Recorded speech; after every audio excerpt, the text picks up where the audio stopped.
the Hawks Nest live stream show. My name is Brandon Kane, and I do appreciate you for tuning on in today as we are in the deep heart, the deep Bible Belt heart of draft talk, as we are now turning the corner only about a week and a half away from said date after all the preparation and looking through all of these prospects, upwards, downwards, backwards, forwards, right, left, in between, trying to figure out who's the best, what's the cream of the crop.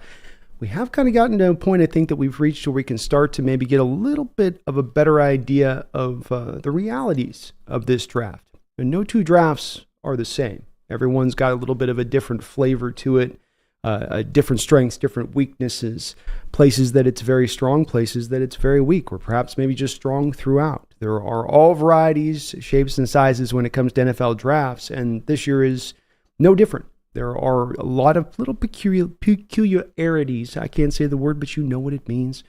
In this draft, across the board, and certain things that just make it different and separate from, normal drafts. And I think when you especially look through the prism of how that affects our Seattle Seahawks, it's interesting to kind of be aware of these things because everything's got sort of a downward, fallout. Some of these things I talk about in this opening are going to be related to the Hawks.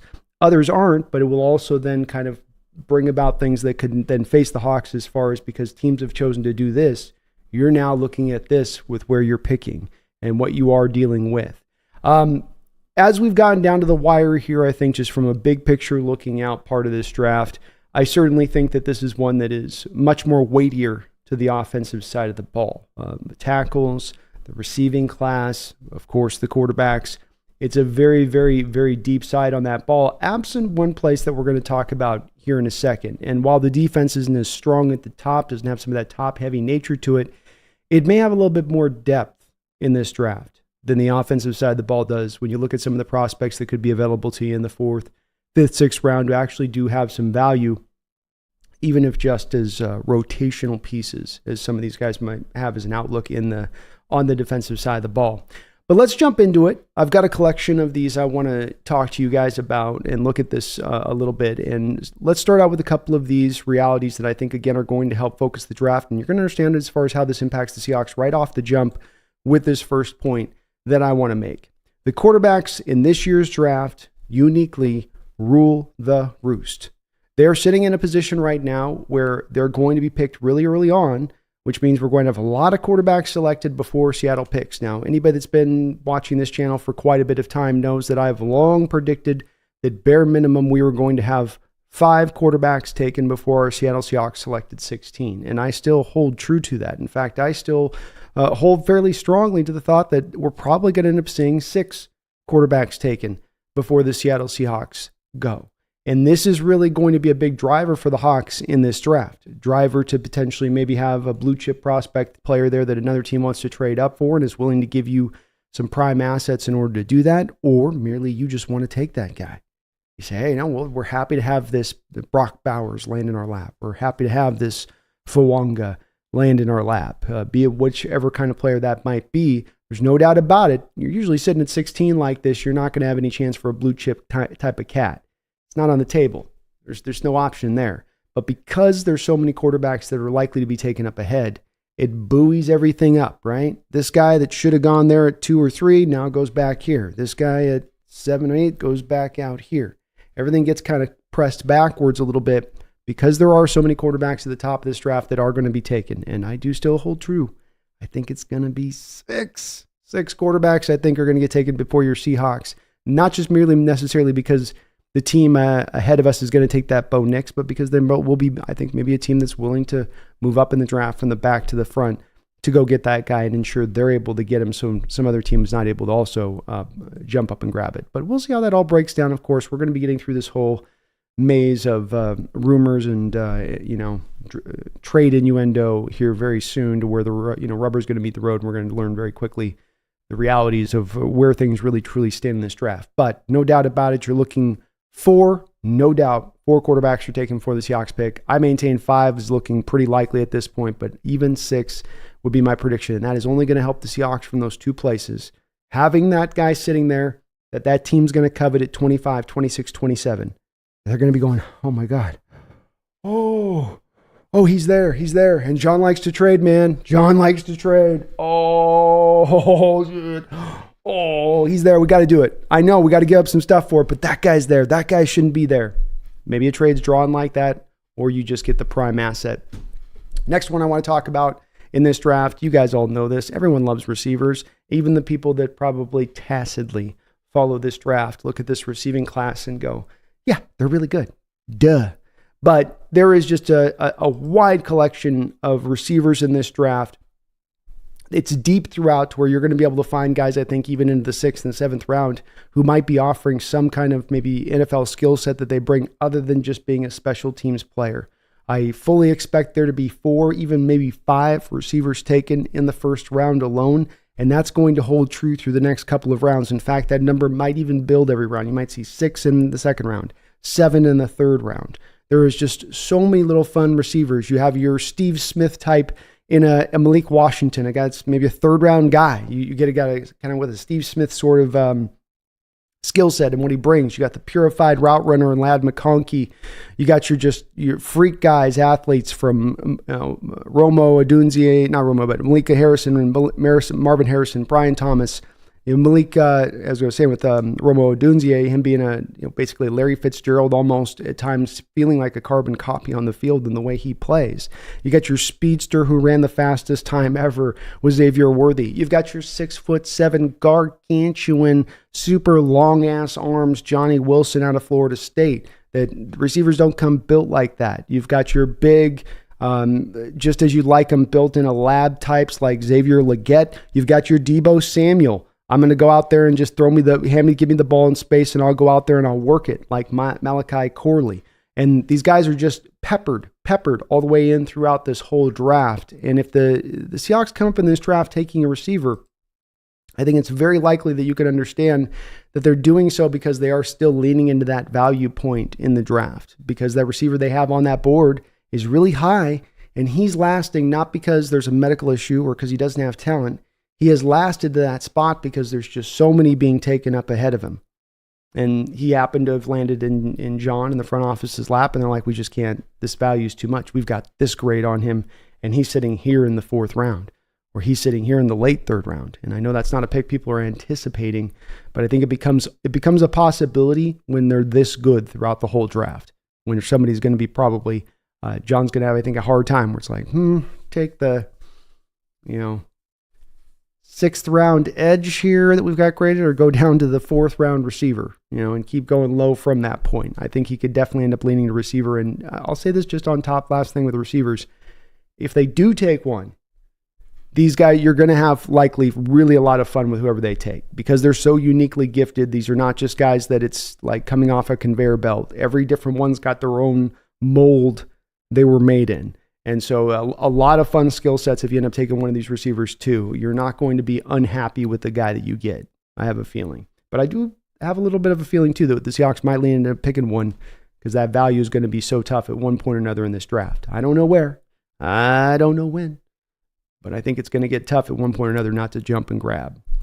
The next one I want to talk about is if there is a group that is right there step for step with wide receiver and deserves to be talked about in the same realm in this draft, it's the cornerback class. It's as Grand Canyon deep, just deep and wide.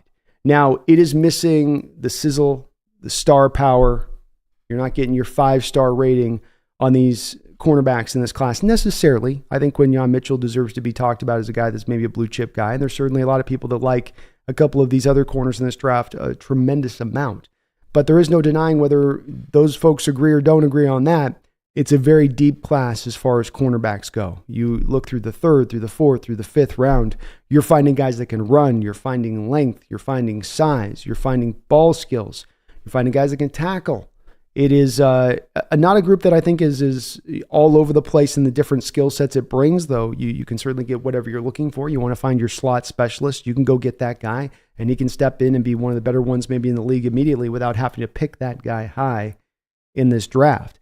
But it is a group that's got a lot of talent to it, and much like I was talking about with receiver, it's one that could very much draw John Schneider, if he's operating from the value-based mindset, to having a corner on his board that happens to be the highest, because all of these teams are just picking corners right and left, and then there's going to be a point where teams are going to look to other positions, and then a good corner is going to slip and drop down. I'm expecting receivers and cornerbacks in this class to be the two positional groups that's going to probably occur as we go into this draft. They just feel like ones that there's just too many of them. There's going to be constantly too many of them, and I don't think that they just end up getting swapped up in 2 rounds and there's nothing left once you get into round 4. Quite the opposite. When it comes to the running backs in this draft, they're not bad. They got talent. They can do some things. But I would not want to be a general manager selecting a running back in the first 3 rounds of this draft. Trey Benson, to me, has some stunning similarities to Todd Gurley, yet you got a second-round grade on him, so it should be one where I say, well, yeah, second-round grade Todd Gurley, you're getting that. That's great value. But it just still feels like there may be something there in maybe the lack of power in Benson's game, just something that he doesn't have in that Gurley necessarily did have that makes me nervous if I was to be taking him in the second round. I had much more certainty in a Kenneth Walker, much more certainty in a Zach Charbonnet, and grabbing them in the second round than I would with Trey Benson. And a lot of people have Jonathan Brooks as maybe the number 1 running back, and you have very little production with him. He is 21 years old, so there's a lot of room there for him to grow. I didn't think that the tape was electric. And again, to be taking him in the second round, there's some question marks. Jalen Wright out of Tennessee is a home run hitter. Goes maybe second or third round. Legit speed. But if there's something about him and his build, upright running style that just makes me nervous. Blake Corum is small and doesn't have speed as well. Now, he's got tremendous production coming out of Michigan, but he also had a damn good offensive line in front of him to go out there and do that work. He had a coach in Harbaugh who knows how to scheme up the running game to get those running backs holes by keeping the attack varied and coming from every different angle at you, so you can't just pinpoint it down. Blake's got some good skills to him, but he is a little bit smaller and he does not have that speed. And I talking about grabbing in the second or third round again, I'm going, boy, I wouldn't really, we wanted to be the team to be doing that. So if you're one of those general managers looking to grab, I think a GM here looking to grab a running back in these 3 rounds, this is a draft a little different than some of the other ones where I feel like you really better be sure of your assessment of that running back. Because on all these guys, they'd make my palms sweat if I'm talking about taking them that early in this draft, especially in consideration of what might be there later, which is, not maybe that far off in all things being considered. Another reality that's a nice one for the Seattle Seahawks in this draft that really works in their favor, and in studying these safeties, it's really stood out to me and really stands out when you look, for instance, at snap counts. One of the good parts about PFF, you may be dissuaded by some of their grading styles, but one of the nice things that PFF does supply is it does give you the snapshots of where the players were aligned on the football field.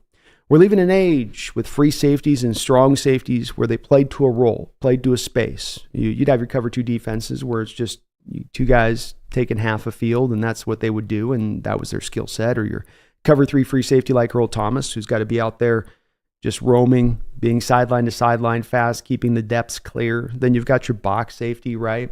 Well, what we've talked about a lot here on this channel, because it was something we thought the defense was going to transition to a couple of years ago, but it didn't really happen. It will be happening now.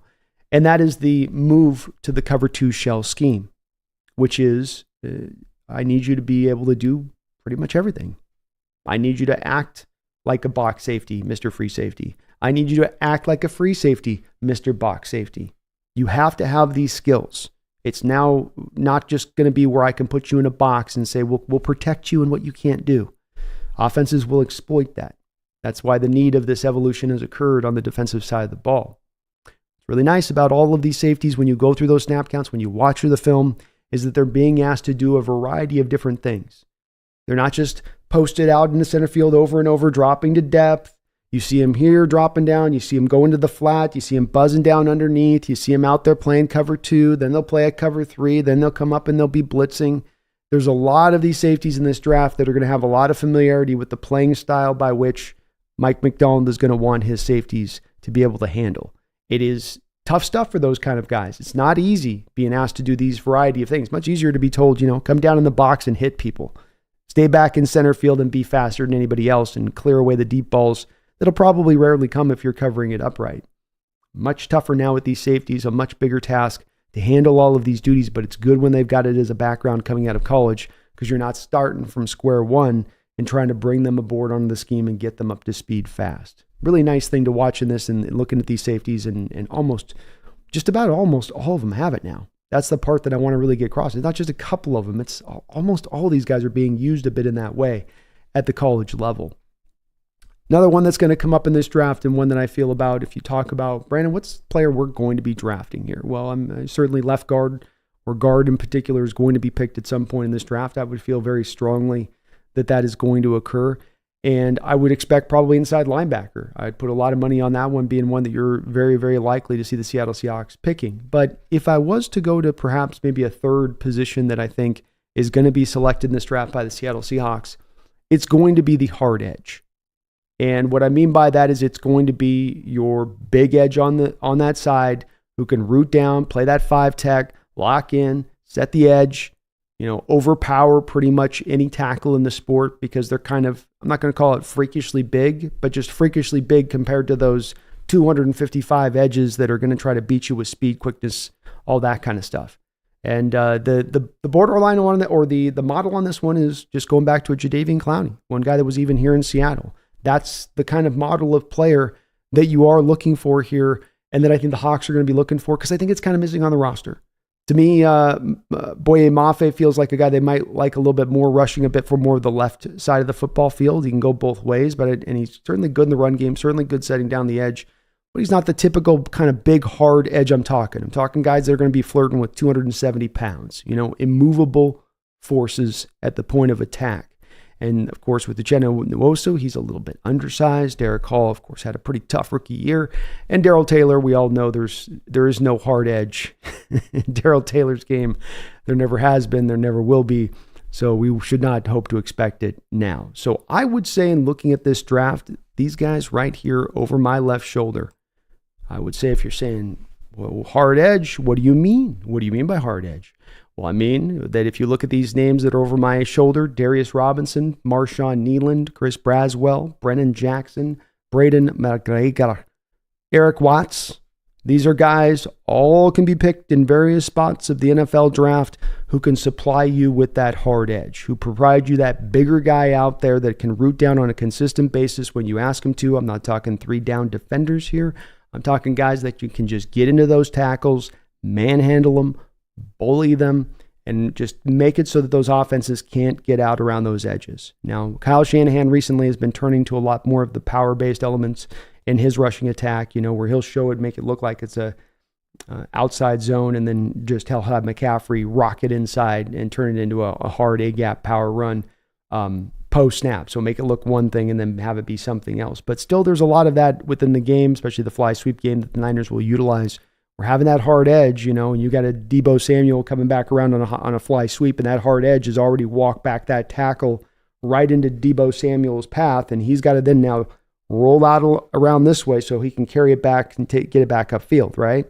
Roll it back away from the penetration and then get it back upfield. There's a lot of ways the hard edge helps you in stopping the run. It's not just about setting the edge.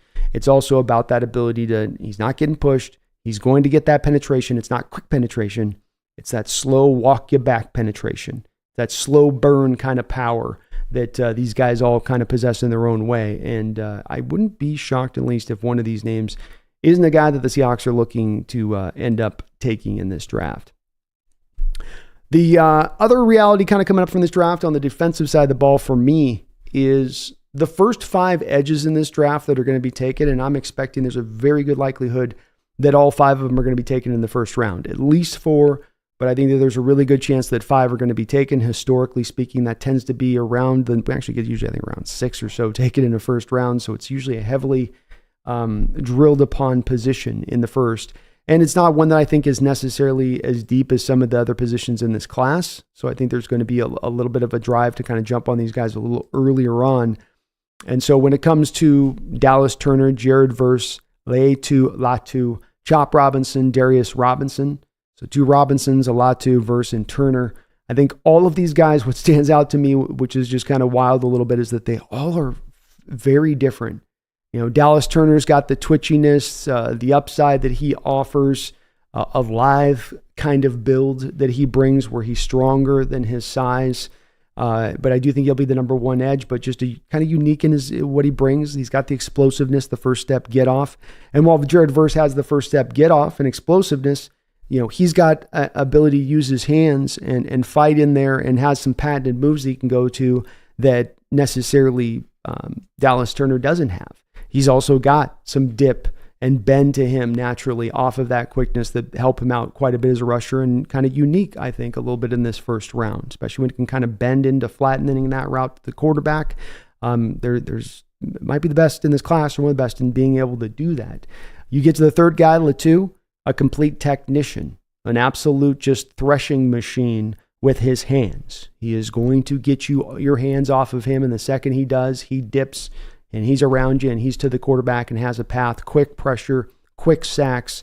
This is a guy that doesn't wow you with physicality or what he brings to the table with the physical goods at all, really, but he does bring it as far as having an absolute kind of master's understanding of how to use those tools and have a plan and have counters and go to all that. And then you've got Chop Robinson, that's just the raw lump of clay that may have the biggest upside of any of these guys in the first round off of the edge. The guy is absolutely just as sudden as anybody in this draft coming off the edge. He is kind of a little bit of a low-key monster at stopping the run and setting the edge even at his size, which is a little undersized himself. But he's really athletic. But where's the production? Where's the beef? The guy's not been able to bring it on that side of it. But he does have this ceiling that's just, again, different from the other guys in this first round, yet he'll probably be the fourth guy to go. And then you got the fifth guy, who's a power edge I just talked about, and Darius Robinson, who might go out of Missouri. Of course, didn't test well, but his tape's really, really good. And a guy that's just going to beat you to hell with power. He's just going to throw you around. He's going to take you as a tackle and just shake you side to side, and then you're just like, and then he throws you out of the way and then gets in the backfield and goes and makes the tackle. It ain't artistic, it is a hammer, but it's a big hammer. And he's very, very, very unique to me in this draft. Unique in any drafts, really, Darius Robinson, the type of player he is at his size and what he's able to do there. As so many of these kind of edges, typically at his size, you'd say, no doubt about it. It's like Mike Morse last year. You got to kick him inside. No doubt about it. He's got to get kicked inside. This guy, I think, can be used a little bit more on that edge. And that's, again, not only all five of these guys uniquely gifted in that they're different from each other, but they're all uniquely, they're all legitimately talented. That these aren't guys that are undeserving of going where they're going to go in this draft, potentially all in the first round, because they all are going to bring something to the table that's, I know that guy's got that upside in his game for that. That makes a lot of sense why he would go in that first round there to that team, for what they're looking for right now. So this one's a little bit of a tough one as far as a reality. And this has been one, as far as the next one goes,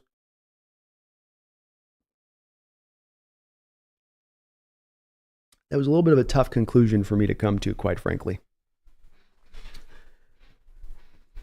I expect the Seattle Seahawks to take a guard in this draft. It makes a lot of sense, maybe even a couple of them they're going to end up grabbing. And initially, I think that we were all getting kind of reports out of this draft that it was going to be a deep draft for guards, that there was going to be a lot of good ones to be had throughout. I kind of believe that now. In looking at these guards so thoroughly and reading the reports on them and looking into depths, when you take this guard class, interior offensive line class, and you put it up against the potential want for mobility and movement, it starts to, just like, those miners would when they're trying to get gold, you just throw this whole wad of mud that you just collected out of the river into the sifter, and you're sifting it back and forth, and it's losing more and more and more. And you're like, some gold in here somewhere, right? And that's what I feel like is happening a little bit with the interior guard classes. I've watched these guys. There are good ones, but we have Fatano, for instance, who's going to probably end up now remaining a tackle. Hoped he was going to have a chance to be looked at as more of the guard guy, but I think now it's almost undoubted he's going to get taken as that. You got a Jordan Morgan. Comes back last year from a torn ACL. Still plays really good ball off of the left tackle side, but you go, man, if you kick him in as a left, kick him into left guard. He's a year returned off of that ACL. He'll be dynamic. He'll be good. But then teams are starting to do the math on it. And they're like, wait. He was that good this last year, coming off the ACL. Won't he be better at left tackle another year removed that surgery? Yeah, probably. And he's probably staying at left tackle. And so you go through the more, and I've got 4 guys, or I should say I got 3 guards right now with second round grades. One being Graham Barton, that many people think is going to just be moved to center anyway. That would lessen it down. I've got no left guards in the 3rd round, 0. You got guys like Zach Sinter coming off of a broken tibia, a really talented guy, fun guy, probably could fit into the scheme. But where's he going to go? Where do you take a guy coming off? Is he going to recover? Are the medicals clear on him? And what I think ends up happening from this is I look at this guard class and start to realize that so many of these guys are more 4th, 5th round graded guys. And I think that this especially hit the light bulb button over my somewhat slow brain at times on the signing of Laken Tomlinson. The Seattle Seahawks have signed Laken Tomlinson, not because they're not intending to draft a guard, I don't believe, but because it's a little bit of an indication, and not just simply to be able to draft where they want to draft. And that's part of it, being able to stick to the value-based model of the drafting here. But I think a big part of it as well is John acknowledging a bit of, I'm going to come out of this class the guard, and I'll probably find one that fits the scheme. But I'm wondering if maybe coming to somewhat of the same conclusions here a little bit with this class going, because you took a Laken Tomlinson, not a guy that fits the scheme. You didn't grab a guy who's going to be a mover in space, and you set him out there in the screen game, he'll get out there and be great. That's not, again, go back and look at the combine scores from him 10 years ago when he was more mobile, when he was younger. That's not his game. And so you went out and got a guy that wasn't a scheme fit, but has a lot of NFL experience. I do some of the shorthand math on that saying, there's, especially understanding where those guards were and why I have so few up in those top 3 rounds in my grades to go, you're looking at this class and you're going, okay, if there's this few of them, number one, those few of them that are in this draft, those Bebes and whatnot, like they're going to get picked fast. They're going to go off the board very quickly. And you're going to quickly be into your 4th round, 5th round valuation on your interior offensive lineman. And that's where it gets to be a bit of a pickle, I think, from Schneider's perspective on how to figure out where to pick the guy at. Where's the right honey spot to land here on this draft and to grab that guy? Because I think there are kind of so few of them that fit to necessarily our scheme. There's a lot of big boys. There's a lot of, I can show you a lot of 330-pound guys that can't pick up and put down their feet. But this isn't the olden days. This is the new days and the new ways. And that's built upon needing guys that can get out of their stance and get into space. I harp on this, but it can't be undersold. I'm not trying to take this guy in front of me always just on a ride 95% of the time. I'm pulling out in space. I'm getting to the reach block. I'm climbing to the second level. I'm hitting a duo block, then peeling to the second level, right? I'm doing all of these different things with a higher majority of my snaps. And so you have to have the guy that can do that. Yet they took a guy that couldn't do that in Laken Tomlinson. Why'd you do that? John doesn't know what he's doing? Quite the opposite. Because he wanted to make sure he got somebody in there that was stable and understood how to play in this game, that's been very, very durable, who they can at least just know can give him kind of league average play for the position, understanding he might walk into that pickle I just talked about in this draft where you're looking at you're into the 3rd round and you're like, okay, well, we traded back. Yeah. We traded back. We got ourselves, we got ourselves a middle linebacker. We got ourselves maybe a defensive lineman. And now we're into the late 3rd round, and I've got 5th round valuations on all of the remaining interior guards. What would you do? What would you do?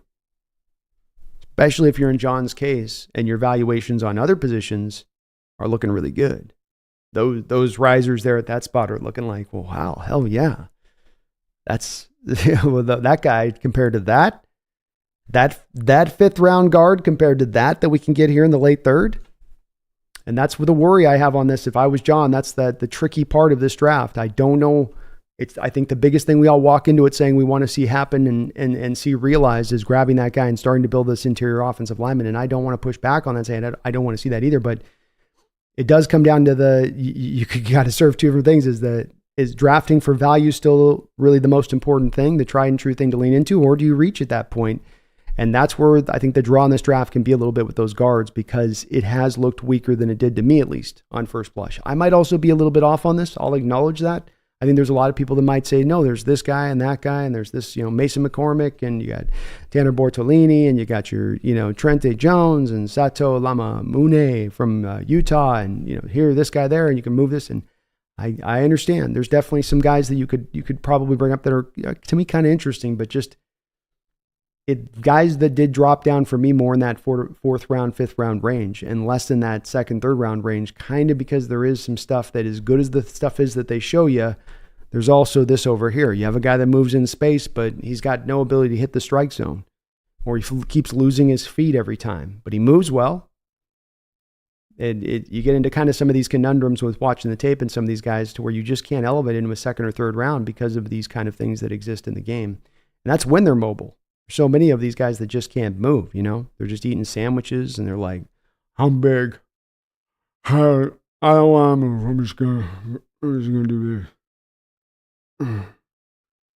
It works for him. Works for him at the college level. Of course, in the pros, not so much, and not so much in this scheme. I thank you guys for watching today. I think that's the last of my deals on this. Yes, sir. I got through all of those there. I do appreciate you guys watching, and please do, if you could, for me, hit the like button. We're going to just be having some great, just open discussion today on the chat as far as the draft goes. If you guys want to talk about some other stuff like Lake and Tomlinson, we can get into that just a little bit too. I've got no issues talking with that there, but got to keep it free and open as far as we got the draft here coming down the board. Got the last of the stuff in here. I think we all got a good idea of what's what and what we're looking at here. But I do appreciate everyone watching tonight. Please do hit that like button if you could. I would really appreciate it. We've got a dono off the rip here from Garth. Sorry, Garth, a little bit late in acknowledging, but it's good to see you in the house, brother. I hope you're doing well. He says, Brando, you got me interested in that edge from Missouri. You cool with them at 16?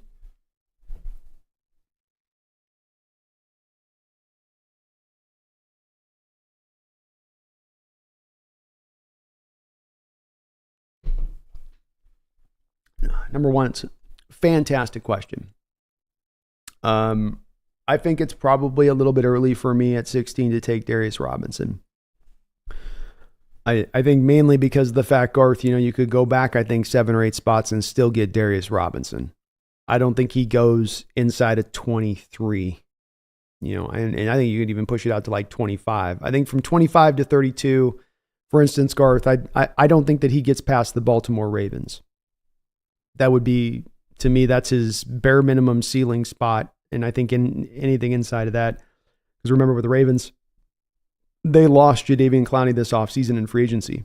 So while I know that they, I believe, signed somewhat of a replacement in there, they're certainly not a team that wouldn't be, with this kind of position, they would be hesitant, I think, in the least to go back and strike it here in the draft, understanding, the importance of it, especially what Clowney did for that defense last year. He was one of their more important players. I can't quite get there at 16, but I wouldn't mind trading back a little bit off of that. I wouldn't have to trade back, super far to go back and get him. But I don't think he's picked inside of 23. I can't see any of those teams really jumping for him quite there, especially when Chop Robinson, Garth, is still going to be there on the board at that point. But he's legitimately a really fun player. Their edges are usually in that form of it's first step quickness, dip and bend. Or then you get the power. You get a little bit of the power edge, but not as many of the power edges as much anymore. They're still doing kind of other stuff than really what this guy does. Their power edges will be more about like the long arm bull rush. They'll try to show that stuff off in that way. Then you get your technician types, the guys that just know how to use their arms and have a rip moves, the Bosa Euro step, two-handed swat. Spin moves, all that type of stuff. And then, you've got guys like this that are not just power edges, but they're a whole nother color of power edges, Garth. They're the type that, control the tackle on every snap. And that's why he made coaches so nervous when they would talk about him in press conferences in college football, because you don't have a real way to get around that absent you're going to dedicate a double team block. That's the only way around it. even a chip, by and large, isn't going to always fully neutralize it, because as soon as the chip's gone, the power's right back into play. And when it comes to the running game, you're not chipping anything with that. So he's still manhandling in those moments 24/7. And so it's very, very nice to have. I also just come back to, if it's where Mike McDonald's defense begins, and everything that I read about this defense, a lot of it is there's things people talk about, the stack fronts, the ability to blitz, and like he said, make the defense look like they got 14 guys on the field instead of just 11. But another part really that stands at the forefront is having those guys out there that set the hard edge. And then even beyond that, Garth, of course, stopping the run in recent years has been a tremendous problem. It's the thing this defense, maybe above all else, needs to suture up. And so taking a step in that direction, I'll tell you, to your question, Garth, there's a slight pull in me to do so. There's an initial point in me that says, yeah, let's just do, I'll do that if that's what we got to do with it. It's a matter of they think he's going the next 5 picks, and teams are that hot to trot on him, and I'd get it. There's not a lot of these power edge types too that are legitimately talented in this draft. I think it's him and Nealand are the two. And then the other guys that I mentioned, while they're okay, they're not guys that are guarantees out there for what you're wanting them to bring, like those first 2 guys I think would bring it, and that being Braswell, Jackson, McGregor, and Watts. But great question, Garth. Starting us off with a nice one. Thank you. I appreciate the donation. Soon, anyone holding hope we get Penix? I'll try to give you some hope on it soon. I do think he goes in front of us, though, especially after his pro day. What's up, Brian? 3 hours says, I missed the inside offensive line stream and haven't been able to watch it back. How do you feel about Mason McCormick? First off with Mason, yes, he would move. He would fit well with the move-based stuff. Solid timing, solid sense of timing for how to get up, when to get off the block, how to climb at the right speed and kind of get to the guy just the right timing when the run's coming past him. How to do a block, peel off, get to the second block. Really good with stunters and blitzers. He's got a little bit of a unique shuffle too, where he's a guy that's efficient to the spot, but he's got this real efficient lateral step thing he does when he's pulling in space. So some guys pull in space and the whole body turns, and there's a wide arc that they're going to make around as they're pulling back across the formation. With him, it's almost like he's on a line. So he's completely going lateral, and then he's right up the field. There's no wasted rounded motion on when he is moving in the space. And that's the part that I do like about him, is that he certainly has the mobility stuff that we're looking for here, 3 hour. He is like that guy I just talked about a second ago, where his targeting systems are busted. So he gets out into space wonderfully, but landing the strike point and actually getting the guy blocked up as he arrives to the guy in proper position, that's a whole nother battle. That's a whole nother reality. And that's the part to me where he does have a lot of those issues going on. He also doesn't do a lot to really open up holes in the run game just purely. You're going to ask him to go up there and mash on a guy.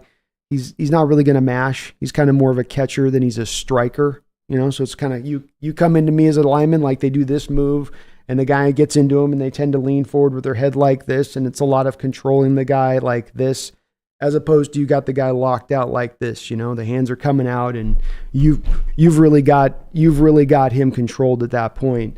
You don't get a lot of that on McCormick's tape, and he's a small school guy.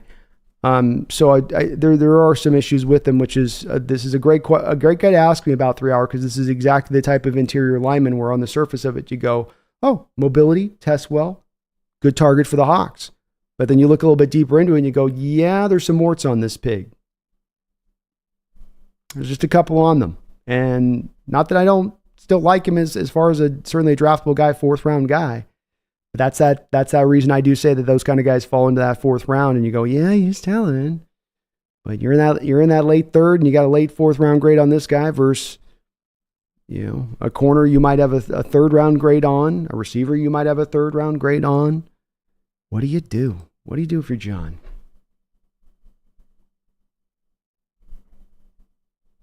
Regardless of 6 quarterbacks before the 16th pick would be nuts. It would be crazy. I acknowledge it. I certainly do. But while I have a feeling the 6 are going, I definitely feel 5 are going. I do feel like Penix is going inside at this point when we're picking. And J.J. McCarthy has been long assured. And so now it's really just down to Bo Nix. 3 hours to six quarterbacks, 3 wide receivers at least, and Joe Alt to the Titans at 7. That's right. 10 out the way. Stuff gets buoyed and pushed. Yeah, I see it the same way, 3 hour. What's up, Megan? How you doing?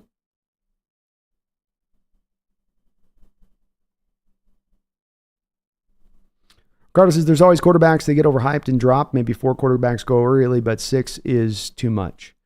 I would give you that, Ricardo. I don't think that it's necessarily there should be deserving of 6 guys taken in this first round, that the guys all going up there should go up there.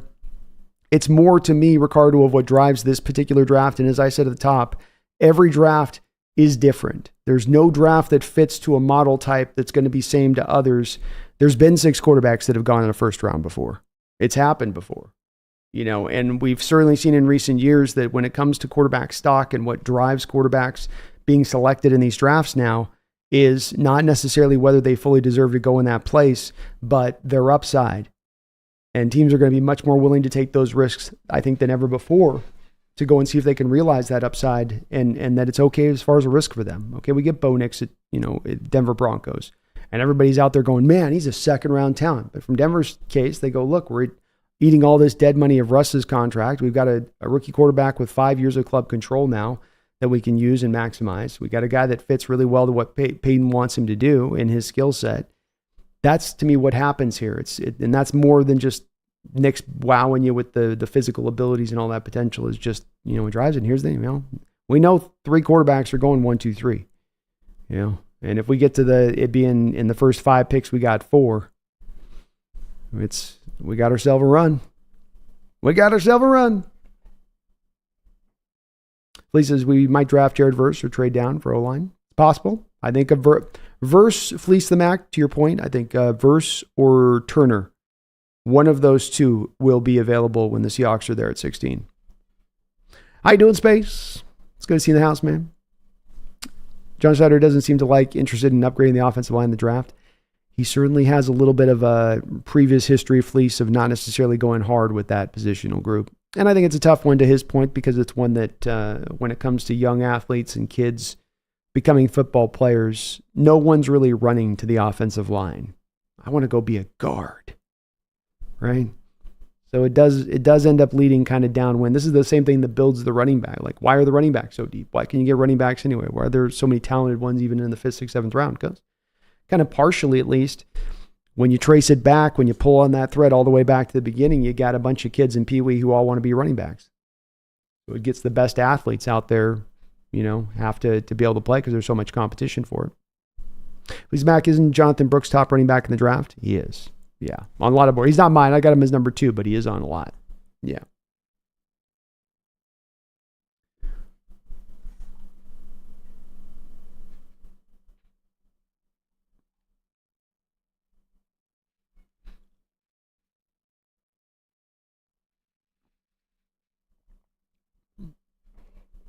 Fleece Mac, I wonder where Chris Braswell's going to land. Me too. He's a good player. I currently have him, I think, with the 3rd round grade. Yeah. He probably goes round 2. Bowers would be a top pick if he wouldn't be making almost most in the league as a tight end coming out. Yeah.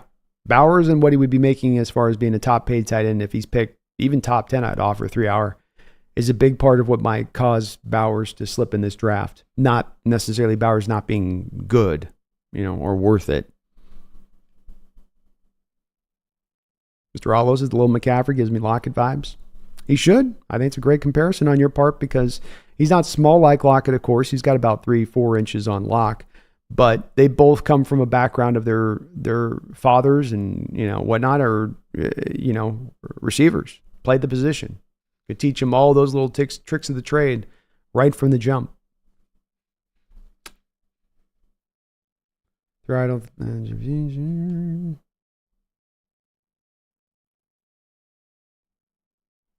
Said I take Robinson with the mid-second. I don't know about first round. I understand on that. Yeah, it wouldn't be for everybody. Misfit verse, edge 1 for Seattle. Might be. They've also met with Dallas Turner too, so.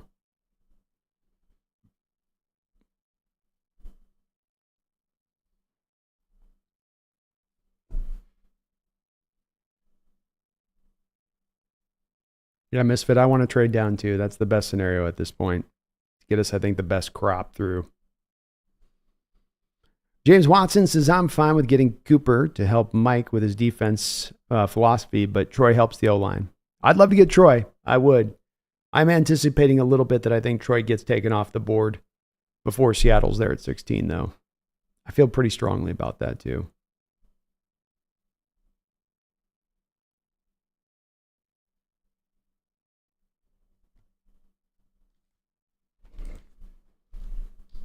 And Zach Frazier is really good, too. I do like him. I mean, I've got a comp with him of Creed Humphrey, basically. That's how I see Zach Frazier. But then the thing with Zach Frazier is you wonder is, his feet are heavy as hell.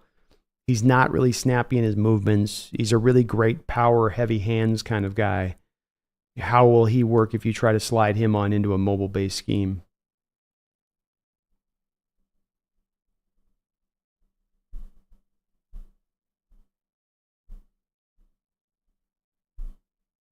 Chicken God says, what kind of draft compensation would you guess they could get for trading Woolen? I would guess the top you could hope to get would be a late third round pick if you were trying to trade him. I don't think you're getting more than that. I wouldn't think. It would seem presumptuous. Ravioli is athletic as F. I don't know why I haven't called him that so far. Tanner Ravioli. I think that's going to have to stink. Oh, hell.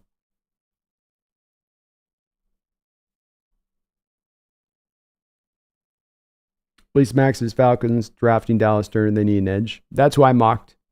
That's who I mocked too in my first round mock. So I agree with the folks saying that Verse is probably going to, it is either Verse or Turner, and it's really off of the pivot point to me of what the Falcons choose to do, who they have higher, and I think they're probably going to have Dallas Turner higher.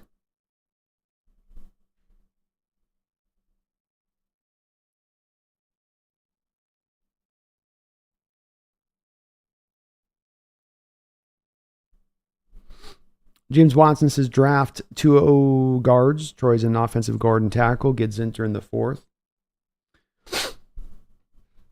So I know I'm behind him. I'll be a little behind the chat, James, but I will be able to catch up on the response to this. So let's run through the scenario then, James, of Troy goes off the board at 16. He's gone off the board at 16. And let's say, James, that Zinter's off the board by the time you're picking in the late third. What do you do then? That would be my thing, because I'm with you on if those guys are there and that scenario, like if Fatano's there at 16, all day long. If Zinter's there in the 4th round, early 4th round, all day long. All day long. I will run up to the podium myself and dive at the commissioner's feet to hand him the card. But in kind of my scenario, I'm kind of trying to draw a little bit here with the trickiness of the interior offensive line situation. What if it plays out like that? What if Fatano is gone? What if Zinter goes much earlier and you think a guy would with a broken fibia? I'm like, oh, that guy will definitely be there in the 4th. Not this year. Not with this class. Daniel Barry, how you doing? Good to see you.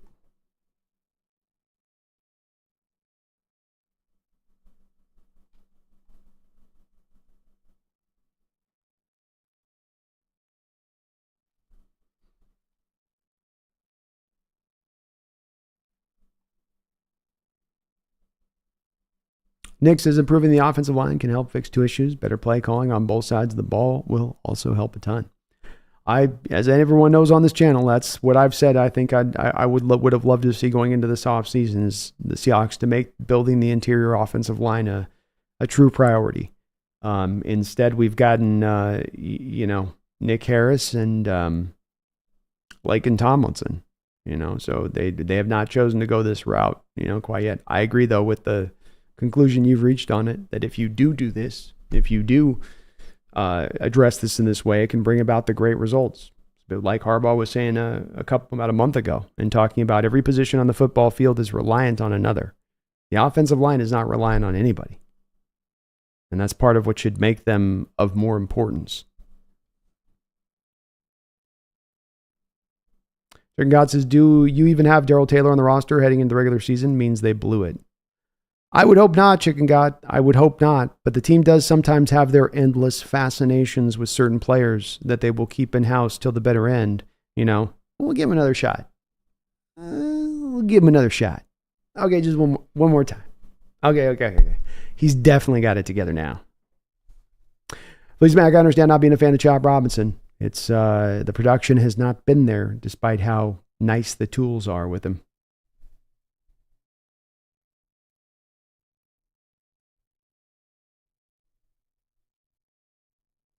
Yeah, Letu at 16 is too high for me too, Fleece. It's a little. I got a first round grade on, but I'd be more 20s-ish, I would say.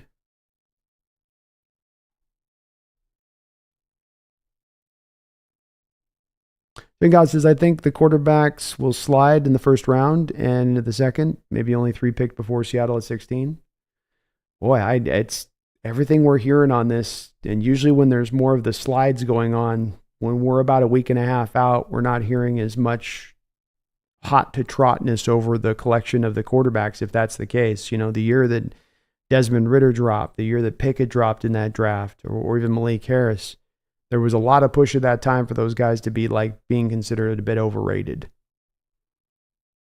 And I'm not getting that vibe right now from teams in the NFL. Maybe it all is just as cloak and dagger and they're BSing the hell out of us. But we also have years here where we've seen drafts where quarterbacks got overtaken. That's the thing about this is you always go to, can you see history repeating itself, or has it ever happened before? And if it's not happened before, then sure, certainly it's crazy.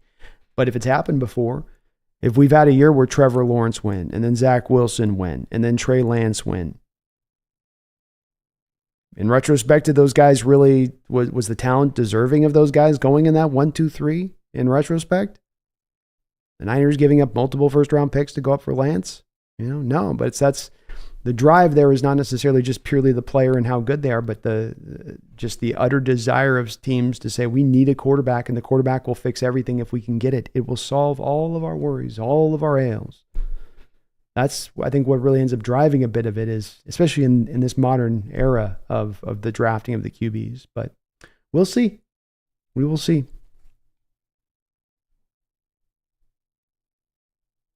The Mad Respect says, let's go Hawks. Let's go Hawks, Mad Respect.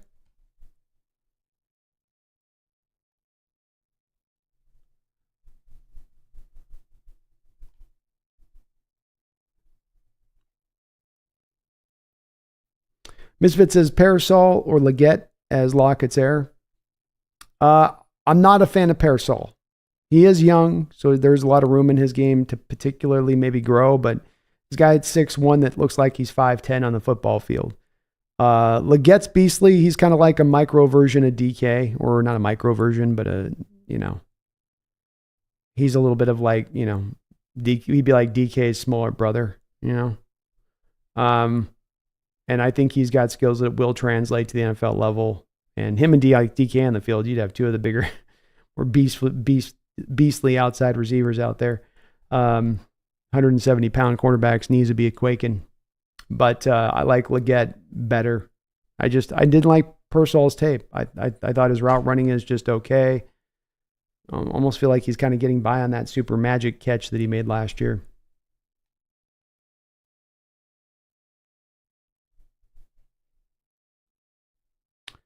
Nick says Olu was better than Evan Brown last year. What am I missing? Nick Harris isn't any better.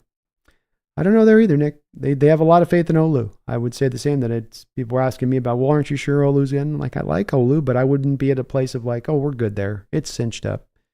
It's it might be. They seem to feel very confident in it. Spaces, what do you think we should address first, Hawks Nest?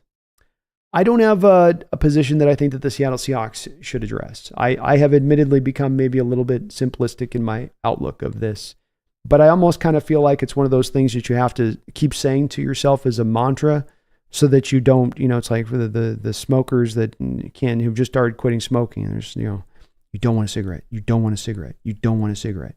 You got to get the mantras going. And I feel like there is this draw in the draft that every team suffer from. It's like a sickness that can overtake you in a draft where That pull, the pull to need, the yank. Come on over here, Mr. Need. You know, she's over there like, hey there. Come on, you want to grab Need? You know you do. You don't want that value shit. Come on over. Come on. Like, and so there's this pull always to go to that need spot. And it's even there, I would offer to you, it's even there in the question, space that you ask, well, what do you address in the draft? Well, if I'm addressing in first this in the draft, I'm going right to need. I'm going right to that spot where I'm not picking from a point of who's the best value I got, who's the highest guy. As you break it down, every round of the draft, these teams have a pecking order on their board, a true player ranking on their board, not just the positional ranking, but the player by player ranking of where they rank. This defensive tackle against this free safety against this wide receiver. They all may have 4th round grades, but they're not all going to be in the same stack spot. So you got to live, to me, on the top of the board. You got to hang on the top of the board. And if you're going to do that, then you're not picking for this position is going to be the first position we take, or that's going to be the first position we're going to take, because it will start to pull you back over into that need category of things, which I think, to me, space is the area of where you really get yourself in trouble in drafts. The more you get pulled into that area.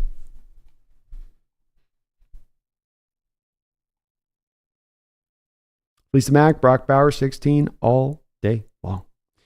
Thank God I would not count out the Patriots drafting a receiver and then a quarterback with the second pick in the second round.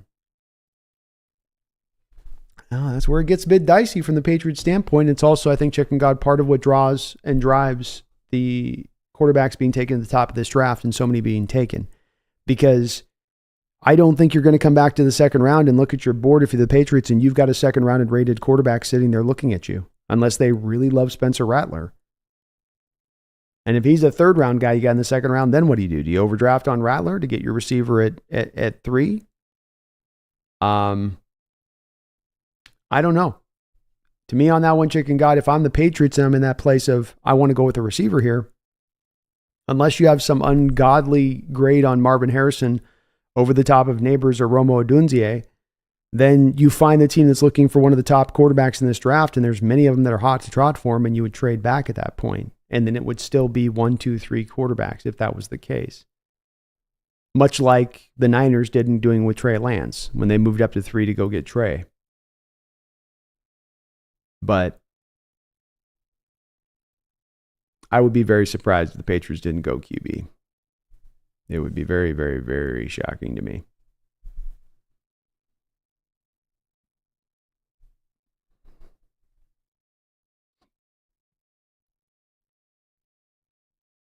Chicken God says Sean Payton gives himself more breathing room if he trades back for picks and drafts a quarterback later.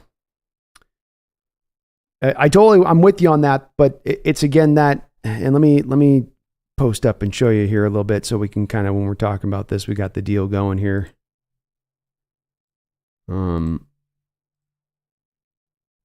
Okay. So let's look at this here, Chicken God. Let's look right here at the quarterback position. And what we notice here, as you look at it, Williams, Drake May, and Jaden Daniels are gone in the first 5 picks. Like there's no even really need to argue on any of this or debate it. They're gone in the first 5 picks. So Michael Penix is getting a lot of heat to be going up in front of us. He's going at least in the first round. I would say that that's a distinction for, and I think there's a very good likelihood that if Nix isn't going to go at the top of the first, in the top 15 picks, then he's getting somewhere in the 20s picked because, that's it. But then as you'll notice on this board, Chicken God, look, I've got McCarthy way lower than anybody else. He's going to go in the first round too. But it's Spencer Rattler, it's Jordan Travis, it's Michael Pratt.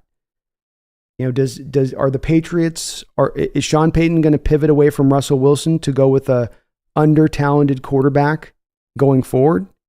To go with a guy that he has to get by with at the position because he was trying to address other positions before he gets that position, understanding that, he may not be back in a position to go get a QB like this in the future. This may be the only time you get a chance to strike and grab that guy. How many times was his New Orleans Saints in a position to go get their quarterback of the future as Drew Brees was winding down his career? Not very often. Not too many chances. But I could be overselling it too, Chicken God. I'll acknowledge that. I could be just of the weird mindset with this, but in really looking at this closely, it's heavily pushed right now for these QBs to be going.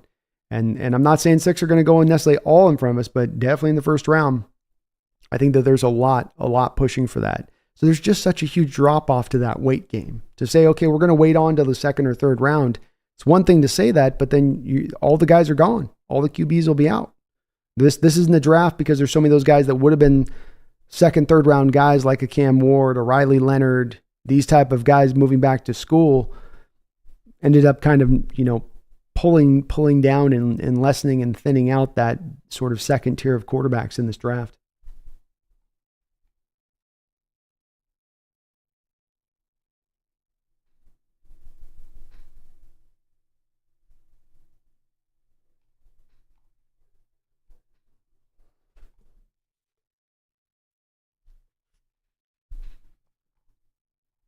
William Asapako, thank you for becoming a Hawks Nest Pro Bowler. And all members of the channel, I hope you are keeping an eye on your community post, as I've been doing my slow drip drop of my NFL draft guide for those that are members of the channel. So that has been going on the community post there. Keep an eye. I'll be dropping another one tonight after the show. So, thank you for being a member of the channel. And I will be dropping that guide too next week on Monday for everybody that's a subscriber of the channel. So you do want to be a subscriber of the channel because I'm going to be dropping my draft guide. It's going to be about 70,000 words on this draft. So quite a bit in there. Quite a bit to parse through if you're into that kind of thing. Robin Hayhurst, thank you for being a member too. She says, B, why not add a player or two to get the second round, to get that second pick, and 3 to help those critical picks we need before 49ers 23 pick? Why not add a player or two to get that second pick?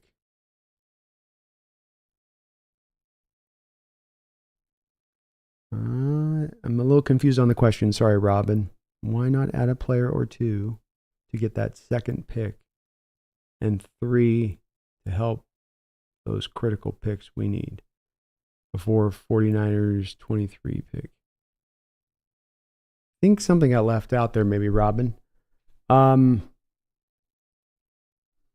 think you're advocating for trading back, which I'm definitely if there's not a blue chip player falling to us at 16, I'm very much in favor of trading back. But if I'm misunderstanding on your question too, there might have been something left out on that one. Why not add a player or two to get that second pick? Yeah, so if it's a matter of trading back, I'm fully on board with getting back that second round pick. I think in most scenarios, I would look at, Robin, this or that, this at 16 and you take this guy, or you move back to 25 with Green Bay and you get a second rounder and you get Green Bay's pick and your second rounder. It's very hard going through the various players you could pick in those scenarios and coming out at a spot where you go, just that one player was better than those other 2 players and getting them. And that does have me drawn over and over back to that spot of, moving back. Green Earth says, we don't need to bring Fatano into the building. Half of the staff already coached him. Yeah, they know him back and forth at this point. There's not any new information you need to glean on that cube.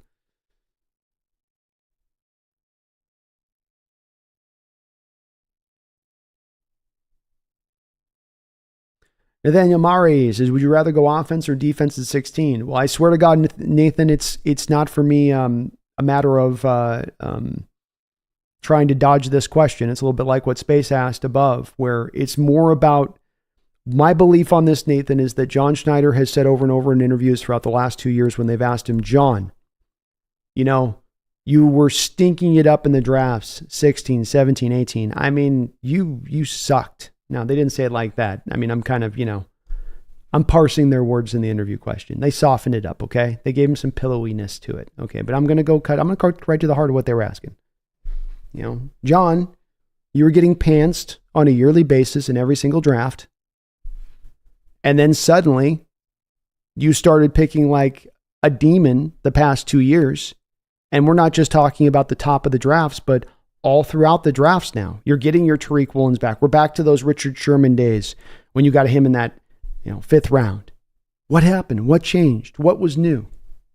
And he's gone concisely back over and over again, and he has said it multiple times over. We doubled ourselves back to the obligation, to the philosophy, to the belief, to the mandate that we are going to pick from value-based model. That we're going to look up at our big board, and now those players stacked one after another. 79, 80, 81, 82, 83, 84 on your board. And you're going to be where you're picking in. What's the player you got up on your board that's the highest on your board, regardless of positional need, regardless of what you're hoping to accomplish coming into the draft? And it's hard to do. It isn't easy. Because in these questions like yours, Nathan, or in Space's questions, you can see that pull, that draw is always there. But it leads you to a road of ruin. Going to need, and I'll give you Exhibit A. Look at the Seattle Seahawks drafts from 2015 to 2019. Because it's a road of reaching for need, filling roster holes, filling and trying to address where you're weak, rather than just picking the best player on the board. So when it comes to that 16 there, Nathan, it's really about who's the best guy on the board more than it is about offense or defense. If Jared Verse is on the board and there's Fuaga, technically to the point of your question, that would be a offense or defense. But to me, that would be Fuaga is one of the blue chip players I have in this draft. So therefore, he would override that selection of Verse. And it would have nothing to do with what was more of a need from a positional standpoint. I mean, indeed, with a guy like Fuaga, he's a right tackle. Got to have a right tackle. So it's more about that. I'd apply the same thing, Nathan, if you had, here, well, I've got Brock Bowers on the board, or I've got Cooper DeJean. Well, Cooper DeJean's not one of my blue chip prospects. Brock Bowers is. So I'd again go offense. But that would be that's my driving spot with the draft, because I think John really has kind of locked into this magical spot here where he understands, okay, it is kind of like, as alcoholics would like to call it, a moment of an epiphany. It's a bit of that. It's like, oh, when we just lean into this is what brings out the best drafts. One of the reasons the Ravens for years, under multiple different general managers, have killed it, because DaCosta learned under Ozzie Newsome. Learn the ways of staying in the value-based model. And that's how you keep a team great. That's how you keep a team contending.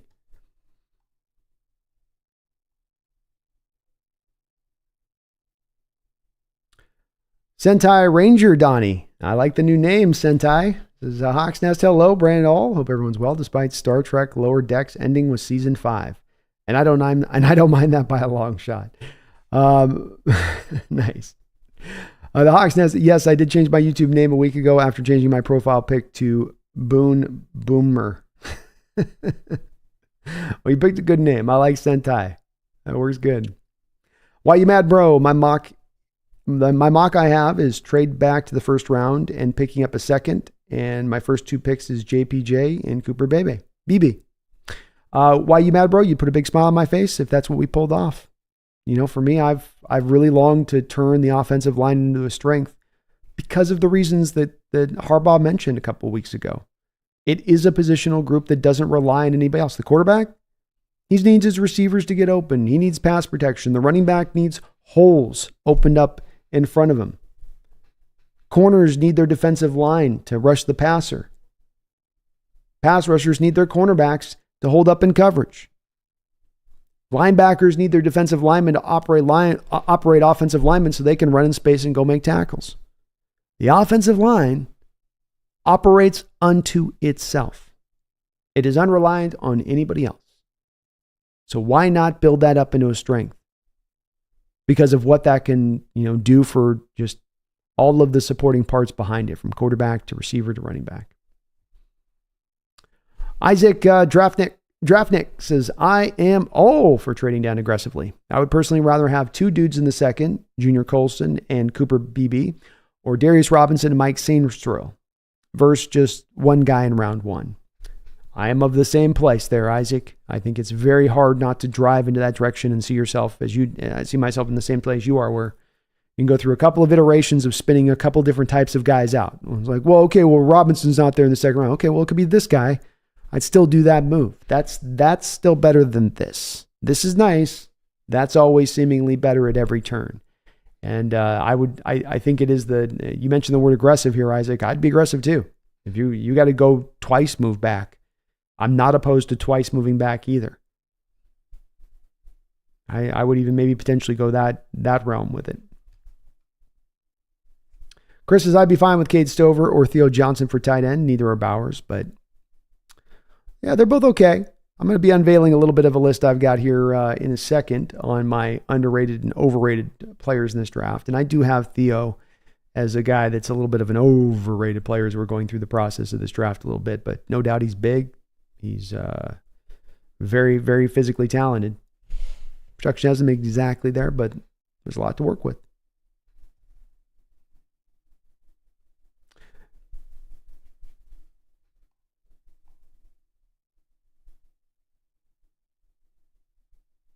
Regardless, as our offense could be one of the top in the league with a big tight end slot, assuming we get competent guards later, of course. Yeah. And I'm as many in the chat are. There's folks that are a little out on Bowers. There's other that are understand like, no, he's 16, and I'm one of those folks that I've said he's a blue chip guy, and I think he's a difference maker. And I think if he's there for you to pick, I think I'd have a hard time turning that one down. Hard time. Nick says, Chop's odd. Some plays he looks like the best edge around. Other plays he looks like he has no juice and can't get off blocks. It's fascinating. Yeah. Yeah, he's a wild watch on tape, because the plays where he does do electric things, you're watching uber twitchiness and a guy with exceptional bend, all the prime components that you would look to put together for a primetime pass rusher. And he can play the run. Not just that sort of one trick guy with what he brings from an impact point, but he goes quiet. Nick, he goes quiet for large swaths of games. Spaces, I have no problem with taking an edge as long as he's one of the best. The best. Me neither. Lee says all the elite offense in the league have star tight ends. The Ravens have Mark Andrews. Look at the Chiefs, Travis Kelce. Niners with George Kittle. And the Lions with Sam Laporta. Yes, sir. I'd even throw in there, you could toss in the Eagles with their tight end, who's pretty good. Pretty good. Cowboys had that Ferguson kid, emerging a bit last year. The Texans had a pretty good tight end last year with CJ. Nick, if Noah Fant for 100-plus targets a year, I'm sure he would put up similar numbers to the top-tier tight ends. It's really a skill issue with him. More so, he's option 4 or 5. It's not a skill issue with him. He's option 4 or 5 in the offense. Agreed, Nick. I think another part of this, too, is the fact that Seattle didn't really do much targeting in the middle of the field. And I don't think you're ever going to get a tight end with top-tier statistical production if you're going to avoid the middle of the field at the rate the Hawks did last year and have for a while. Chris says picking a tight end 16 and then not again until 81 just doesn't compute to me when we need interior offensive line, inside linebacker, edge, safety before we need a tight end. But I respect everyone's opinions. Me too on this one, Chris. And I understand where you're coming from on it. I really do. It's one that I think that there's really not an exact right answer on this one. I think both sides have solid points to be made on this. I do. And a lot of it has to go into the valuation of the player we're talking about in particular in this point. But it's a very interesting discussion to me, because what is better? If you have a blue chip guy, if we do get to that point of agreeing on that, like a guy like Bowers is a blue chip player for his position, that he's a guy with all pro potential. Does the two guy scenario still work at that point versus the all pro potential of the guy you could be getting? A bit there at the heart of it, I think. It's a tough one for me. Isaac says Hawks Nest, our first round 16th in the JJ chart is exactly the Packers 2 plus their 26 plus 25 round 3. Would you do it? The Packers 2 second-round picks for our 16, and I got to drop back to 9? No. I think, Isaac, the Packers are getting the better of the deal on that one.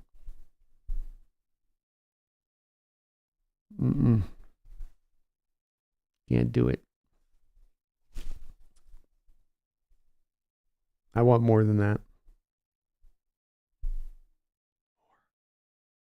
Regardless, his verse looks really iffy to me. Small sample size, but his LSU tape, he's whiffing on tackles on run plays. Yeah, tackling is the place certainly that I think was, as much as anything, a little bit of an interesting thing you wanted to watch this last year with him. In watching the tape, I think he did do a little bit better, but it doesn't remain necessarily the big plus side of his game. I would offer that when it comes to verse, Turner a little bit, though Turner's going to be fine the long term here, but Turner's afflicted by this just a little bit as well.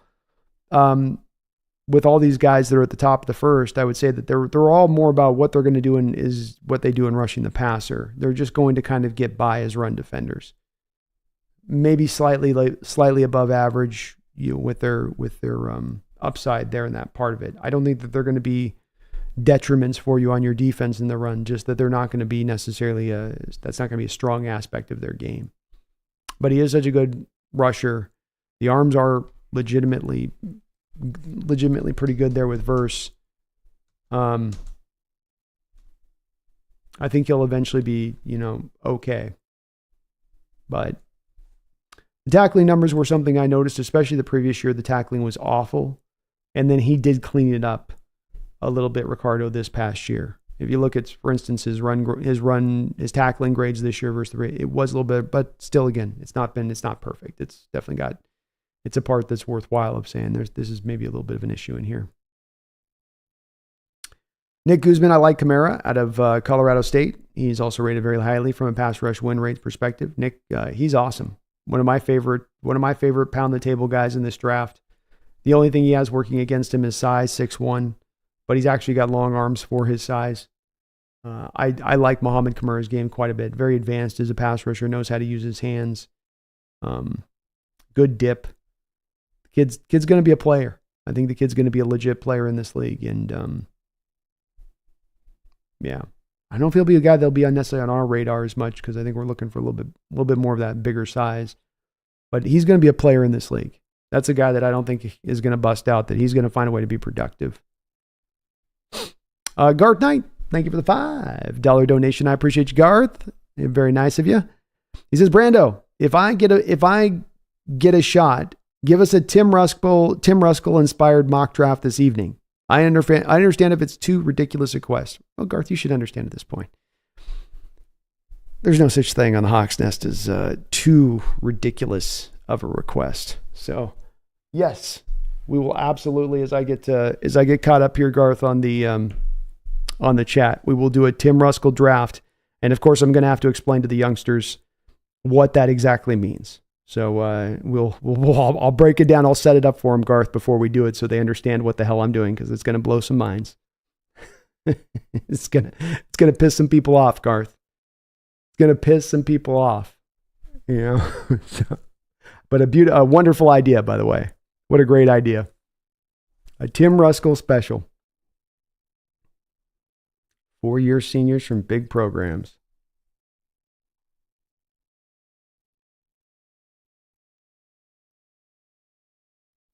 Riverside says, you guys really think Sweat will be there at 81? Yeah, I do. Kind of some of it depends, Herbicide, on how much smoke there is to the, is he really the party animal?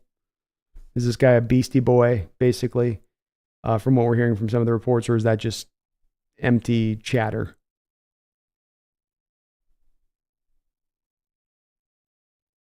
Chris says, I'd take Hunter Norzad in late 4th, 5th.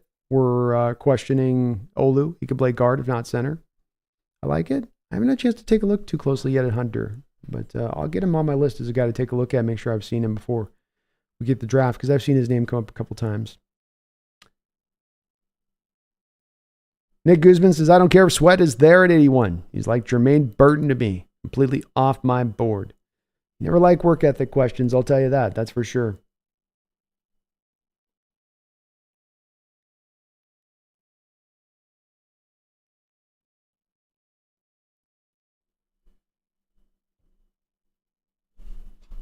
Chicken God says Sweats had a problem controlling his weight before and then just picked up a DUI 2 weeks before the draft.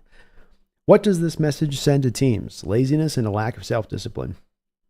Yeah, it's really it's a kind of a heat check kind of moment when you're waiting as a prospect to be drafted in these times, because you just have to wait a very little time and then you're set and you can kind of go crazy and wild. Not that I'm advocating for those guys to do that, where you're like, just hold on, okay, get out the bong. I'm not saying that. I'm just saying you want to toe the line like you're, taking a piss test every day, if you just wait this little bit, you're a multimillionaire and maybe set yourself up with generational wealth. And yet you choose instead to be out there drinking and driving. It speaks to certainly the discipline and the laziness and decision-making, and teams are, going to have worries about that kind of stuff, especially if it's coming in tandem, Chicken God, with what we heard was also reports like you say with the weight stuff. And is he a party animal on top of this? Was this just a ticking time bomb that was waiting to go off and happen at some point and therefore will happen again at a point in the future? Maybe so. Maybe so. Nick Guzman says Bowers is not a better prospect than Pitts. I'm sorry. Maybe not. I think Pitts is more to me a receiver than a tight end. But it's good debate within that. Alex Sacido. Hi, Brandon. Hope all is well. Go Hawks. Seattle all the way. Seattle all the way, Alex. It's great to see you in the house. Hope you're having a great night.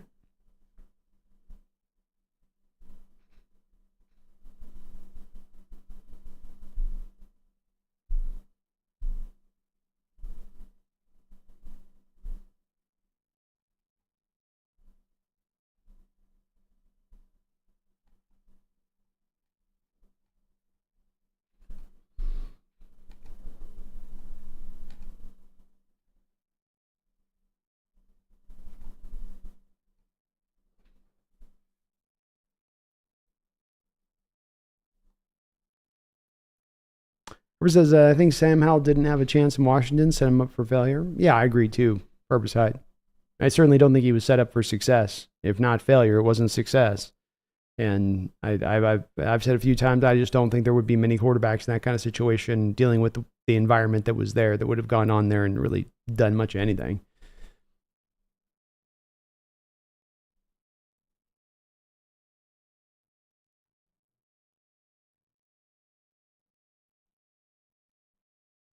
Misfits says, all I can say is Brock Bowers added to the Rams or 49ers and I'm committing seppuku.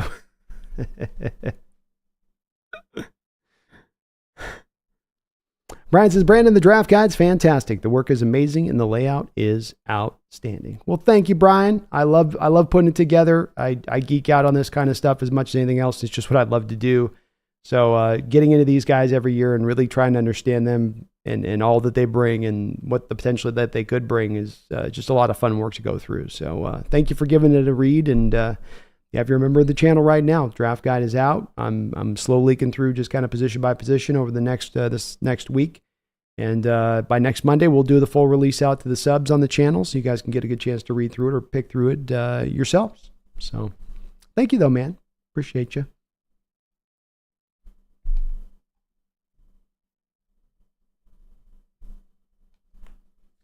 Klaus82 says, did we make it official? Spoon kaboom. I don't think we ever did it. I held off the vote and I never got back around to it, Klaus. So I think we got to,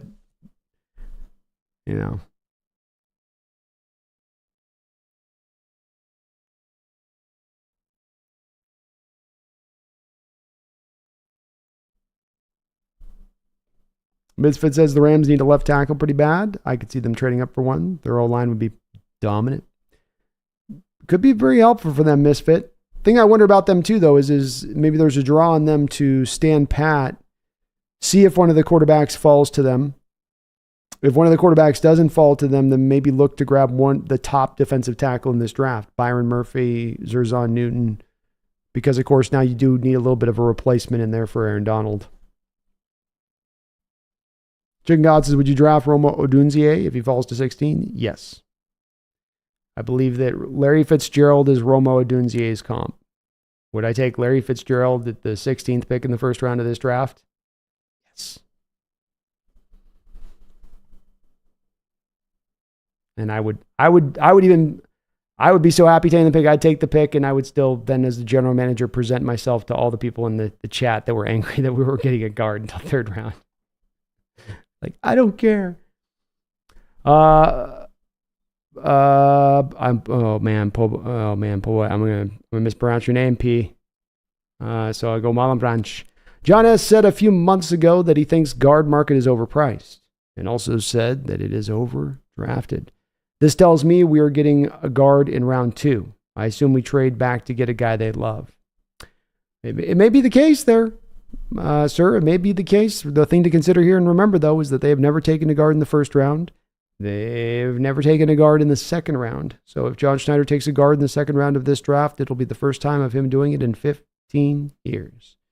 I would estimate and assume, based on those same comments that you heard him say there, Poboy, is that it's probably more likely third round is probably about the floor spot. We can expect the beginning spot for them to look at a guard. If I'm trying to read into his comments a bit, which I'm trying to do like you are. I kind of took something away from that too.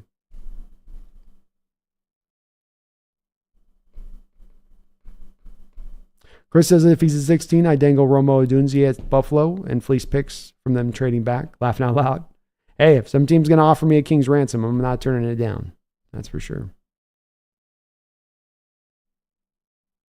And I think you're right, Chicken God. You got to ask yourself on these exercises, what if? You never know on draft day how things can kind of break down at the front of the draft, especially if there is so many quarterbacks taken at the front. That's going to push guys that you wouldn't have thought had any way of being there at 16.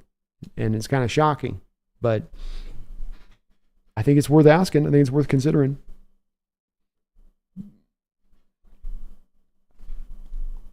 Hersey says, can Fuaga play guard? I think he's got the skill set to do it. He's obviously a really big boy. So, well, do I know for sure he can? I don't know for sure, but I do think that he potentially gives you, an upgrade out there at right tackle, even over the top of what Lucas can bring with his abilities. And we just don't know where Lucas's guard, knee thing is really at. I think he could do guard though. I do believe.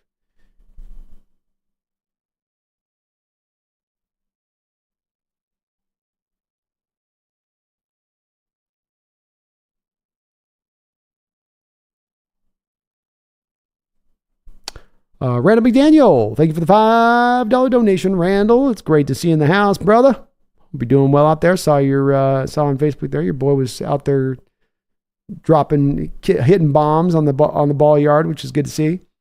He says, "Hey, buddy, enjoying the show? Okay, if all available at 16, who you taking?" We've got Troy, Bowers, Verse, Turner. That's the order for me. Troy, Batanu, Bowers, Verge. I like your order. I think I would probably stay with your order overall, Randall, but I would flip Verse and Turner. I like Turner's upside, 21 years old, and really, really twitchy. Versus 1.6 guy with a 10-yard split. Turner's more that 1.54, and I think is going to be able to add a little more weight without any problem. I think Verse is kind of topped out to what he's going to be. So I would prefer Turner, but everything else on your list in the order of that to me is correct. It's hard. Bowers and Troy would be right on the line, but Fatano would so fit the offense and his knowledge and understanding of the offense, and I have ultimate faith you could pop him into left guard. And if long-term down the road, because let's face it, Randall, with this and taking Troy Fatano, we are going into year 3 with Charles Cross, and if he goes out there and balls out this year, he technically could be in a position to be looking to try to maybe look for that contract extension, and having a little bit of insurance in a guy like Fatano that eventually could maybe move out to tackle if need be is not the worst thing to have either. So I would take your order, but I would flip Dallas Turner for Verse. I think Turner's just the slightly better player, slightly more upside. Like them both. Turner's got just a little bit more to me, in the tank on that one, Randall. But love your order. And I'd love it if all those guys were sitting there available for us, man. Imagine all 4 were there. Talk about, can't go wrong with your picks at that point. Boy, imagine how many fans would be mad if you took a Jared Verse over a Bowers or Fortuna. You better be sure. But thank you, Randall. I appreciate you for the donation, man. Noah Lansing, thank you for the $5 donation. He says, the prospects I keep finding myself taking after trading back is Barton, Colson, Amagadeji, Carter at 102 if he falls, Watson, and AJ Barner. Thoughts? So Karan, you're looking at as being a guy that you believe will move into left guard at the next level.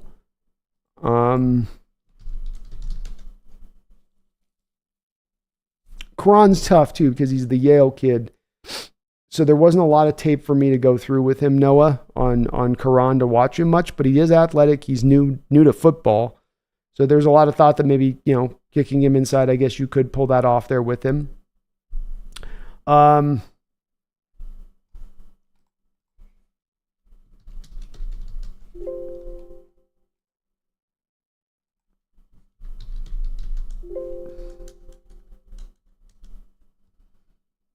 you went with Dwayne Carter, I guess, is that's your...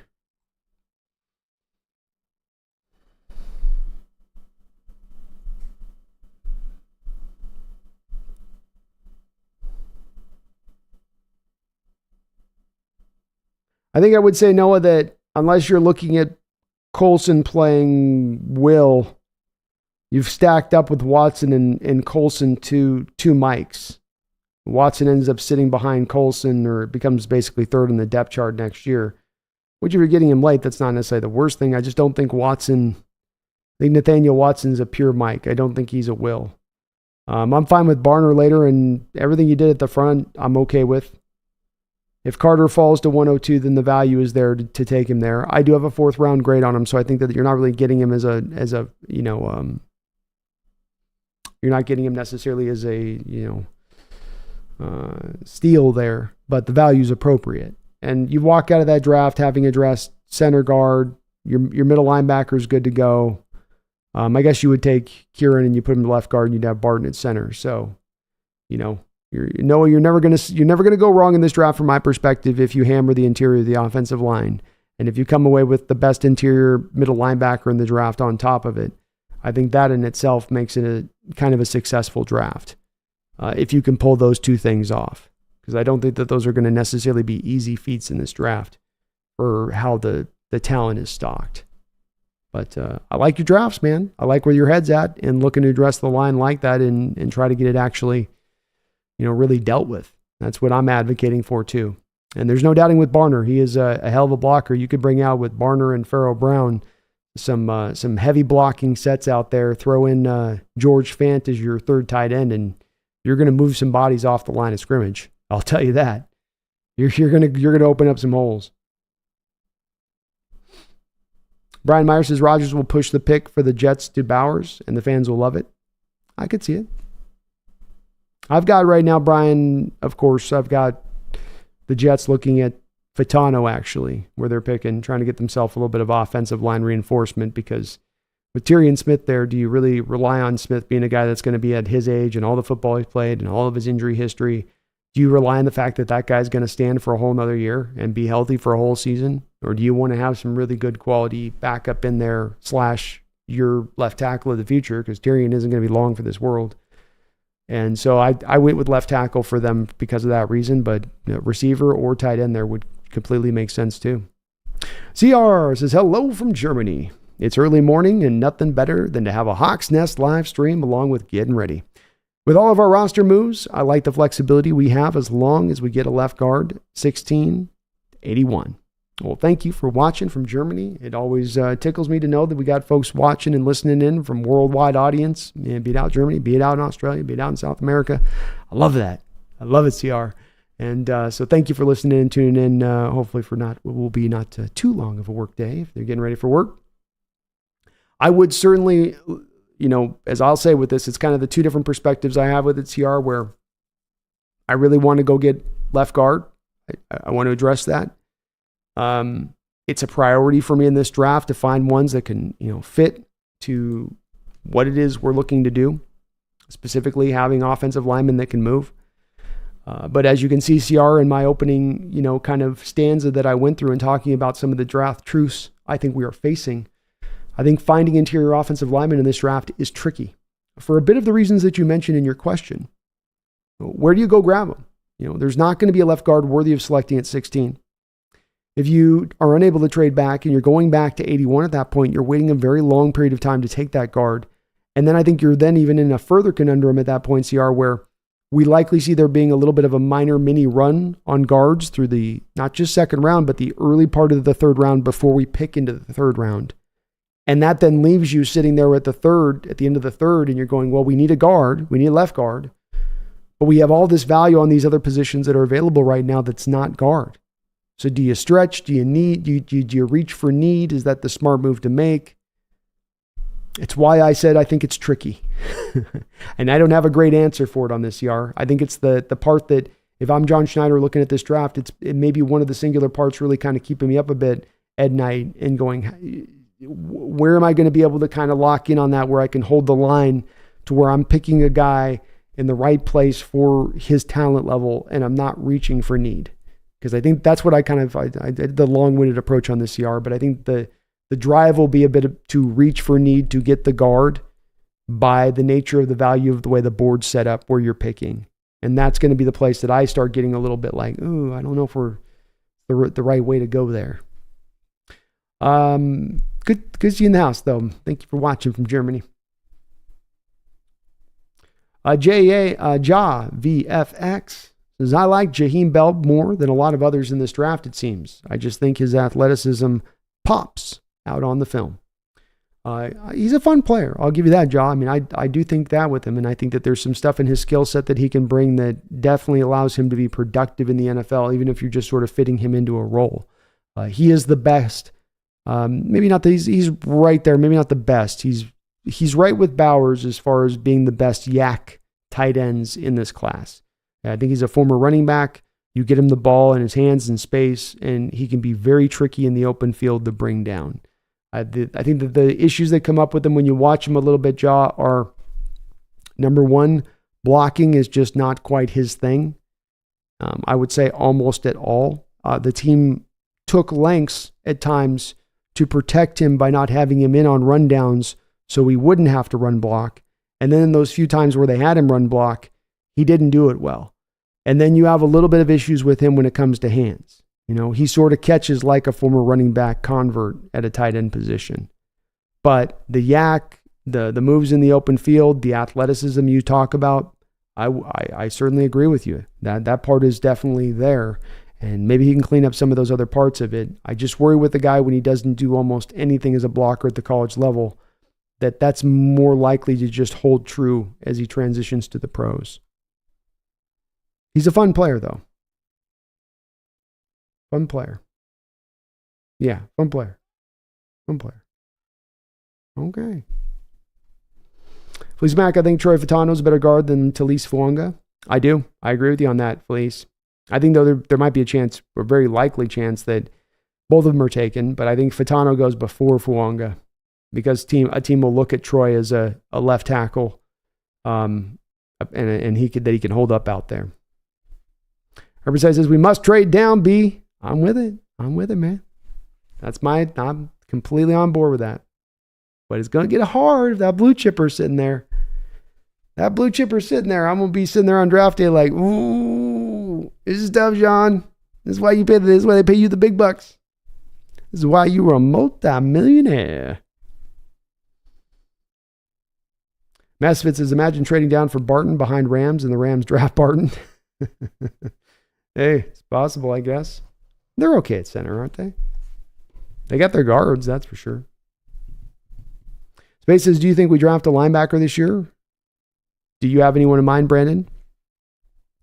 I certainly think that Junior Colson is the number one guy inside linebacker-wise space that I'm like, here, this guy's ready-made. He knows the defense.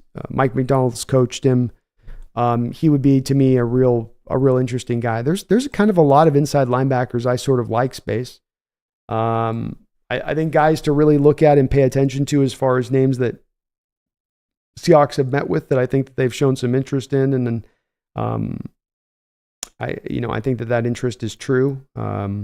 You've got the I'm trying to think of the one kid's name. I don't have it up in my front of me right now, my name list, but Cedric Gray, another guy in there that I think could be an interesting cat. Nathan Watson, that kid out of Ole Miss. It's one that I can't see on my board here that I had another name in that I'm spacing on right now. But there's actually a lot of inside linebackers I kind of like in this draft. I don't think any of them are super talented. Like Colson Space isn't insanely talented, but he's a really young player. He started from day one. McDonald made him a starter from day one at Michigan. And he comes into this defense and he knows just what he's supposed to do. No questions asked. Bingo, bango, boom. I'm in and I'm good to go. It's Trevin Wallace. That's who I was trying to think of. It's like, man, I have Wallace on my board here. Trevin Wallace is the other guy that the Seahawks have met with. Real athletic, downhill linebacker, strong blitzer, good all-around game. That would be the other one. We forgot to talk about him the other day. I think I've got him in the third round. Totally spaced that one out the other day when talking about that with Brendan. I think we skipped over him. But he's a fun player. Third, fourth round guy. I've got him, and the Hawks have met with him. Very athletic.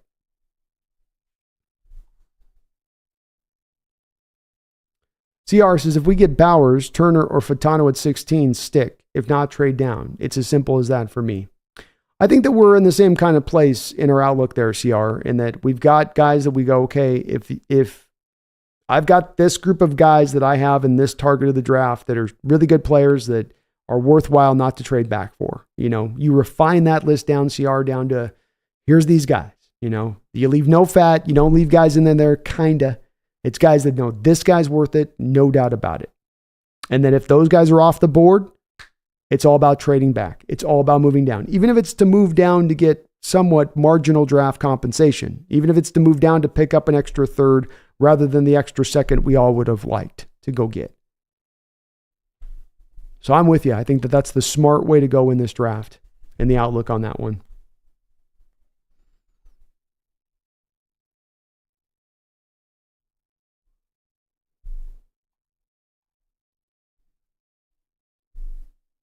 William Tarkowski, have you seen Kamal Hadden tap from Tennessee B? I have. Kamal was one of the early guys in this draft that I liked a lot. He's a guy that I think is being a little bit underrated in this draft a bit. 2-year starter for the Vols, twitch, and he's got ball skills. Only played 7 games last year, had 3 interceptions. He's one of those kind of cornerbacks that just stays in the hip pocket, man coverage guy, runs the route like the receiver, basically runs the route better than the receiver. That's why he's getting a lot of these picks, is he's just on top of it. Got a little bit of a Peanut Tillman punch, strong stop ability. I think he has the prerequisite speed and quickness, though I don't think he tested here through the pre-draft process. He had a season-ending shoulder surgery, so the meds have got to check out with him. That's a real big deal with Kamal. And the one other thing you've got to acknowledge with him a little bit, William, is that it's 30 and 7/8 inch arms. So you want 32 on the outside, 31. There's not a lot of guys in the league in the NFL starting on the outside at corner with under 32 inch arms, and especially under 31 inch arms. So he's going to have to overcome that part. I did end up putting a third round grade on him, a late third round grade, just because I liked him so much. But there are some questions with him too, William, on that side of it.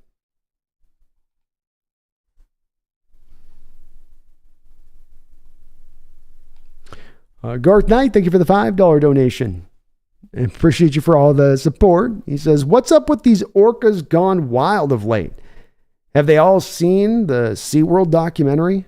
Maybe that's what happened, Garth, is they're really intelligent creatures. Somebody was out there on their yacht one day with their big super screen up, and they started playing the SeaWorld documentary, and one of them popped out of the water because they saw it. They thought there was like, do we got danger? Is there another pod here? And they're like, what is that? And they started watching it and seeing what was going on, and they said, oh, look what these humans are doing to us. Look what they're doing.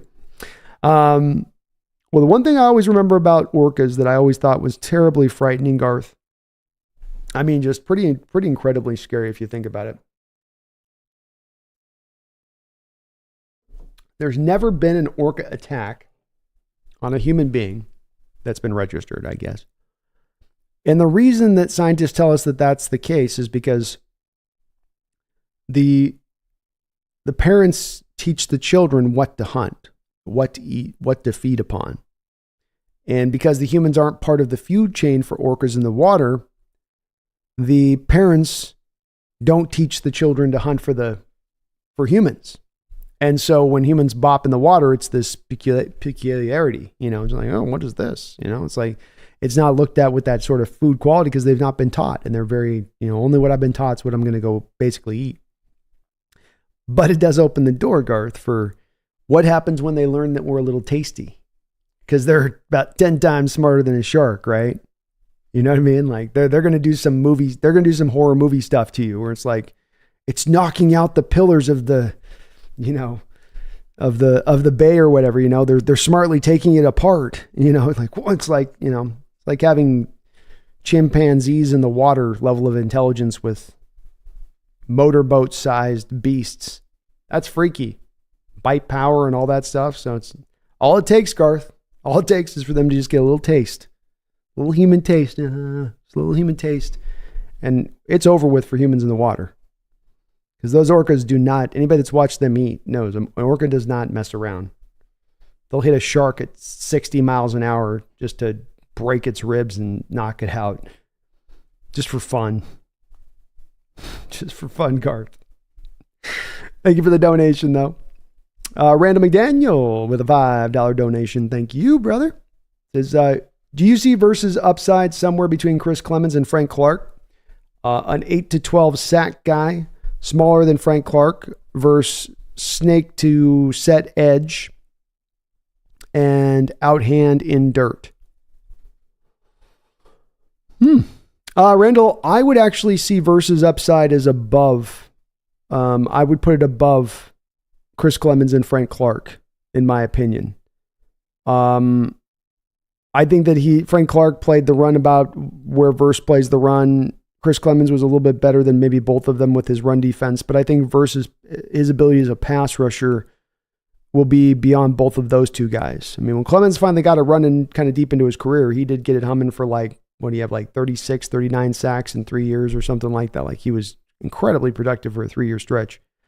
I look at it, Jared Verse as being a guy perennial, be more of in solidly the 12 to 13 sack place when he settles in, Randall. I don't see more in that 8 range, more 11, 12, 13 on a yearly basis. My comp for Jared Verse was, I think I had it as, hold on, let me double check I won't get it confused, Randall.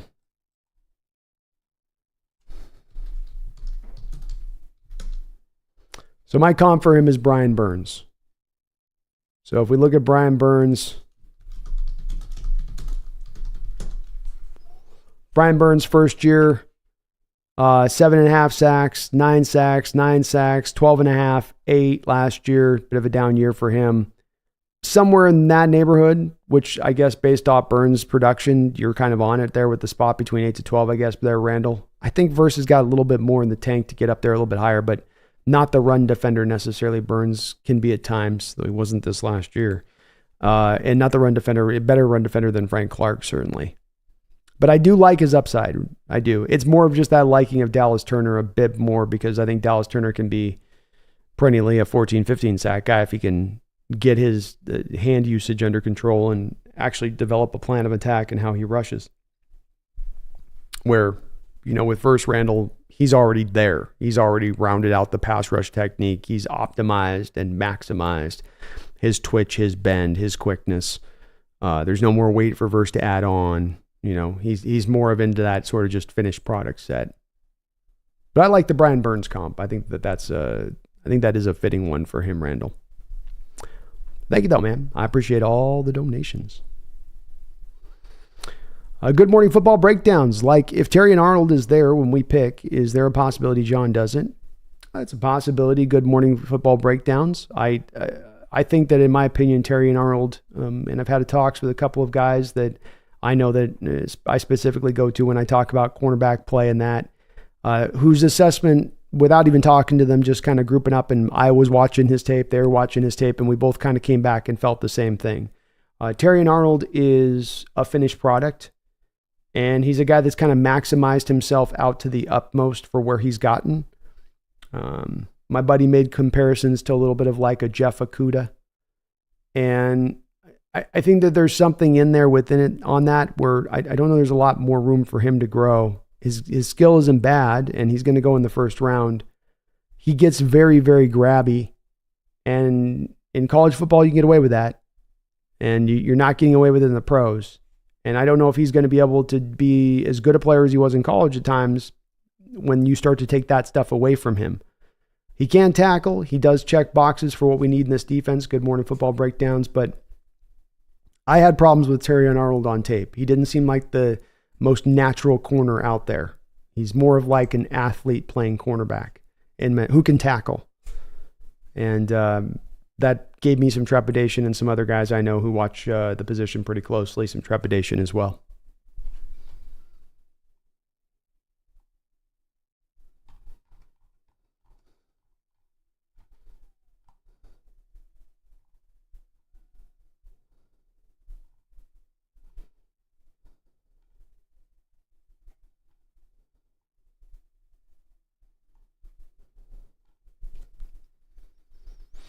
Good Morning Football breakdowns. You think if there's a top corner on the board, they take one? To be honest with you, I think the only corner that there's two corners I think that jump out that are possibilities to me. Quinyon Mitchell, because I think he has star qualities, and they may agree with that, and that could certainly drive him to be the pick there, especially if he falls in the draft where Seattle's picking and becomes basically the first cornerback taken at 16. That doesn't tend to happen very often. I'm guessing he maybe gets picked somewhere ahead of that time, but it's a possibility. I also think Cooper DeJean becomes more than even a Terrion Arnold or a Kool-Aid McKinstry. The other guy that you go to for the other corner is a possibility there with that pick, because he has the kind of versatility in what he can play, in all of the kind of coverages he can play, in the different positions he can play, that is going to be a fascination for Mike Macdonald in this scheme. Having guys that can do a variety of different things in their skill set is sometimes going to even overrule necessarily where you might see their upside at. And in my opinion, Cooper DeJean's getting slighted a little bit in this draft, where he should be considered really securely as a first-round corner in this draft, and a very complete player, and a player with that sort of flexibility and usefulness.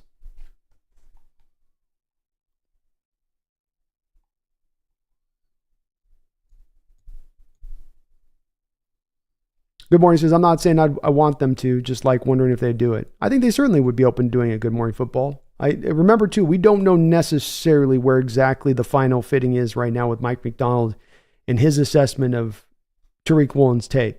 You know, he's going to love Witherspoon. We got no doubts about that. We know he'll like that guy. That guy fits to his defense. But does Woolen? Does Woolen tackle well enough for what he wants there? I don't have an answer on this one, but them picking that corner would certainly give you a lot more of a firmer answer about where their standing is on that. Greener says, I don't watch Toledo, but from what I understand, he isn't a Sauce or Witherspoon level prospect. I don't know if he's probably not in the Witherspoon level as Quinyon Mitchell, but he certainly is in the Sauce level, in my opinion. Green Earth. Kid's been the top rated corner by PFF the past 2 years. He's an interception machine. He takes the ball away. He's ran a 4.3 40. He tested through the roof. He's done everything he can to solidify himself as that kind of prospect coming into this draft.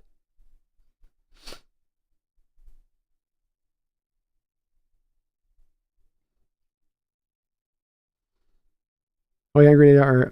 This is holiest hand grenade. All right, I'm heading out. I want to do some stuff before I get up at 4:30 tomorrow. Have a good night, man. Green Earth, I'd love to get Colson in the third round.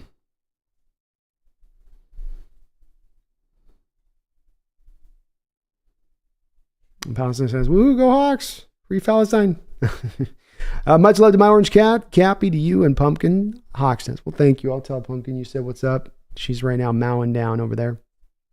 CR says, Brandon, are you taking a look at next year's draft class when deciding on your mock drafts? E.g., I don't draft more than one safety because next year's class is stacked. I probably should consider that a little bit more when I draft, to be honest with you, CR. Sometimes I don't always trust the pre-outlook for what things are going to be at going into next year, because so much can depend upon the final year of college football for some of these guys. whether that becomes the reality where it is really stacked or it is really weak. So I haven't up until this point, but you're probably smart to do so a little bit in consideration of that. I mean, does John Schneider last year CR grab Charbonnet in the second round? Partly because he likes Charbonnet, partly because he wants a 1-2 punch there with Kenneth Walker, but also partly because he looks to this year's draft, and he goes, I don't like the running backs next year. They're not looking good. I think there's something to that. And Good Morning Football breakdowns, yeah, Cooper will go in the second round, though. Yeah, I don't think he gets out in the second round, especially because there's not likely to be a middle linebacker taken in the first, which means you will get a couple of them taken in the second. Misfit says Trevin Wallace is my guy. He's fun. Another guy like I'm talking about that's a middle linebacker that can do all the things that John Schneider wants a middle linebacker to do in this defense. Or not John Schneider, but McDonald wants to do in this defense. And Green Earth, I love Peyton Wilson. I was going back and watching him again last night. I'm about to put up on my, getting ready to put up on the community post there for the members of the channel, the inside linebackers in this draft. And he was one of the guys I wanted to go back and get the final notes kind of put together on him. I've looked at him a couple times, but I just like always going back to these guys a little bit, especially when you're looking at other linebackers or at that same position, because it just gives you a little bit of a metric to go off of at times. Wilson's a wonderful player. He is legitimately awesome. The testing numbers match exactly to what you see on the field. He would be a wonderful selection. And I'll say this about Peyton Wilson. There are not a lot of guys I would quote unquote tell you are true, for lack of a better term, I guess, star power guys in this draft. I'm not talking about guys who'll be good pros. I'm talking about true blue, like, man, this guy has star elements to what he brings. Like, he looks like he could be a star, Caleb Williams looks like he could be a star. Marvin Harrison Jr. looks like he could be a star. Romo Odunze looks like he'd be a star. Neighbors, Bowers. I mentioned Quinton Mitchell. One of the reasons Quinyon Mitchell is as high as he's rated is because he has star. I mean, not just all, like, true star possibility to his play. And another guy, surprisingly on that, like, I don't put Junior Colson's does not have star potential, but I love Junior Colson. I don't think he gives you star potential. I think he gives you really good upper level inside linebacker as his upside. But the inside linebacker in this draft with true star potential, with true, like, the Luke Kuechly like potential, is Peyton Wilson. Peyton Wilson. He's fun. And a really good player. Complete. Yeah. Good Morning Football breakdowns. Peyton, Cooper will both go in the second. Guaranteed.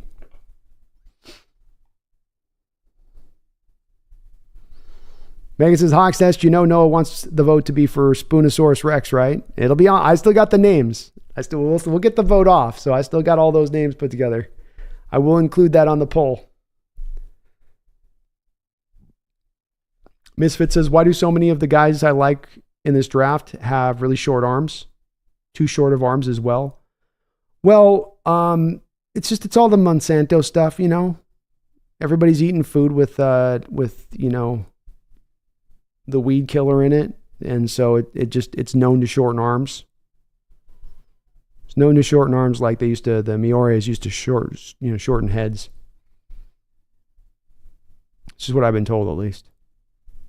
But yeah, Misfit, we've got a lot of T-Rexes,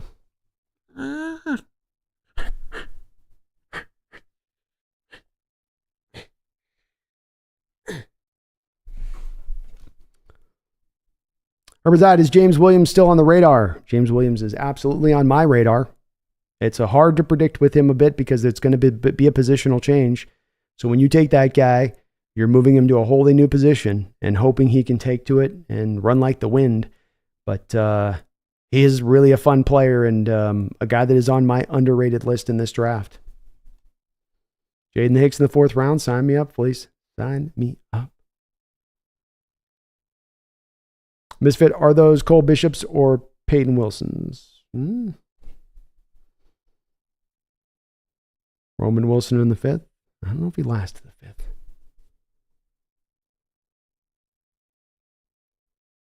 VFX, Jared versus my number one edge in the class. Would be stoked if we traded down and we're still able to grab him. He's a speed to power bully. He's a good player, Ja. Like him quite a bit. As I was saying, I've got kind of that Brian Burns upside look to him. So if you're able to trade down and still pick yourself up a Brian Burns, that'd be perfectly fine with me.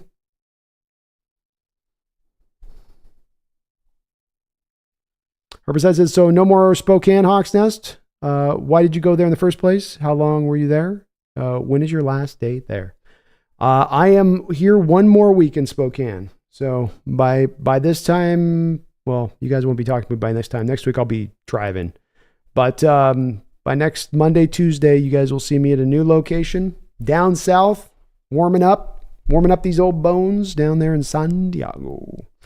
Yeah, it's a good question. It's a great question, Herbicide. Originally was moving here to do IT work with a buddy. We were going to do some stuff here as far as privately consult. And we were supposed to take over for a guy that was supposed to retire. And then he was going to hand us his business because he didn't want to do it anymore. And then once I got here, he decided he wanted to still do it. And so then I created a football channel. Kind of how that went, Herbicide. So I came here under false pretenses. Not that I mind. Spokane's been awesome. I ain't complaining. But that's kind of how that is what brought me here. You know, how long were I here? I was here on 2 stints. So I was here for a couple of years, then went to Hawaii for about a year, then came back here for the last about 3 years or so. I've been here. Beautiful town. I love Spokane's really nice. I know people bang on it with the Spoke, Compton, and all that, but not that bad.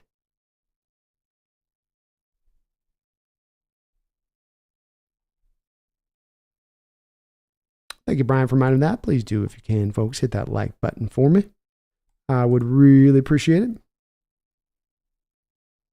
So I just did the mock, took Bowers at 16. BB was still there at 81. Of course, Kitchens at 102. Rosengard at 118. Ooh. That'd be an awesome draft, Herbicide. Sign me up, man. Reno says, it makes me sad we probably won't get a shot at Peyton Wilson. He has insane game sense, was always in a good spot to make a play in college. Yeah, it's hard to say. I mean, they trade back. They might have a chance then at him, Green Earth. And with that medical thing, it's just hard to say with Peyton where he's exactly going to go. And, you know, you almost have to see those medical reports and what they're saying about him. But, I mean, a 6'3", 240-pound linebacker that runs 4.43 with a 1.54 10-yard split and jumping almost a 10-foot broad. And as I said, you feel that and see that on tape along with really good instincts and ability to tackle, really strong in coverage, squeezes zones down tight, cinches those zones down. I love Peyton Wilson's upside. Love it. Chase Stern has been a member of the Hawks Nest for 9 long months, almost a year as a Hawks Nest member. Thank you for that, Chase. I do appreciate you. He says, would you be mad if we took Verse at 16? He's one of my draft crushes. I'd be happy with it. I would be okay with Jared Verse going at 16. It would not be to me ideal in the respect of if we're looking down the barrel of it being a Jared Verse there, I would think the ideal to me would be more move back, in my opinion. The thing with Jared Verse, as much as I like him, and this is even in the comp that I would bring up to him with Brian Burns, where to me, Brian Burns and his run stuffing ability kind of comes and goes. It's not the greatest strength of his game. He's more about rushing the passer. And that is the case with Jared Verse. Well, okay, what do we got going on with our edge group right now as it stands? You have Derek Hall that was awful against the run last year. You have Darrell Taylor that was awful against the run last year. You have Uchenna Nwosu coming off a major injury, and you have Boye Mafe who was okay against the run last year. A little bit of a dip from his really strong rookie year, quite frankly. So now you're kind of getting another one of the guys you already sort of have on this at that point, Chase. You know, one of these kind of types that's already there on the roster as it is. And then you're still missing the edge setters. You're still missing the power edges that this defense supposedly needs for Mike McDonald's defense to operate at its best. But with all that said, if he's the pick there, he's very talented, and you're getting a Brian Burns-like player at 16. And that's certainly not a miss as a pick at that point. You know, it's certainly not a bad pick at that point. And I like him. I've liked him the last couple of years in watching his game. He's ready-made to go too, Chase. That's the thing with him. I do think Dallas Turner might need a little bit of a year of kind of maturation to get his ability to use his hands and get his technique up to snuff. I think Verse is going to be pretty quickly ready to go for whatever he's going to bring to the field pretty immediately for whoever he goes to. Megan has been celebrating 28 months, almost 3 long years as a Hawks Nest member. Thank you for that, Megan. I appreciate you that. Says the orca was the boat in Jaws. Orcas scare sharks. That's right. The orca. I remember that. And they do. Yeah, they will take a great white out like they were eating a Tic Tac. I mean, I saw one shot the other day. They had the drone over the top and the shark was like kind of swimming there in the water and he's sort of looking around. You're like, oh, the shark's kind of on guard. And then this orca comes flying. I swear it was like 55 miles an hour and just hits him right in the middle of the ribs. Just, and the shark's just done. They're smart. They know what they're doing. We do not want them ever having the taste of human flesh, or it's over for humans in the water. Imagine there's just this one creature. Knowing humans, we'd probably just eradicate the creature. Like, well, no more orcas, I guess. I'm like, didn't we already try to do that? Garth Knight, thank you for the $5 donation. I appreciate you. And Megan Chase Stern, thank you for your guys' long-time support again, too, on the channel. Really appreciate you guys being members of the channel for so long. Garth, thank you for the $5. I appreciate you for all your donations today as well and your long-time support. Jim Irsay threw a Hail Mary for peace with the orca's attempt to save Tillicum. Let's hope it worked, given it's the thought that counts. Yeah. You know what it is with those virtue signaling kind of attempts, Garth. It's all about the act that matters. It really doesn't matter about whether or not it actually does anything. It's really about where your heart's at on it, right? It's all about intentions. That's, outcomes are irrelevant. Jim Irsay. Oh, Lordy. Thank you, Garth. It is the thought that counts. Yeah. Never think about the consequences. Just the thought. Just do it. David Pugh. Thank you for the $5 donation, David. Great to see you in the chat tonight as well, brother. I'd like to get into watching legit tape of prospects in the future. How do you have access to that if you don't mind me asking?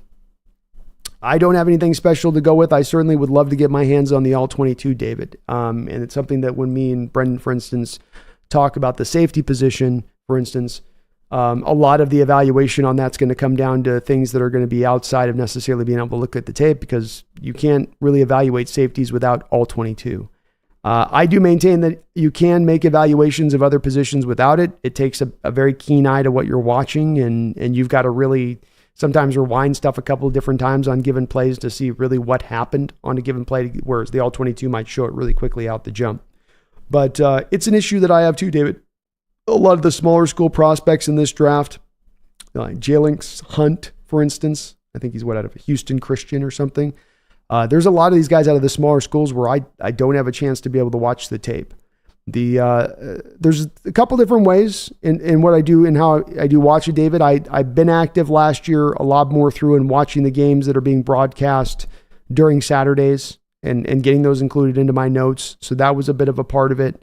The way some people have put some of these games up on YouTube is very helpful in being able to look at these prospects very quickly and get through a lot of their tape very quickly.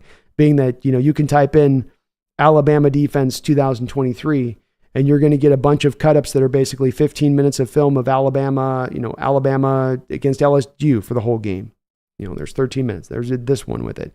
So I'm looking for those a lot of times, but sometimes you just got to watch kind of the whole games or just flip to the sides of the ball. But I don't have the access to the All-22. So I have to kind of do my evaluations as separate of that as much as I can around that a bit, which it is a challenge because the 22 does really give you the story and tell the whole tale. But it's hard to get all the 22 too, David, because it's different conferences have their different broadcasts, have their different ways to get your access to it. So someday it will be mine, David.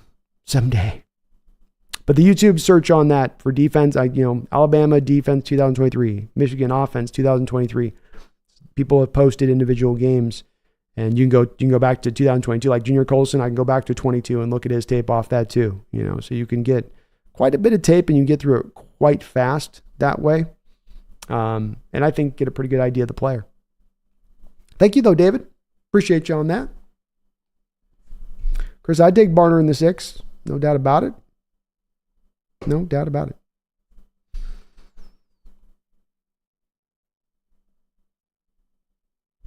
Lee says, I think a lot of people think Abraham Lucas can switch to guard. That's kind of a common belief out there, yeah. I'm not sure about it, but it's out there.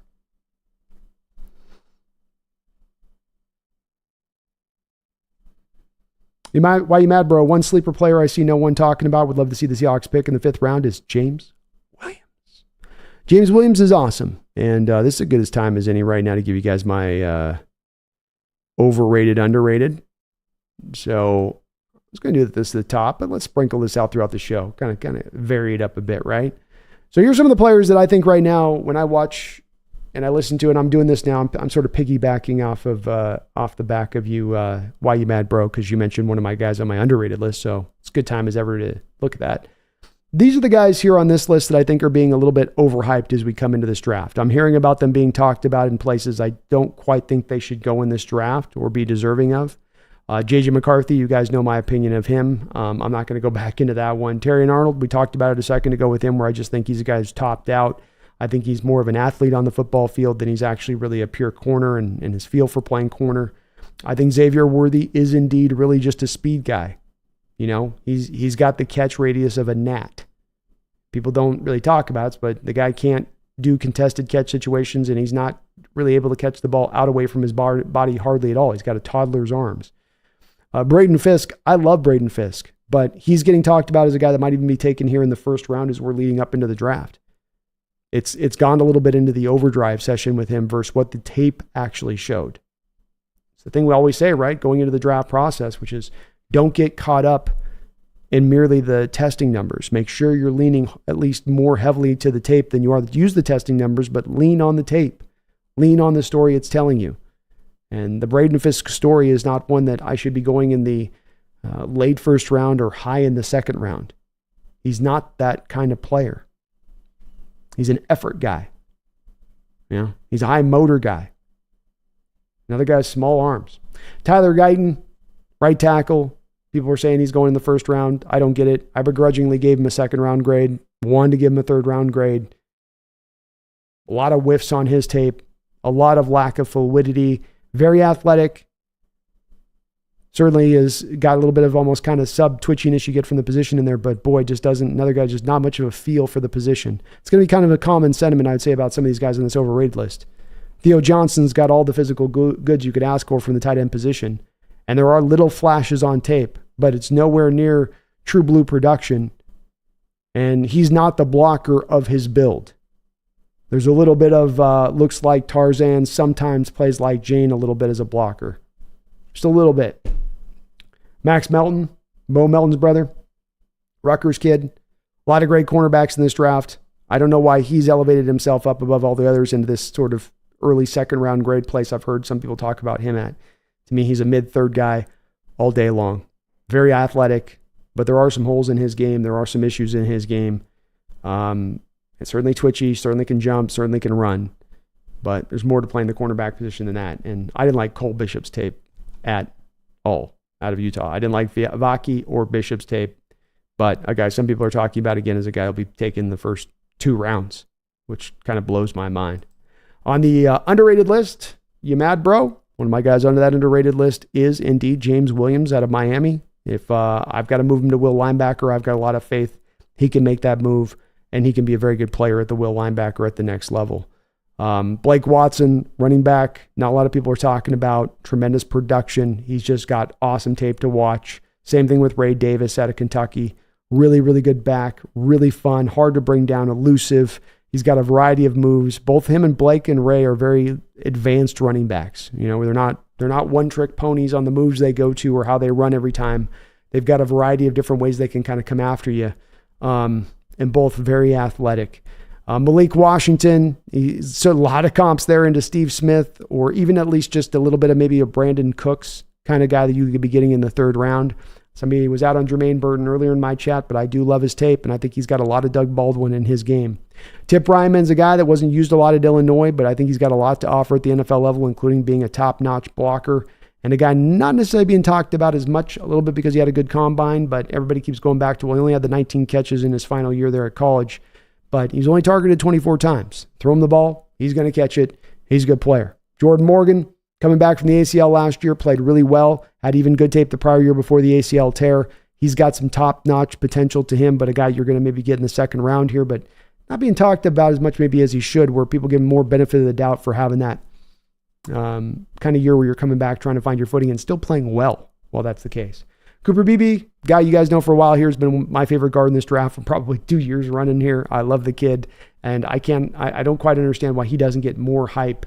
And maybe it's just a bunch of NFL teams lying in the weeds and sort of trying to keep it quiet because they don't want to, so they can pounce come draft day. But I love Cooper's game. Roger Rosengarten has been sort of the forgotten man, as Troy Fatanu is the guy that's going to get all the talk and praise out of that UW line. But when you watch Rosengarten's game, he's got a rare kind of snappiness out of his stance that will allow him to be not just scheme specific to whatever team takes him. He can go to 32 NFL teams and find a starting role, I believe, as a right tackle. Maybe even have some left tackle ability too, and really liked his game. Great footwork, smooth, always under control. It just seems like defensive linemen can never get him knocked off balance. He's always in the right spot in driving his block, keeping his feet in the right place, moving his feet. Like his game a bit. And as I said, James Williams, one of those guys. Edifon Olofosio, another Husky that I don't think's talked about much. And Darius Masau. And if you watch my Sleepers show that we did 2 weeks ago, Darius was one of my sleepers from UCLA. Both Edifon and Darius might give you two inside linebackers that you get later on in the draft who are able to come in and start for you fairly immediately, and even if you have to wait at that point. And when you look at Darius's game and you look at a guy's game like Jeremiah Trotter and the way that those two guys are built, you kind of go, wow, you got to go second, third round for a Trotter. You can get this Darius guy maybe fourth or fifth round. Is he really that far off a Trotter? Is there a real big difference between him and Jeremiah? It's just the question I ask. But thank you, Why Mad Bro. That's well spotted on your part. I'm with the James Williams hype as well. Good morning. Well, if we trade back and still have a first round pick up a second, I think it would be better than not having a second, especially with how good the second round could be. Yeah, agreed.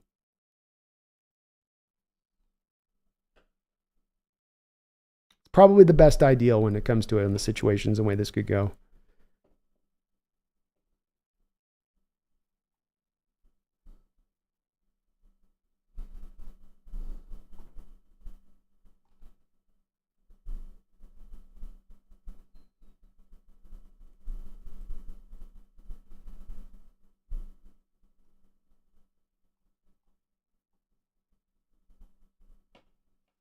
Brian says, damn it, I didn't get a notification. Late again. This one's my bad, Brian. I meant to get the show set up like yesterday so the notifications could go off. And it's been my fault a little bit this month on some of these shows with it, Brian, because I'm packing and doing like 10,000 things off camera kind of at once. And so things are sort of stacking up at times before the show. But I try to get these done a little bit to where, because I know the notification stuff can be weird with YouTube at times, a little bit more further in advance if I can. I'll try to do that for Wednesday's show.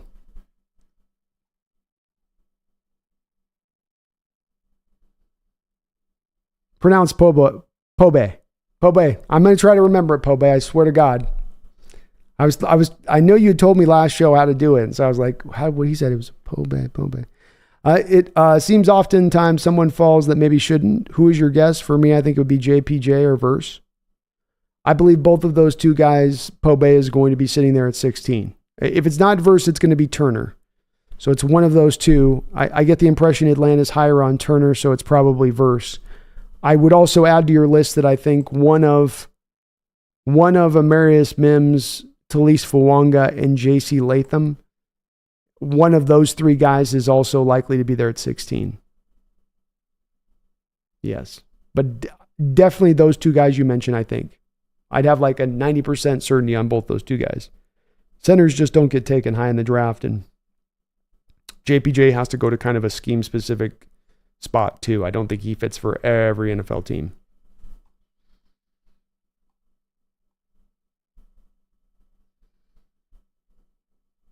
Ricardo says, we also don't swim in the same waters as the orca. They swim in the deep ocean. Well, there we go. But if they had the taste, Ricardo, for human flesh, maybe that'd be worthwhile to come up from the deep. I'm trying to do a horror. I'm trying to help get us to put a horror movie here together, guys. Let's crowdfund this.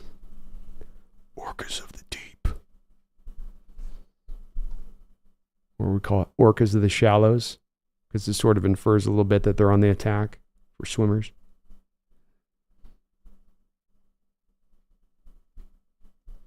CR says, imagine we coming out of this draft with Cross and Caden Wallens. Well, they won't take, I don't think they take Caden. They got Forsyth out there. Fatano, Tomlinson, Olu Bortolini, Bradford Zinter, Lucas Fant. That'd be pretty good. I'll be with it, CR. I do think they're not going to likely go with Caden Wallace, though. They'll roll with Forsyth at left tackle another year.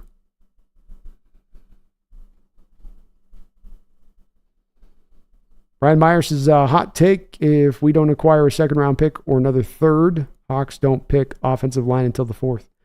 It's kind of what I was trying to say a little bit at the top on, and I didn't really say it clearly with that, but the finding of the interior offensive lineman is a tricky thing, Brian, to your point.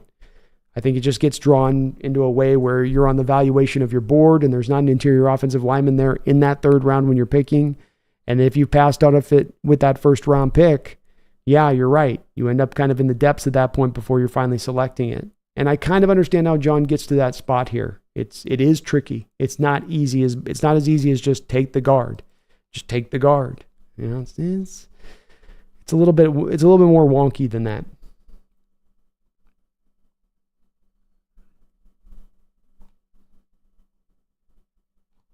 Just a little bit.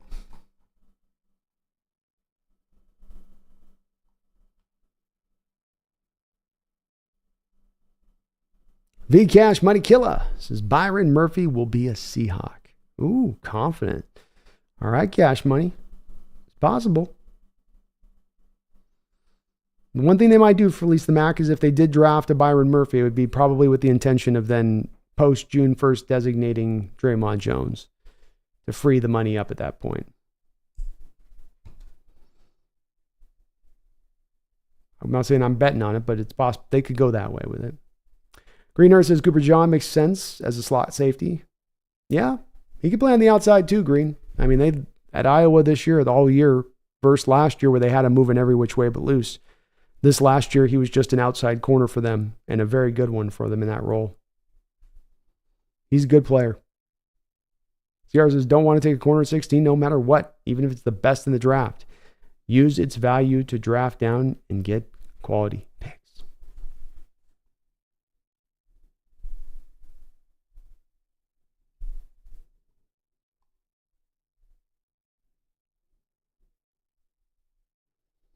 Yeah, Van Brand's really nice. I don't think he lasts the fifth round, though, Fleece. I've got a second round grade on him. The third round's probably his ceiling. Michael Cam, if Terry and Arnold or Quinyon Mitchell are there at 16, would you consider one of those fine CBs?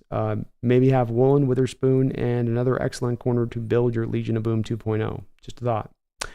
No, I get it. Understand completely as that thought. And as I said, some of this is a little bit of, I know that there are people out there that love Tariq Woolen. I love Tariq Woolen, okay? But we don't know what Mike McDonald's opinion is of Tariq Woolen. We don't know for sure if Mike McDonald looks at Woolen and says, that's a long time outside. That's my outside corner of the future right there. He very well may be saying, like, Witherspoon's fine on one side. I need to get the other side hemmed up.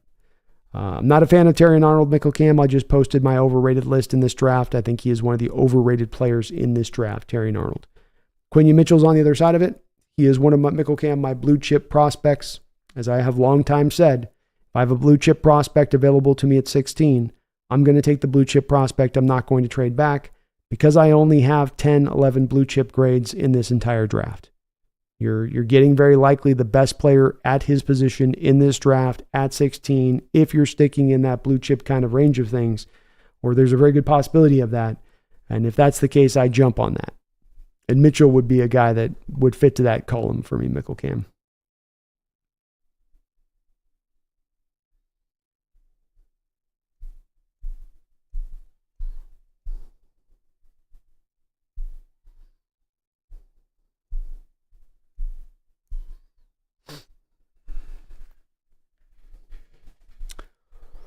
And good morning, football breakdowns. The thing to consider on the corner thing again is don't know where they're at with Woolen, right? Don't know exactly where they're at with him. They may want to move Witherspoon around like a piece. And so there's maybe more of a need for an outside corner than we might think at first blush. And when you look at the history of this defense, going back and over time, having two really good cover corners on the outside is a big part of what helps to make this defense go, because it then allows you to run your games up front. It allows you to blitz that much more. It allows you to play that much more man coverage.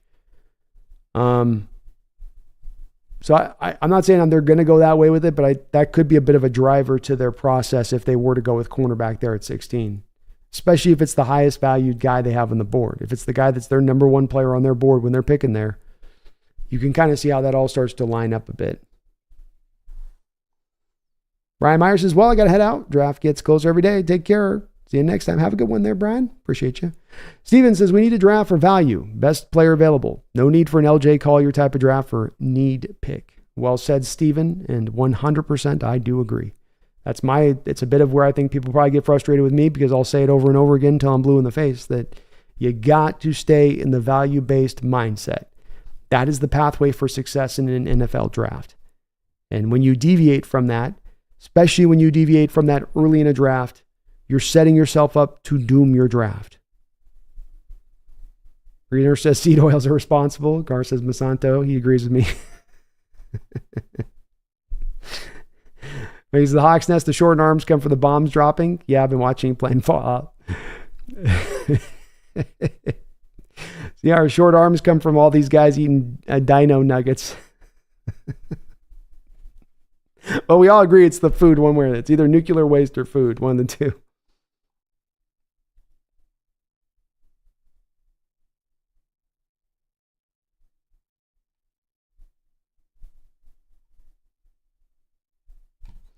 Space says, have you ever been to Coronado Beach, Brandon? I spent a Christmas down there and the weather was perfect. I have been there, I think.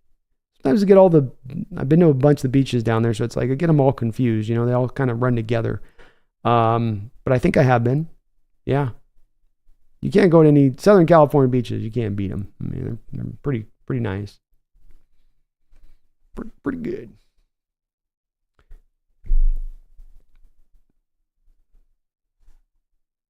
Lisa Mack, I would Olu Fashanu to have depth at right guard. I would draft Olu Fashanu. I don't know if he could play guard. I had thought about it, but I just didn't think he had that quiet ability to sink with his big size to get there, but he might have it in his ability.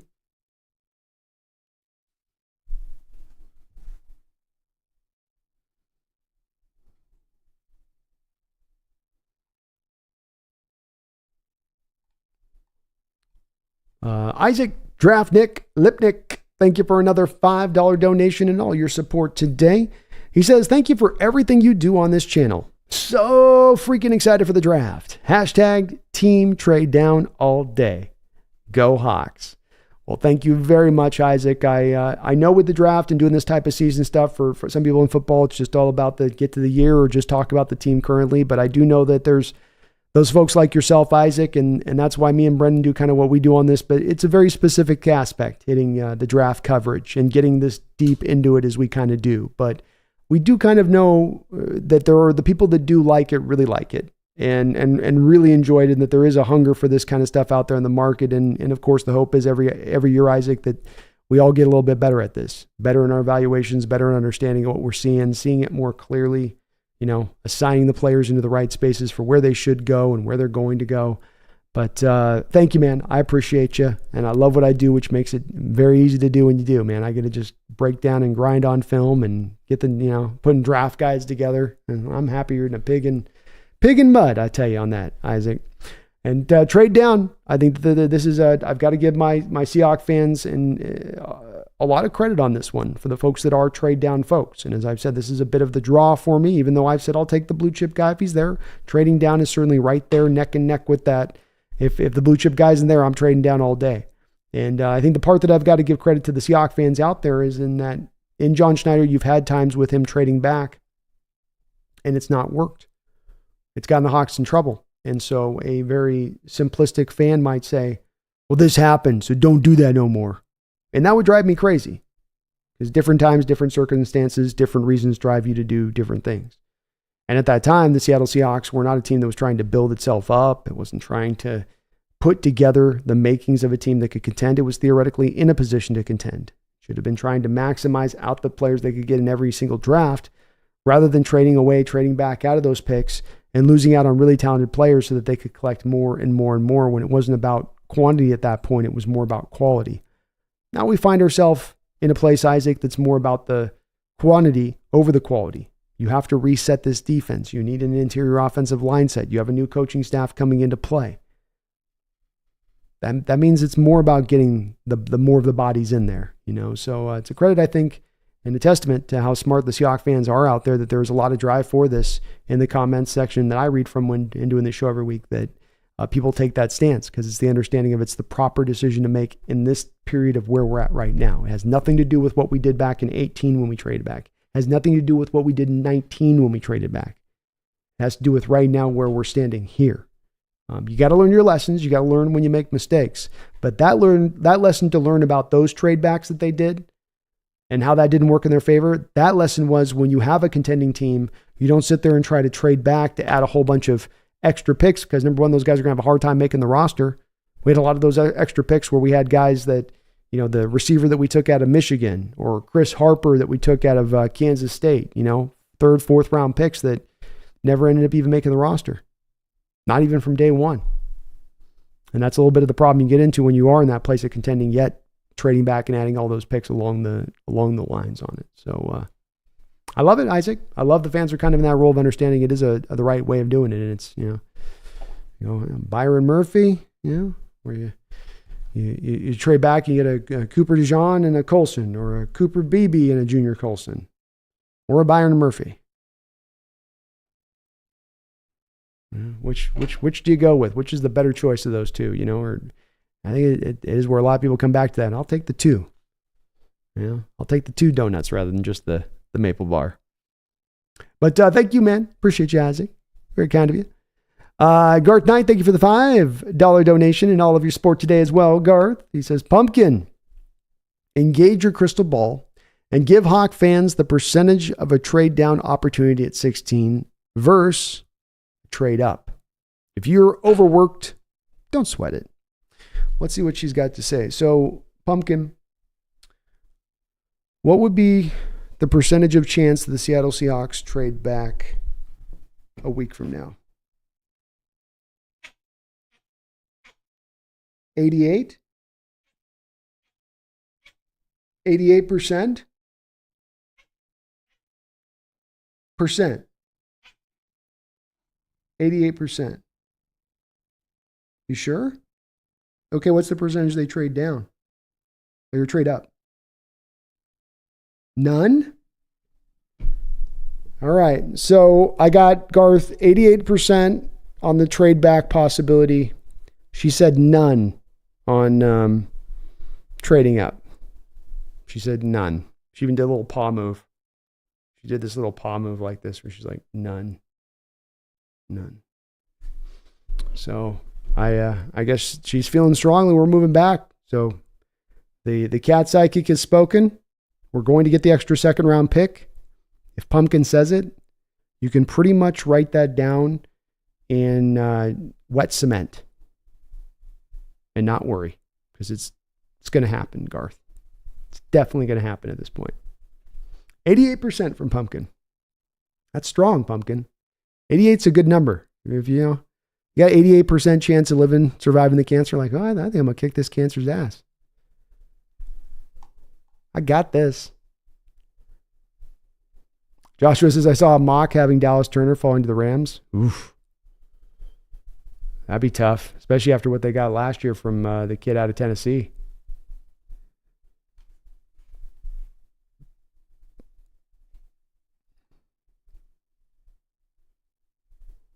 Yeah, Daniel, you're right. They made a movie about that. I think they did make an orca movie. Orca movie. CR says, I want to go for all these broken players this year, playing the high-risk reward game. Give me the field issues of Sweat, just recovered from a broken leg Zinter, as well as Jordan Travis. Yeah, throw Peyton Wilson in there too, CR. Let's just roll them dice. Fleece says, I'd like Malik Washington in the late third to be our punt returner. That's currently where I've got him at. Fleece is in the late third. Megan says, the Hawks Nest, the Orcas are Seattle's rugby team too. Hell yeah, that's a strong rugby name. That's a strong rugby name.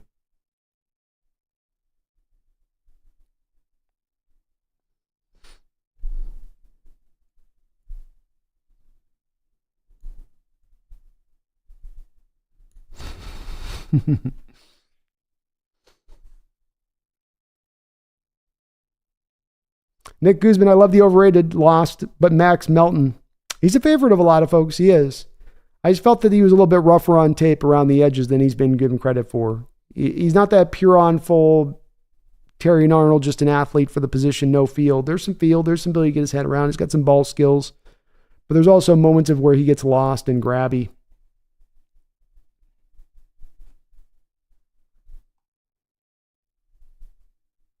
Snail says, you forgot Penix on that list, B. Spoken like a true Coug. Space says, Brandon, do you see us drafting a quarterback in the later rounds? Probably not, because you'd have to keep 3 quarterbacks on your roster to do that. And I don't think that that's going to be John Schneider's intention.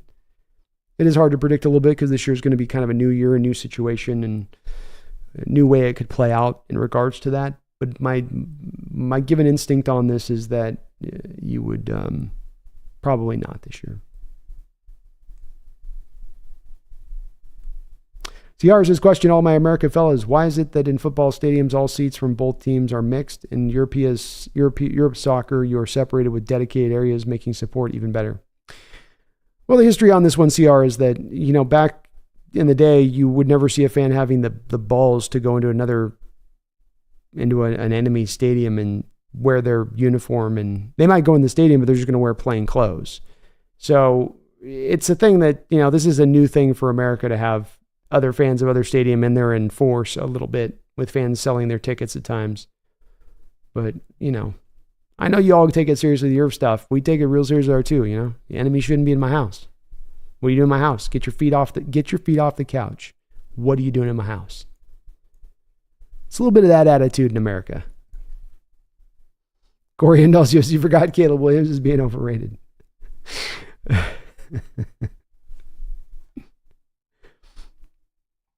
Maybe so. Megs the Hawks Nest, heading out to rewatch Fallout for the 7th time and play some Fallout 4 Far Harbor. Great to see you all again, and we'll talk soon. Sounds good, Meg. Have yourself a great night. Thank you for all you do.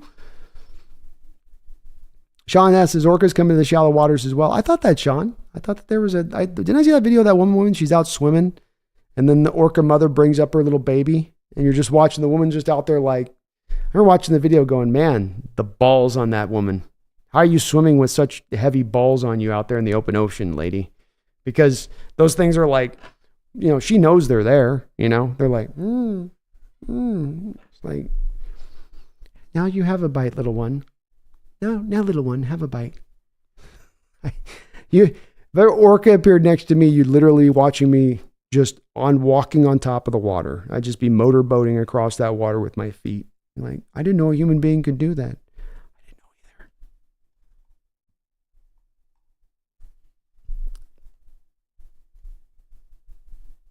either. Rockman Drums, it's going to be oof. If we trade down, just seeing the players we could have had come off the board, but we should still do it, damn it.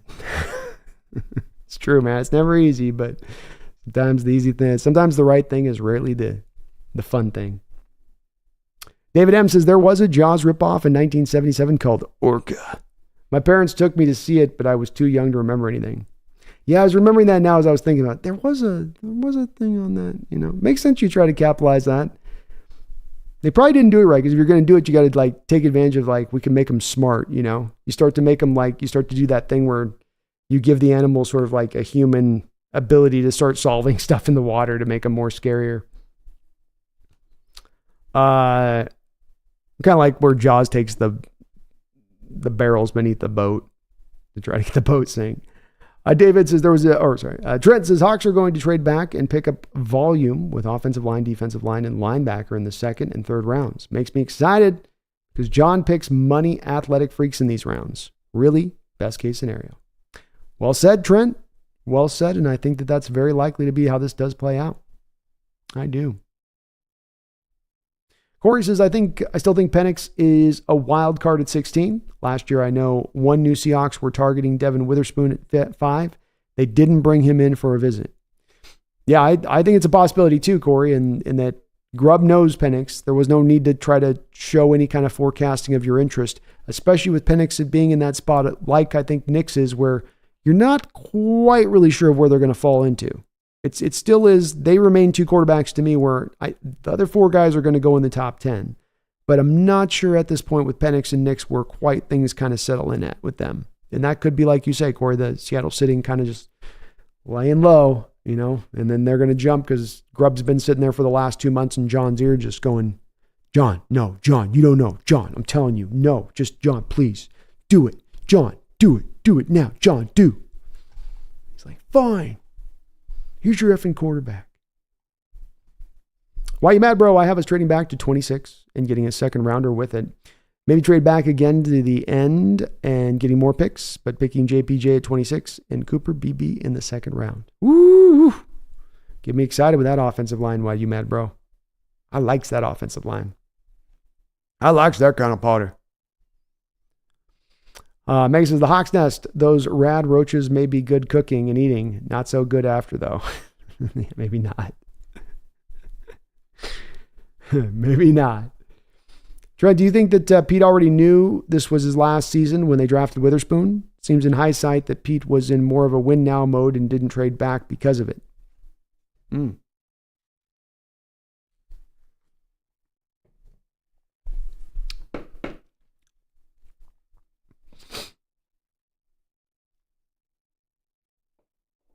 I'm just giving Trent your question a little bit of thought. And I think what made last year a bit hard in the trade down, trade back scenario was that from John Schneider's perspective, he was really trading out of a spot where he wasn't going to get a player as close in talent to what Witherspoon was, picking at 13, 14, 15 if he moved back. And I think that more instructed John Schneider, Trent, than it instructed Pete on that part of it. I don't think that Pete was aware of the fact that last year was really in contention for being his final year. I think ultimately he, being a very optimistic guy, had a lot of confidence that even with the way the year ended out, that he could come back to Jody Allen in the ownership group and explain to him why the future was bright, why things were going to be fine long term. And, this was part of what he indicated, Trent, in that first press conference that he gave before he came back and said that the things were kind of done. So, no, I don't think Pete thought last year was going to be this last year was going to be his final year. I think he was kind of sideswiped by the end at this point. I think there's been times he's flirted with it as a possibility, but I don't think he ever really was true blue wanting to do that. It was more of an interesting idea to consider, maybe. Corey says, I lived in Huntington Beach, one of my favorite places ever. It's a unique culture down there, all through Southern California, from LA down into San Diego area. Just all of the beaches that they have, all of them got their own little different kind of flavor to them. They've got great restaurants near them. They've got usually some cool vibes and energy down there, great bars. It's a really cool part of Southern California, and especially when you talk about enjoying the weather and watching the ocean, and it's awesome. Ethan says, hey, Brando, tuning in late. I was thinking of asking you, if you had the opportunity to ask one singular question to John Schneider and receive 100% truthful response, what would you ask? Ooh, that's a great question. That is a fantastic question.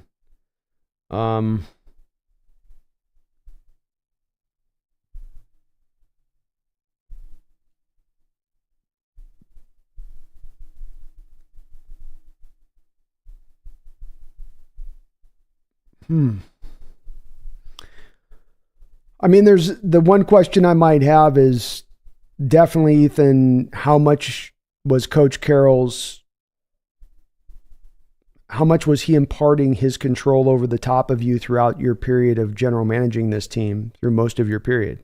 How much did you really have to be able to do the things you wanted to do? I mean, how much have you been hindered or not hindered? Maybe it's like, oh no, Pete it would say it's all been me. But it's definitely a question in my mind, Ethan, about the situation of, Jamal Adams trade, the trades for Sheldon Richardson, spending money on certain guys where other general managers might say, okay, Quandre Diggs, you just broke your foot. You're not going to come back the same way. We don't really want to, we're sorry, but we're not going to pay you that contract. It's just not smart money here to do this at this point. So I'd like to maybe understand a little bit more clearer of how that decision-making happened over those choices to better understand, if it's what my given instinct is on this, Ethan, which is that John at times had things thrown on his plate that he had to do that he didn't necessarily want to do, that most general managers don't have to face. And that there's no way you can't think that that inhibited or prevented him from doing his job to the utmost. And now that he has that removed, that he's now able to do his job to the utmost. Not that he's able to be ultimately successful, but that he is unhindered. He's unshackled. He's not held down by some other impinging factor. But that would probably be the one, Ethan. And if not that, something about team building in regards to, is it more the team or is it more the quarterback from your essence of it? Great question. Chris says, the Hawks Nest, what is the furthest you'd trade 16 back? As in your actual first pick, would it be 25, 35, 45? Again, some fantastic questions here, you guys. I love it. It's arbitrary on this, Chris. So I'm going to tell you, this is a tuning fork thing where it's like, it feels right about, like it's a little bit like that. So I would trade back further than just 25. 33, 32, 33, 34. That feels about right, Chris. If I could go back from 25 to 35 and get a late second round pick in this draft to do that, I would do it. The double trade back, to me, Chris, is one where, okay, now we're talking about maybe getting into that range of, 4 picks in the first 3 rounds, which is, to me, where you make your money in this draft. It's not just in the top 10 picks. Where you're going to make your money in this draft as a general manager is what you're able to accomplish from picks about 12 to 80. What do you do in that selection? Because there's some players in this draft that are going to be really good players that you can get in that spot of this draft. But you got to be on the right one. You're going to have to pick her correctly and target the right guys for where they need to be. And that's where it gets hard. I mean, it makes it harder for John to do that, but I would trust in the haul you would come away with on that, Chris, in total, to be able to make that big of a move back. The overall haul, I think, would be so mind-blowing to people that they would completely understand why they moved in that way. I don't want to move back into the depths of that 4th round and get more 4th round picks. It's more about trying to get inside into that 3rd round range again and be in that area of things.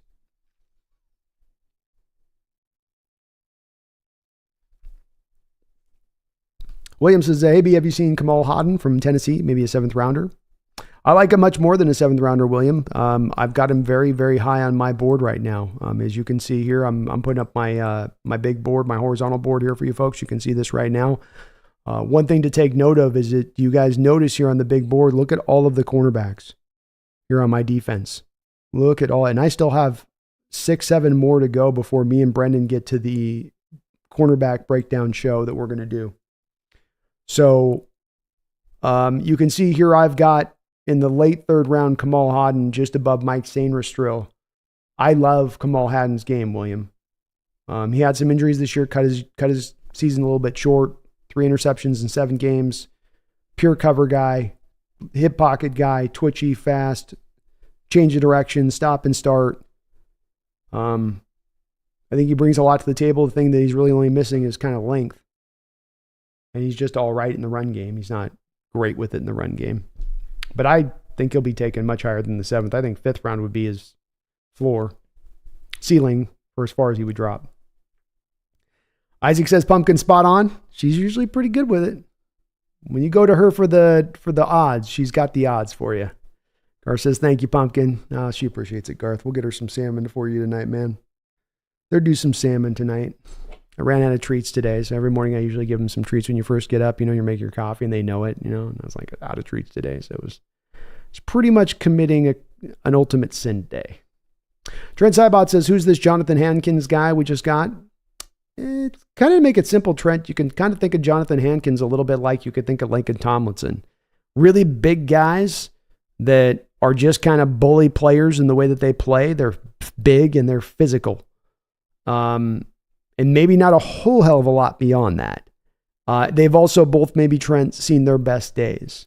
But Jonathan Hankins is your pure nose tackle guy. He comes in to be the third guy. He essentially allows John, if John comes into this draft, Trent, and he's got Jaron Reed and he's got Cam Young, he could theoretically walk into the draft saying, man, I'm going to have to draft a nose tackle at some point in this draft, which is a precarious position to be in because there's not a lot of good nose tackles in this draft. Especially now that we might have another one off the board with Tavondre Sweat going wiling out with what he's doing. I'm going to go start drinking and driving and, partying it up. So he just gives them a little bit of insurance so that they don't have to stretch for that position, Trent. But at the same point in time, he also doesn't necessarily give you a whole hell of a lot. A functional, maybe on a rotational basis in there just a little bit would be maybe the kind of the way to look at the upside on him.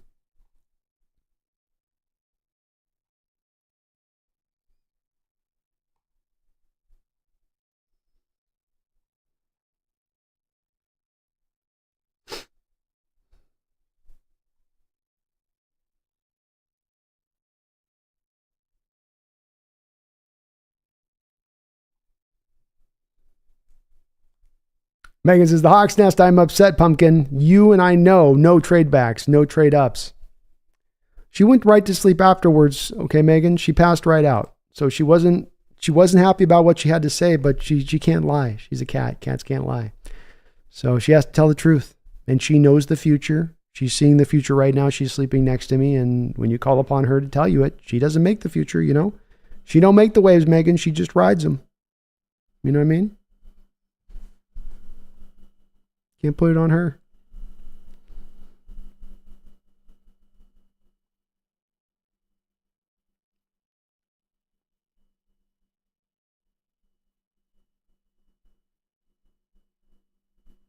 Carlos says, I feel like they're too big to go into a public beach or anything like that. That's how you get a beached whale. I don't know, man. They're also crazy though, Ricardo. Like, you seen those videos with the orcas where they they got the seal on the shoreline, and the seal's like sitting there over there on the beach, and it's like it's flashing them, and it's like mooning them, and it's like, you can't get this, and then the orcas like go like shoulder to shoulder, and they start out from like 200 yards offshore, and they build their speed up, and then they send a wave over the top of the seal, and then it drags them into the water, and then they pull them right out. That's what I'm saying. Like, they are legitimately scary smart. And if these things ever, we should be having scientists kind of already starting to work on this. I mean, they're already starting to take apart our boats. They're taking apart our boats as we're trying to, it's only a matter of time at this point.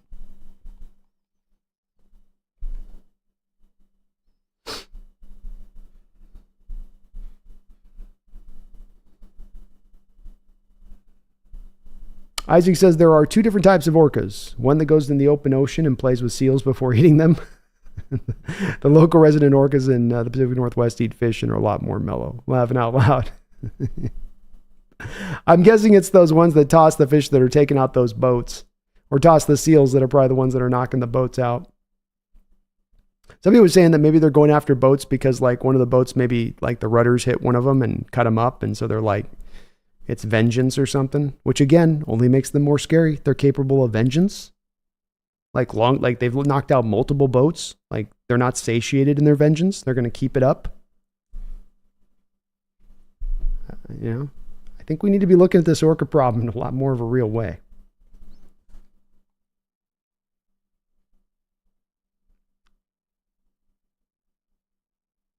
Snail, thank you for celebrating 14 long months as a Hawks Nest member, well over a year. Says, B, grab a burger at Hodad's for me when you get there. Okay, I will grab a burger there, Snail, but Hodad's has got to bring up their bun game. The burgers, solid.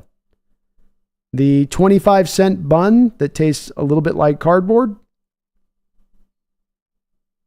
You know, Snail? You know what I mean? I'm going to go down there again and give it another try. It's a legendary place. You know, you got to do it. But why the 25-cent bun, Hodads? Can we get a little brioche? Huh? A little bit better butter on that thing too, maybe, you know? It ain't all about the meat.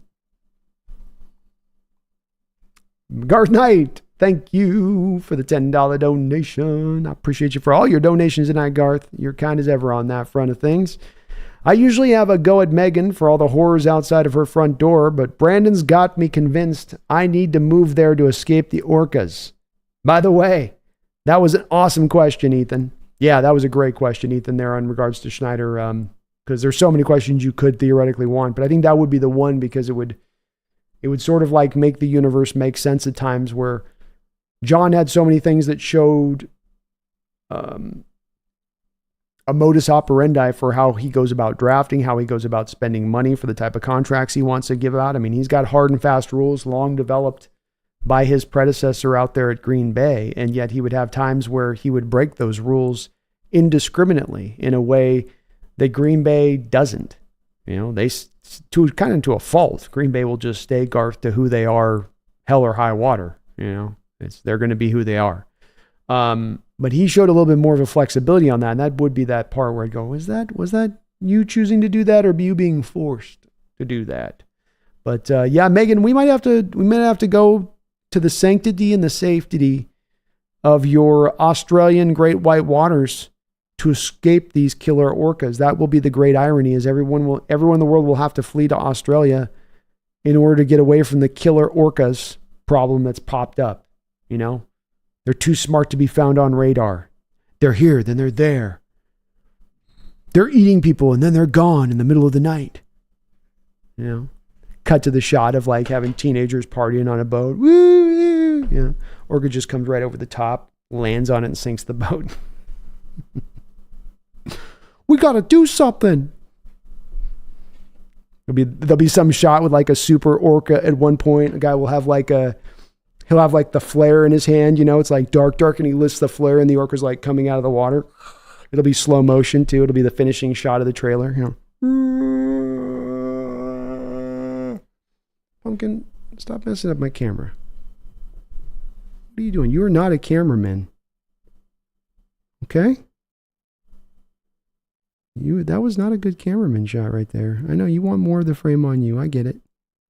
But that'd be the final shot, Garth. The hero would be there with the flare, right? Flare's going up. You see his face.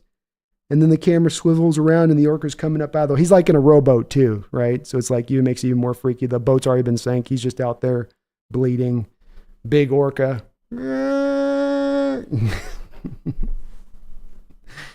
Orca 2. Thank you though, Garth. This orca issue, man, I think we're kind of figuring out something tonight we hadn't been aware of, but I'm growing more keenly aware of it by the moment. Corey Endall says, does Pete Carroll chew the same gum as Ace Ventura? Yes. He does, actually. Not even joking. He just does. Stoney says, I got a new kitty. I guess it's going to live under my bed, but go Hawks. Humans are food in Australia. They are human food. Give her some time, Stoney. Give her some time or him some time, whichever it is. They take a little bit of time in all new places to kind of get comfortable, and they need to have their safe places, you know. They need to have their spots. She likes this spot because it's got her, number one, she knows she's the star here, so she needs to be on display for all you guys. But they also like to be up a little bit higher. So if you can get her a kitty tree, get them something that makes them feel a little bit safe, because new places are scary. You know, you may have a dog there. You may have something she doesn't even know what. You know.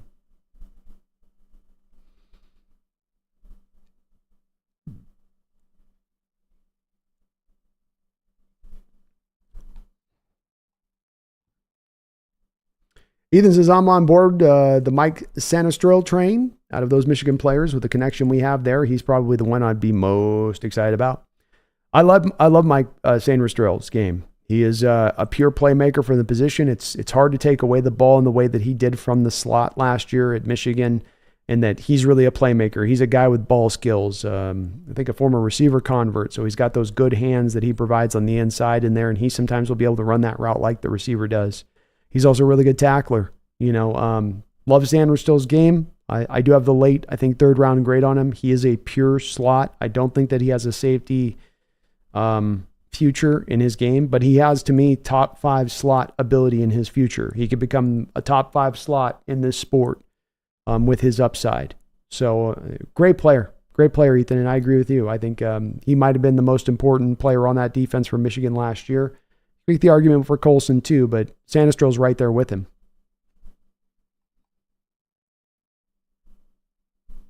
Brandon the Cut says, I just fired up the AC for the first time. Spring is here. Yeah, we had a warm day today. It was so nice. Oh my God, it was such a beautiful day. Just get out there and just soak the sun up. It was good. Megan says, nope, this is why I'm a dog person, B.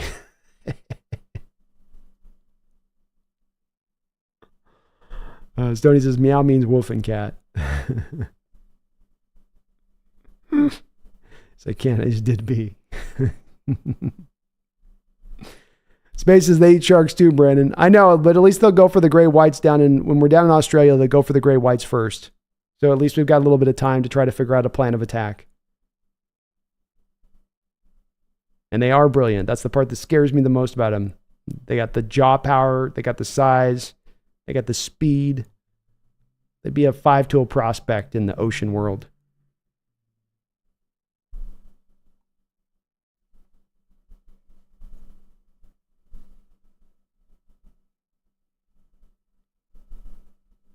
Addicted to Hawks says, realities, I am reality. There's the way it ought to be. And there the way it is. Famous Tom Berenger quote from the movie Platoon. Yeah, he's a badass in Platoon. Stoney says, reality is for those who can't handle drugs. ... Me. Ethan says, Hawks Nest, Joe Brando, thinking about coming out to the west side for training camp. I am absolutely committed to trying to get out for about a 4 or 5 day span. I'm moving down to Ethan to San Diego, but I'm going to try to fly back up for training camp this year for about 4 or 5 days. Take in training camp, do a meetup, a Hawks Nest meetup thing if we can, maybe even 2. I don't know. I don't know if we'll have enough time, but we're going to try to do it if we can. Megan says, the Hawks Nest, then you'll have to deal with the fresh and saltwater crocodiles. Yeah, that's not going to be fun. They're kind of aggressive. But they're not smart orca. I feel like I can outsmart a crocodile. I don't know if I can outsmart an orca. They might have me on that one, especially as I've gotten older. A young orca brain against old Brandon brain. Might take the orca.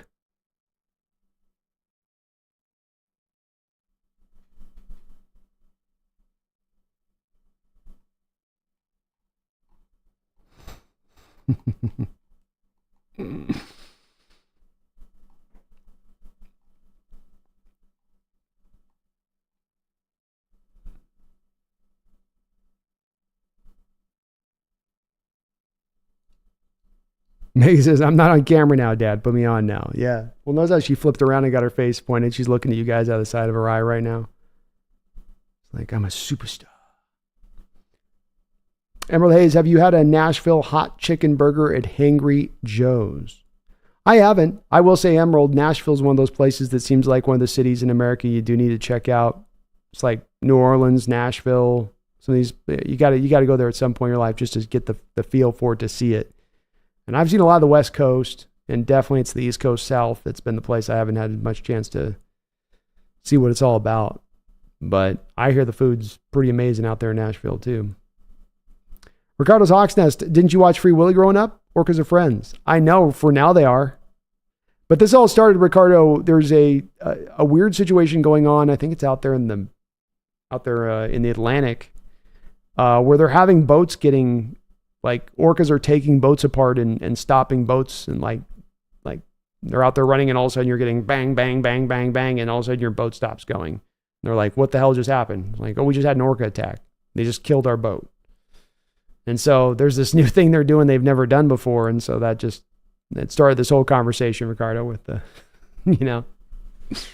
maybe they're evolving, It's microevolution right there. Or is it macroevolution? It's one of the evolutions. It's happening faster. They're learning. They're evolving.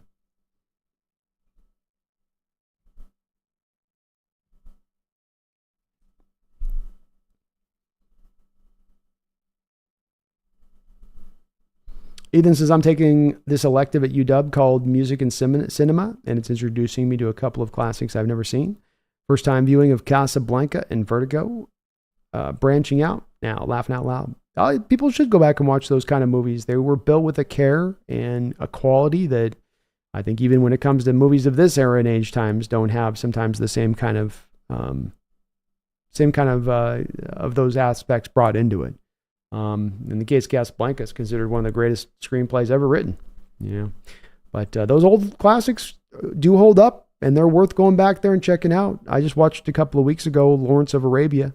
I'd never seen that one, Ethan. That'd always been one of mine. Like, you mean to get to it, but you go, is this really going to be, but it was good. And it held up. Amazingly shot film.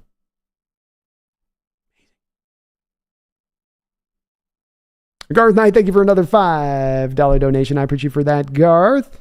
Says the Orcas may be 3 steps ahead and offering themselves as villains in an attempt at world peace nuclear avoidance. Nubin or Kitchens, Brando? Ooh, good question. Yes, they very well may be, Garth. It's like the that one with the movie, remember where it's the old book, The Hitchhiker's Guide to the Galaxy, Garth, where it's like the sort of the role the dolphins were serving in the Hitchhiker's Guide, kind of like spiritual guidance, so it's possible, we stop nuclear war today as the world unites. Unites around a common enemy that all find themselves falling prey to. The orca, once thought to be a docile companion of humanity, has now gone rogue. And the world recognizes its collective evil by uniting together to wipe them out. It will be their extinction. And on the backs of their extinction, Goth, it will bring our survival.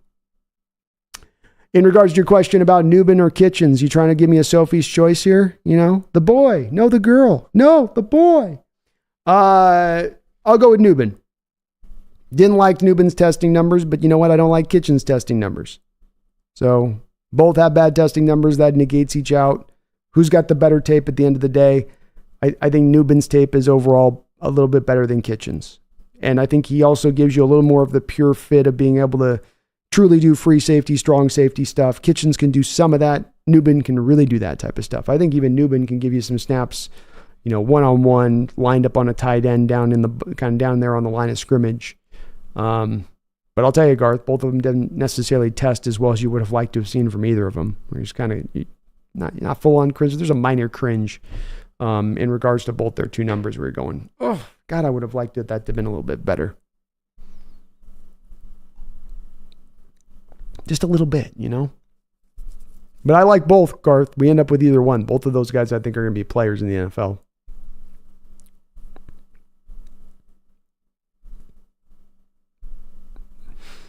Until the orca sends his blood in the water. Chris's last cat I had was just all kinds of lazy and judgmental. Couldn't even be bothered with a meow. Just a followed by eye rolls.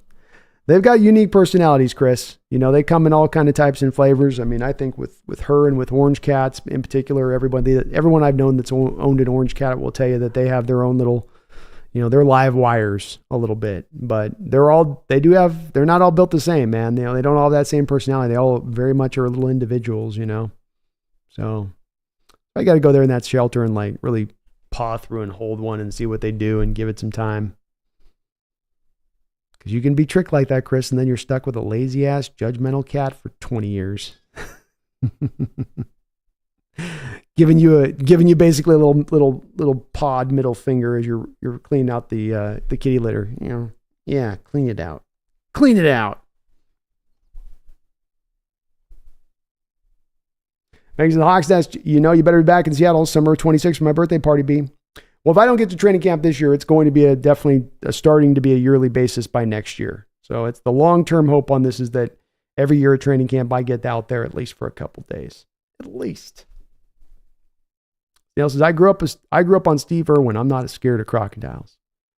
Right. He taught us how to be confident in front of the crocs.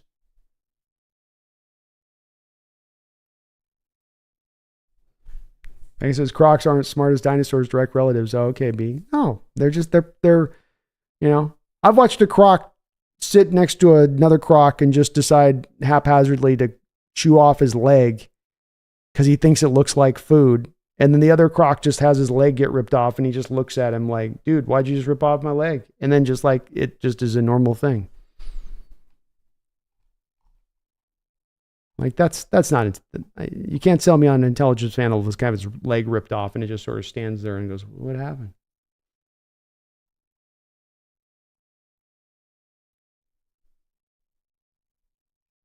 And the guess was where you go, let's have a J. Got to do it.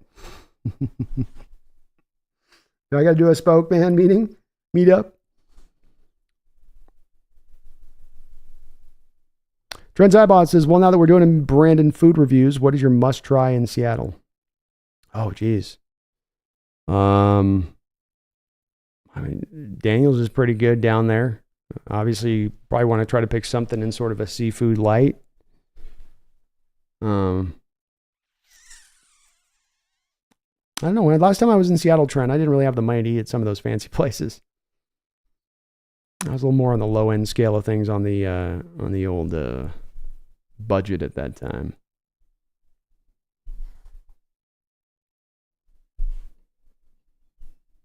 I was a lot up on Queen Anne too. For whatever reason, Trent, when I was always up at Queen Anne in Seattle, there wasn't as many places at that time to really eat out there. You had to go down the hill and search it out. Some good suggestions being put out here in the chat, though.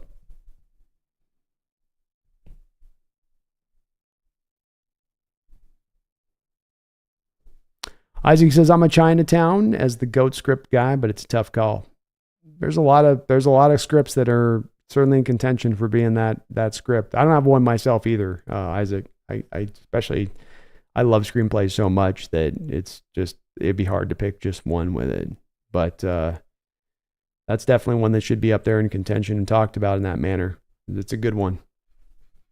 Another film that does hold up. And yeah, Snail, when you don't put all the CGI in there, it's amazing how it can last, and that's what these movies this day and age don't understand with it. Those movies in the back in the day and age did, is that you build something with a quality and that from an artistic standpoint, it can kind of last the test of time, and you can have movies that may be very old, but because they're so well made, well acted, well written, the costume was great, the lighting, the shots, everything was put together so well that it can still be, even if it's outside of a space and age and time, you can come back and, watch it and still appreciate it for what it is. Still be entertained by it, which is something if you have a movie 50, 75 years old, still able to do that. Because culture changes so much.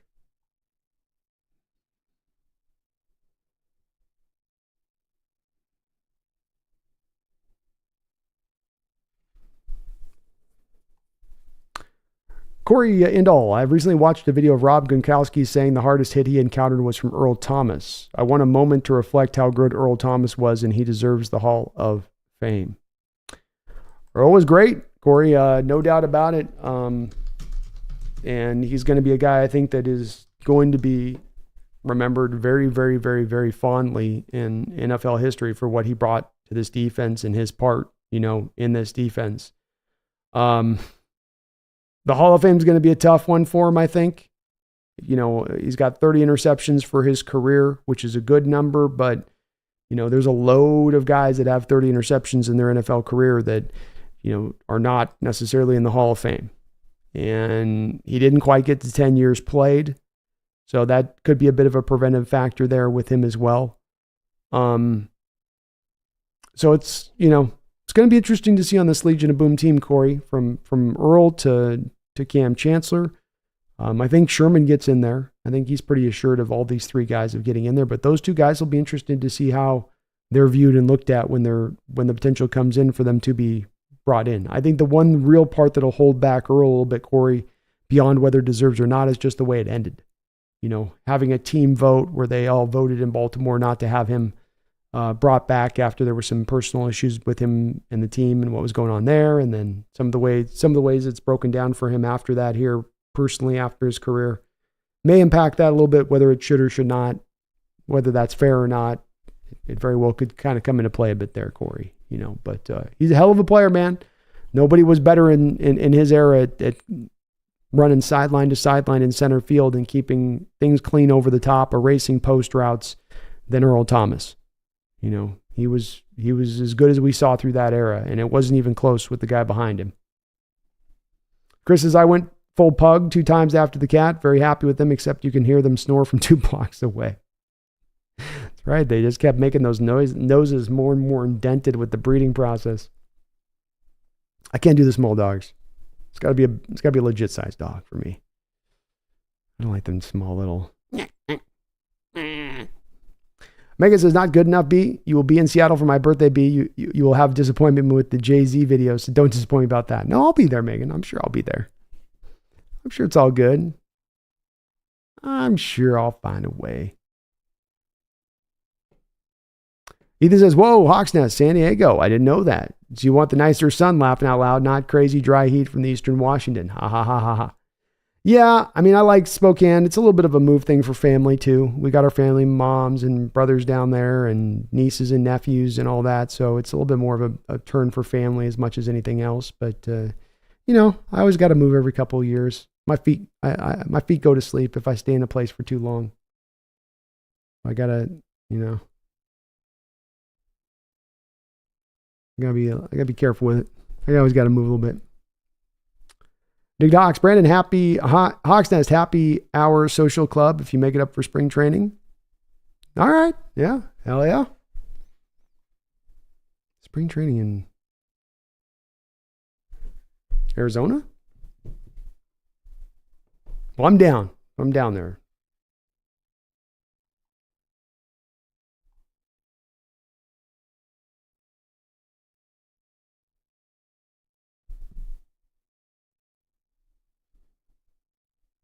Stoney says, to alligators, to have your leg eaten is purely a compliment. It's kind of how they say hello. Like, hey, what's up, Bill? What's up, Bob? Space is no walking night. You always can get walking whenever you want, Space. You just got to ask, and then I'll do it. Trade back, value, blue chip. I don't know what you want to do, but you got to pick a lane, Seattle. What do you want? Multiple players. 1 player, 2. You ask, I say, give me 2, not 1. 1's nice, 2's more. 2, yes. 1, no. Do the math. 1's not good. Give me that number 2. Give me Colson. Walking's a little off tonight. It's hard 3.5 hours in, my man. Tough. Walking stoked for the draft, though, Space. I was thinking about doing a walking video for the draft. A walking hype video for you guys. Everybody liked the last one I did. So I was like, I'll do another walking hype video. Seattle, get ready. We're going to kill this draft. Take it apart.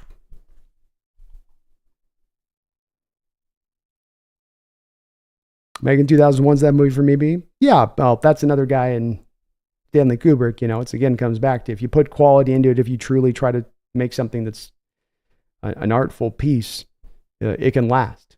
And with Kubrick, famous for all of those takes over and over again, for getting the lighting just right, for getting everything set up just perfect, because he's trying to create that piece of timeless art that can be viewed 200, 300 years into the future. And it's not like a period piece of its time. People can still be entertained by it. But it's hard to do because some people want to just kind of get through things fast. Save the Key says, I'm on vacation and it's 2 a.m. here. Let's go. Let's go.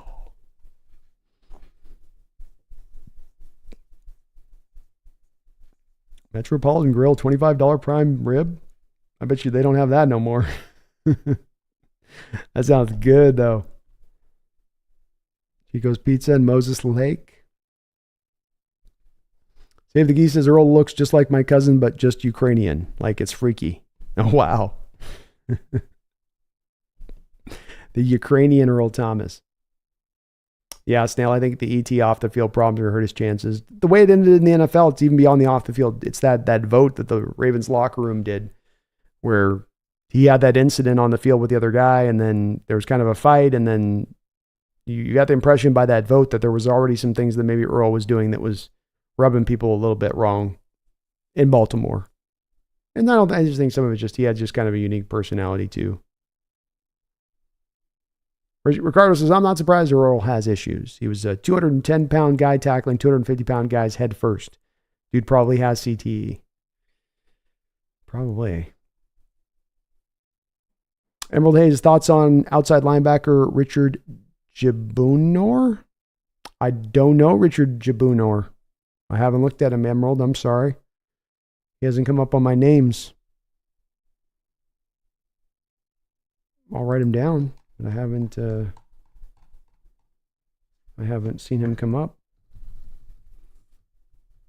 Jabudor. There's some tongue-twisting names in this draft, I'll tell you that. Richard Jabunor. Okay.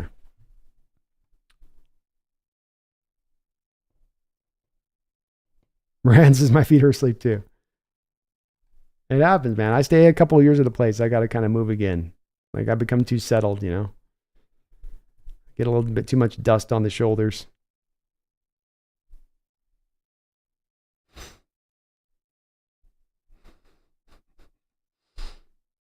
Corey says if Sherman gets in, Cam and Earl should get in. They worked together to help create one of the greatest defenses ever, and they plus Bobby was the heart of the defense.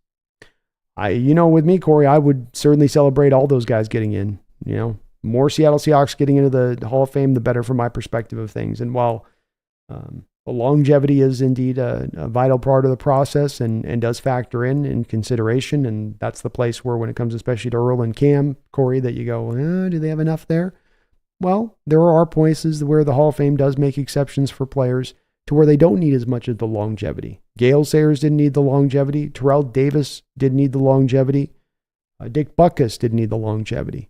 So there are times that they do make exceptions to that rule, Corey, and it would be cool to see them all in at some point or another. And because that defense was as legendary as it was, there's a great argument to be made that they were that good in that time, even if it was for the smaller period of time than other players that have the 10, 15-year career, that they deserve to be in because of that. I think certainly there's an argument, to be made there, Corey. Absolutely. Megan says the Hawks Nest Cosell hype video for the draft. I am all in for that. Maybe I'll do a Cosell and a walk-in video. See which one. I could do both. Put something together. Did you the Hawks? Indeed, Stanley Kubrick did do Full Metal Jacket. Megan says, now I'm going to go play Fallout B. See you on Twitch at some point. Yeah, we'll be back over there soon, Megan. Once we get this, I'll be on this week at some point. Once I get the move wrapped up, I'll be back into my normal stuff. Corey Endall, Christopher Walken, and Dennis Hopper created one of the greatest movie scenes ever in True Romance. That's my favorite movie scene of all time, Corey. To me, that's a scene that encapsulates what makes movies so great. And it's not set pieces and explosions and fights, and it's two guys in a single room talking to each other. And as well written a scene as you'll find, as well acted as a scene you'll find, shot just wonderfully. Yeah, that's my favorite scene of all time, that Walken Hopper scene, Man's got 4 pantomimes. A woman's got 50, man's got 5. You're telling me everything, you're saying nothing. Such a great scene.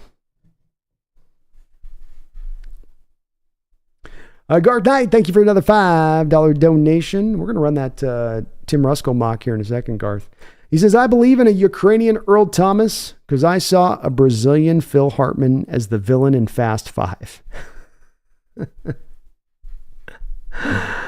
Oh, that guy's been in a lot of stuff, Garth. The Brazilian Phil Hartman, he always plays the heavy though. He's got that. He was also the Garth, the bad guy in Desperado. He's got that voice. I'm going to kill you, and then you're going to die again. That's too much on that. He's a little softer on the accent. Wasn't he too, Garth, the clear and present danger bad guy? He's the ubiquitous, generalized Cuban / South American bad guy when you needed in the mid 90s to early 2000s. That was the go-to guy. He was so hot at that time. But thank you for the $5 donation. There's, for some reason, the Ukrainian Earl Thomas thing does kind of freak me out a little bit, because I'm trying to think about what that would look like. And it's a little bit, okay. You know what I mean? I'm getting a little bit of like neck beard vibes. You know, they got that thing going there out there in Ukraine a little bit. The weird beards, that kind of stuff. I don't know. I don't know. Thank you though, Garth, man, for all your support today. I appreciate you. Ethan TheSeahawksNest, did you end up seeing Dune Part 2? I don't think this is a hot take, but I believe it's the best movie the last 5 years at least, maybe the last 10. I thought it was unbelievable. Yeah, unfortunately, there's just not been much of the free spot to kind of break through on this.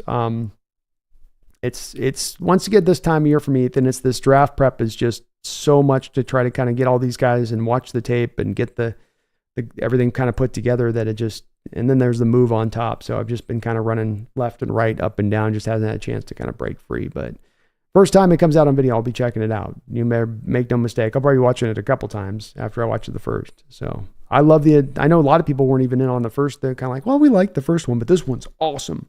I like the first one quite a bit. So if it's even better than that, I'm going to be cloud 9 on that one. Cloud 9. Stoney says, Warren Beatty, Splendor in the Grass will make you cry. Those old movies, they hold up. They hold up. Trent says, Earl, Sherman, Bobby, and Chancellor get their name. I could see it. Bobby Sherman, no doubt. It's really just with Earl and Chancellor, can they get in? Be cool if they both got in the same Hall of Fame class, wouldn't it? Sentai Ranger, is that you, John Wayne? It's me. Ishtar. That's not one that's readily usually referenced, but okay. Okay.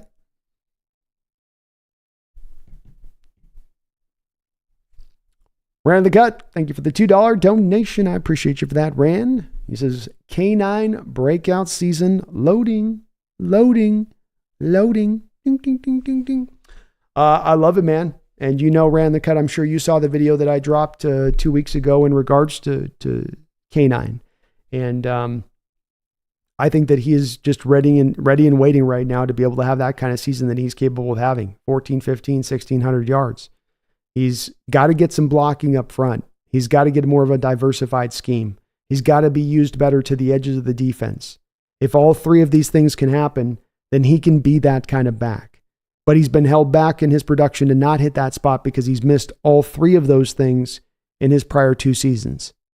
And so that's why I wanted to put that video together to really illustrate that this is a guy that you shouldn't be surprised if he can go to that place and get there. He's had so many times, as I showed on so many of those cuts in that video, of being under so much duress so quickly after the snap, just having guys on top of him, just pigpiling him before he's even gotten to the line of scrimmage. And if you can remove those plays and you can remove that difficulty and actually give him some holes to work with, he can be a real lethal player. I think a top 5 back in this league. But everybody needs a little bit of help as far as the running back position goes. Everyone does. Big Doc Phil Harmon from SNL. That's the one. Yeah, he's thinking...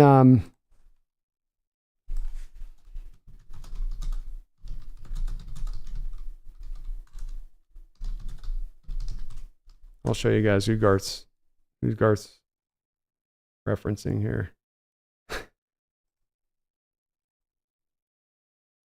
Oh, hell. Oh, let me do it.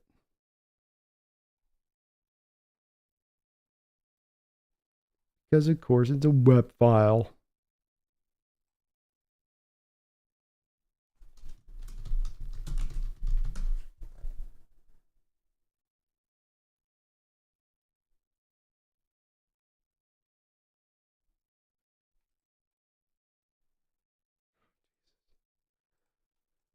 All these files got to be this way. Stop it. Just want to show people something and you can't even do it because I got to turn it into this file to show it this way. Let me show it the way I want to show it. Jesus.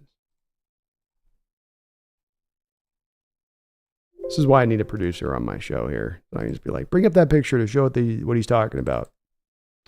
So this is the guy that Garth is saying looks like Phil Hartman. His name is Reyes. He's the bad guy from Fast and Furious. What are you doing? He's got this like scratchy kind of voice thing going on.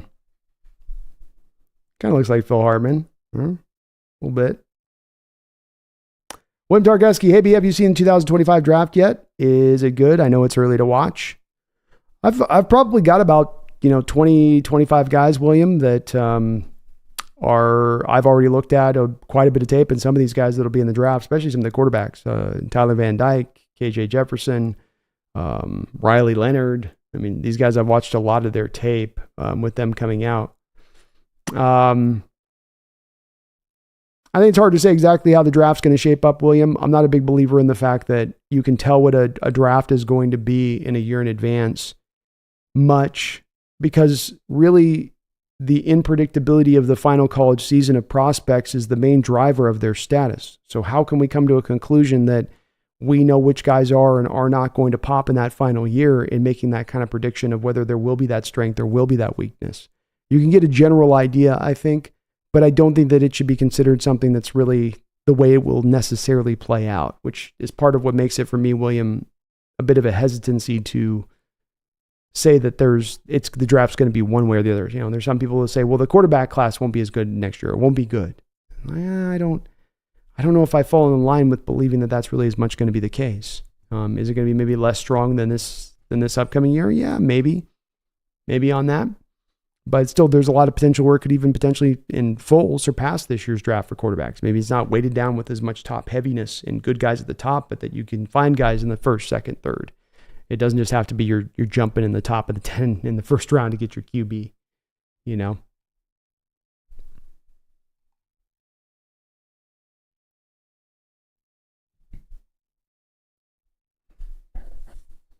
Dirty Dozen's a good movie, yeah.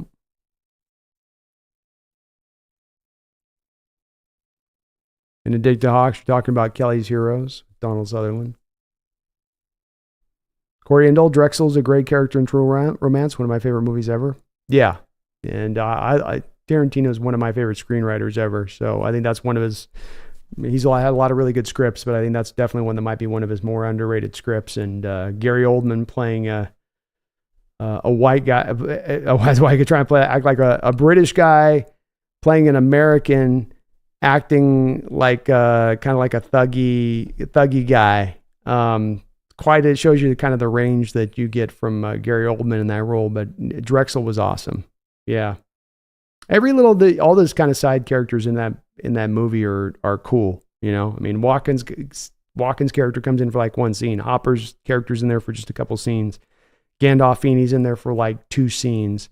But whatever character comes in, they make an impact. Even Brad Pitt, when he's on the couch smoking the honey bear, the honey bear thing, it's like even him doing that. It's just everybody's got their own little thing they're doing that's cool and kind of adds to the whole tapestry of the movie. Megan says, B, best movie of the last 5 years, Oppenheimer, Fight Me. It was fine for me. It was fine for me. I just didn't, the plot didn't resonate with me as much. It just felt like a little bit of a manufactured, plot. I get what it was kind of saying with the stuff, and it's a well-made film, but it's a bit to me like sometimes Nolan's films get, where it's just very sanitized and very like clinical at times in what it's doing, and it just sometimes doesn't quite click me in. It's good. I ain't saying it ain't a good movie and well made. It is, but I just didn't find myself as intrigued by their process. It just didn't quite get me.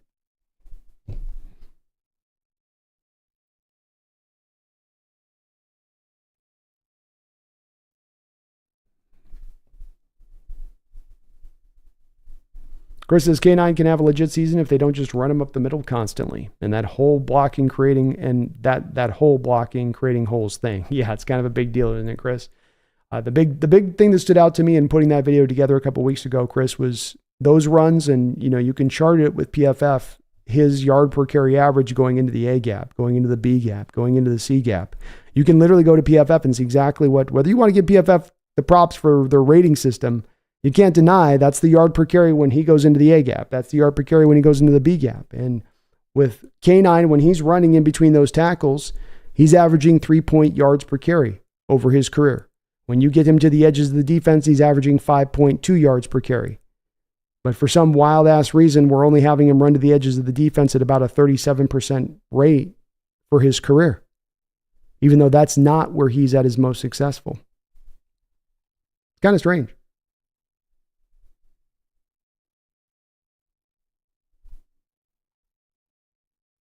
Very strange.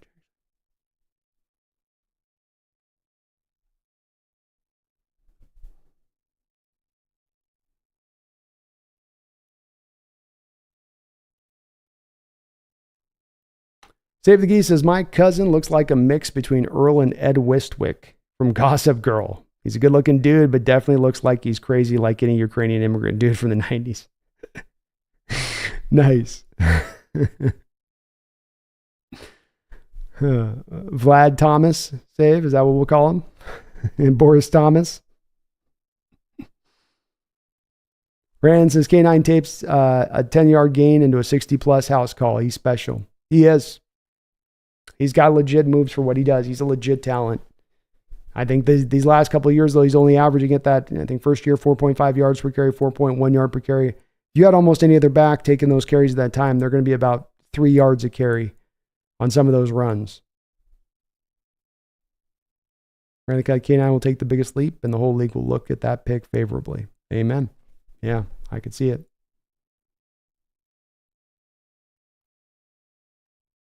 Definitely could see it.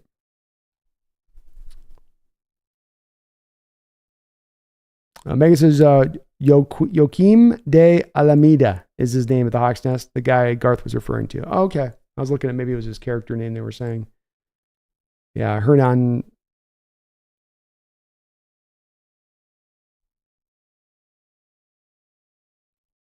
Yeah, that's just the character's name. Okay. He's always a bad guy, though. He's a good bad guy.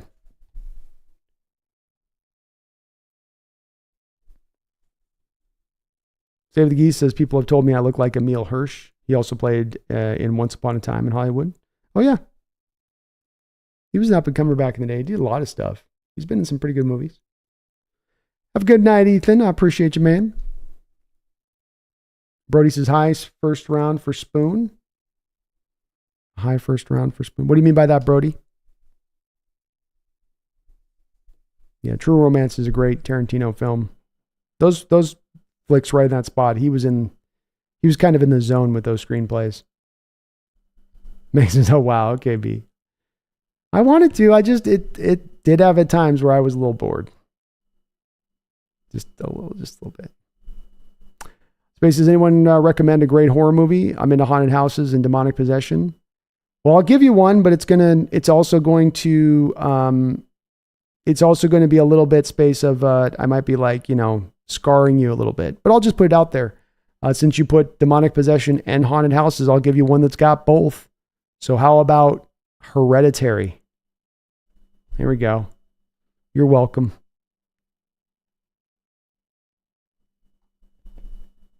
You're welcome.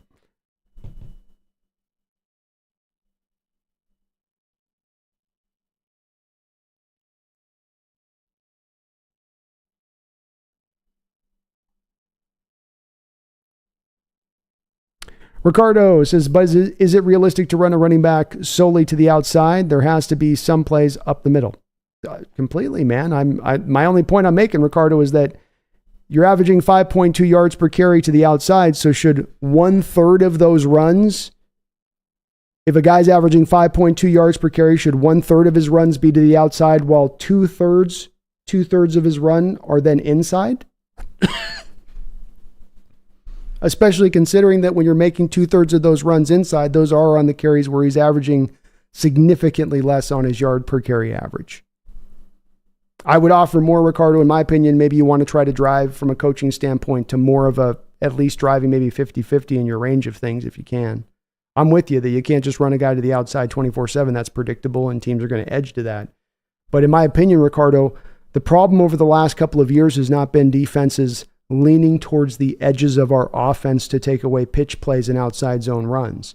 It's instead been quite the opposite, where they've been really, really banging in on the A and the B gaps and closing that up. And I would offer, Ricardo, that the reason that he's averaging 3.8 yards per carry inside those tackle runs is because Seattle is hammering him at a 2/3 rate inside. They're hammering it at a high predictable rate.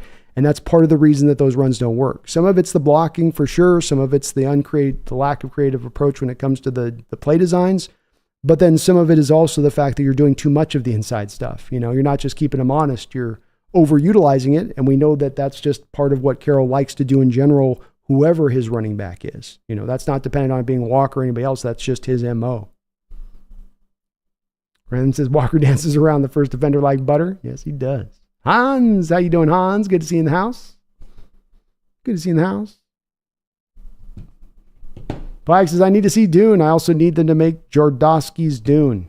It would be cool to have seen Jardowski's Dune.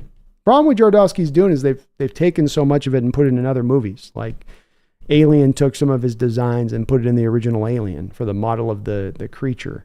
So the problem is that he's had a lot of it sort of pilfered in one way or the other. Some of his stuff that he was looking to have put in.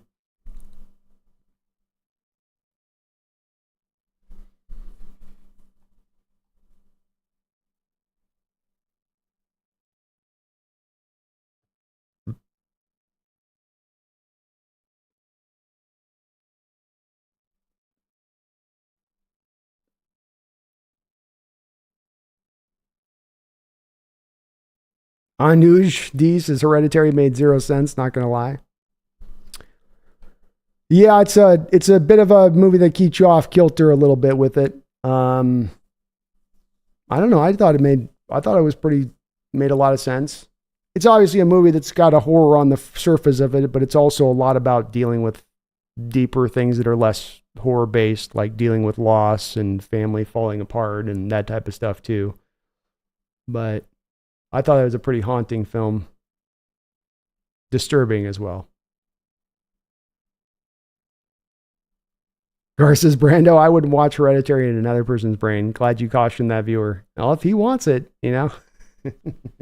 if he wants it, Garth, I'll give it to him.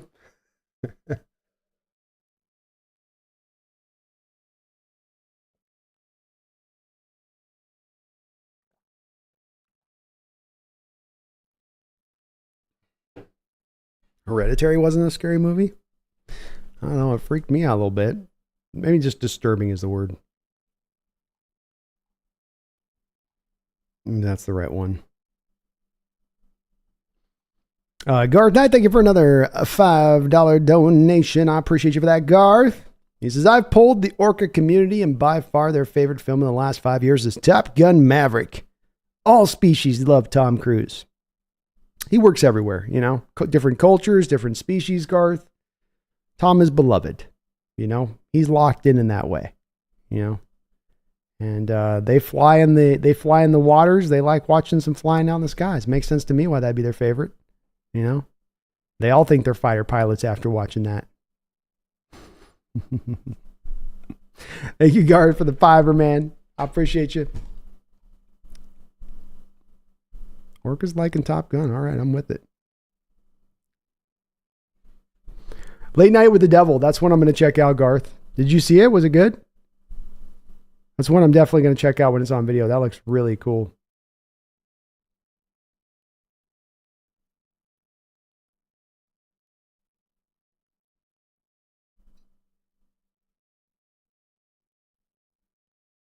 The Hawks, Hereditary, Exorcist, I only watch once every 5 years. It always scares me too much. Exorcist is held up. It's still a freaky movie.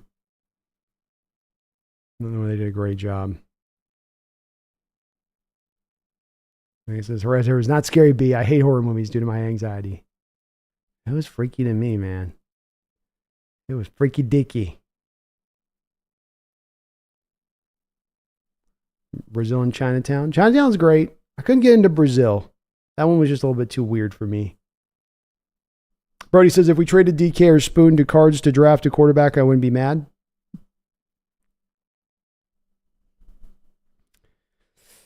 It'd be hard for me to do that, Brody. If you're trading to the Cardinals, then you're going to be getting not just the quarterback, you're getting the fourth quarterback in this draft. You know, is that guy really deserving of, is he that good to be that deserving to go at that spot at that point? Or is that us reaching up to go get a QB? You know, I can't say that I would do it for the fourth quarterback in the draft, Brody. You're talking JJ McCarthy. Do I want to move DK Metcalf to go get JJ McCarthy? That's a tough sell. That'd be a tough sell for me.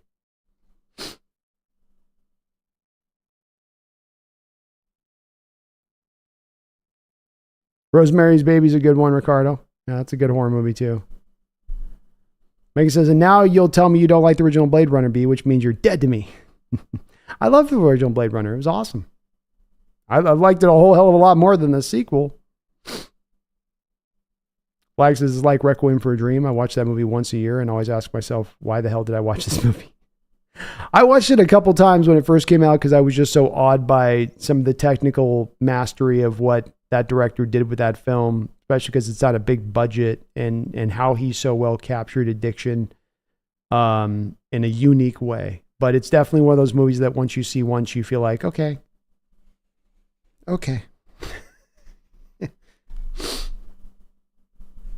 TikTok's Hereditary, another person's brain is suggesting to watch in altered state. No, Gar's suggesting that it's a very disturbing film with some very disturbing scenes that are tough. That are very tough to get through at times.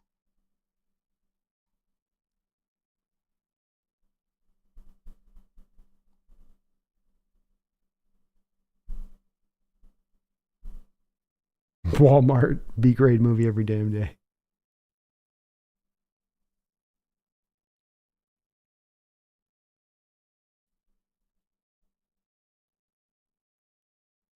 Dixon says, trading DK or Spoon, I would maybe listen, but DK and Spoon? No way. Yeah, no, I don't. No. I ran the cut. Thank you for the $2 donation. I wouldn't move DK for anyone. 3 firsts, maybe.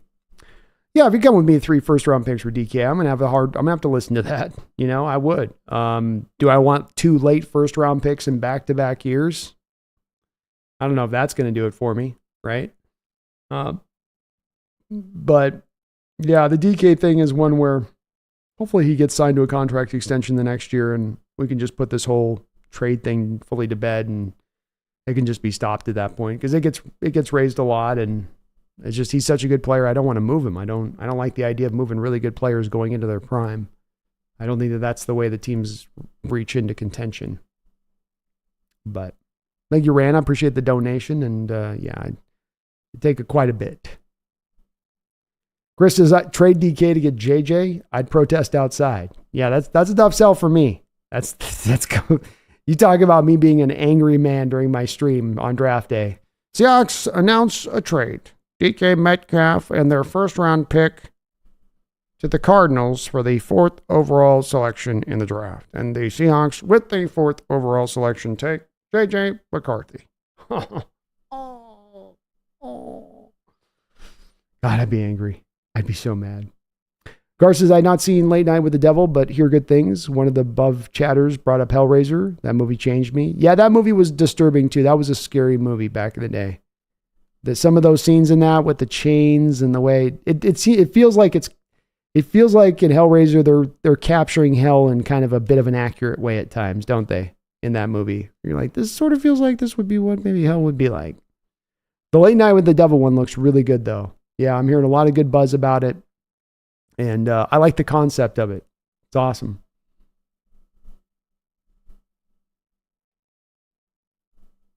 I dig the Hawks says, Brandon, thanks for the update on Hereditary. Yeah, that's still image in IMDb. I got to watch this. It's advanced warning on it. It's got some disturbing scenes. Things are going to be like, really, Brandon, you just recommended this? But it stands out for being just kind of, holy man. Like the director's not playing around. Evil Dead movies, except the last one, are classics. Bruce Campbell's a national treasure. He is a treasure, Chris. And agreed. All three of those ones off the rip are great ones. Evil Dead 2 is my favorite. That was just a great movie. Funny, horror elements, action, a little bit of slapstick. A great little combination there with those. CR says, wanted to remind you to have a look at Oluwatimi's tape again. Looked at this year's prospects, and other than JPJ and SVP, no one can compete with Olu. We don't need to draft one. We have a center at home.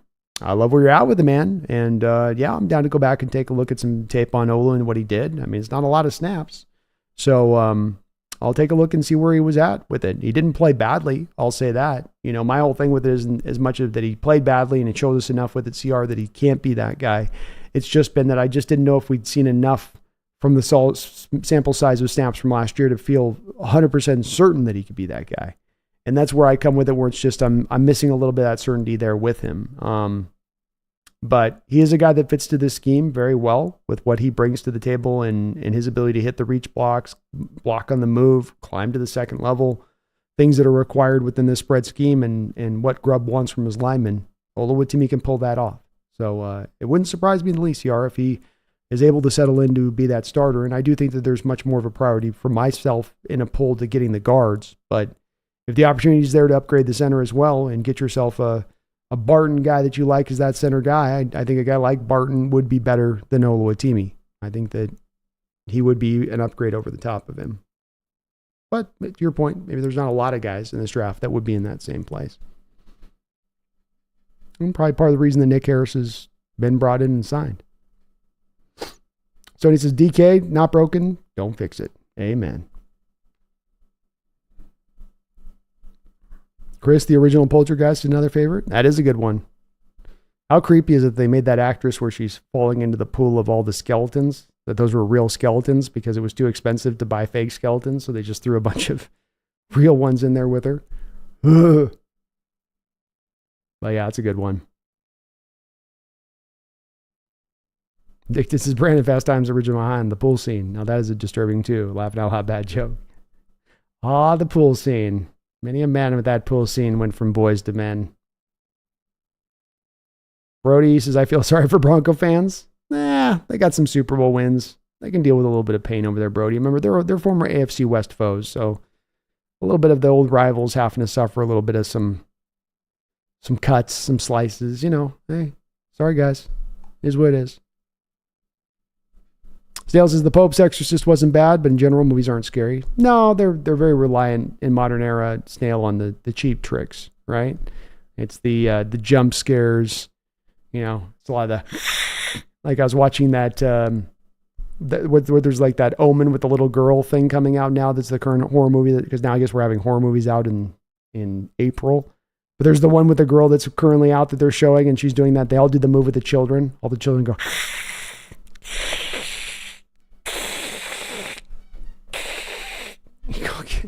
Is there a point where this maybe doesn't get scary, you know, where you guys are overusing this and then the jump scare is a little too much? You know, can we come a little bit more inventive than this? Maybe just a little bit. Maybe says, and B, now you'll tell me you also hate Psycho. No, I love Psycho. Psycho's a great movie. How many movies do you kill off the protagonist in the first 30 minutes? Like, that's a hell of a curveball to send to the audience. Garth, thank you for another $5 donation. I appreciate you for that, Garth. Man, you're awesome tonight, brother. Brando, take your chances on a Northwest Orca encounter or have Ruskell captain a Hawk draft with a top 10 and top 30 pick. Oh. Do I have to be in the water for the Orca encounter, Garth?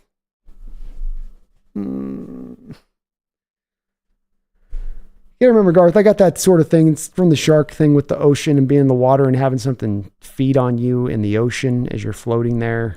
And I know the orcas don't attack humans, but I would be the one human that they'd be like, this one smells different. You know, kind of tasty too.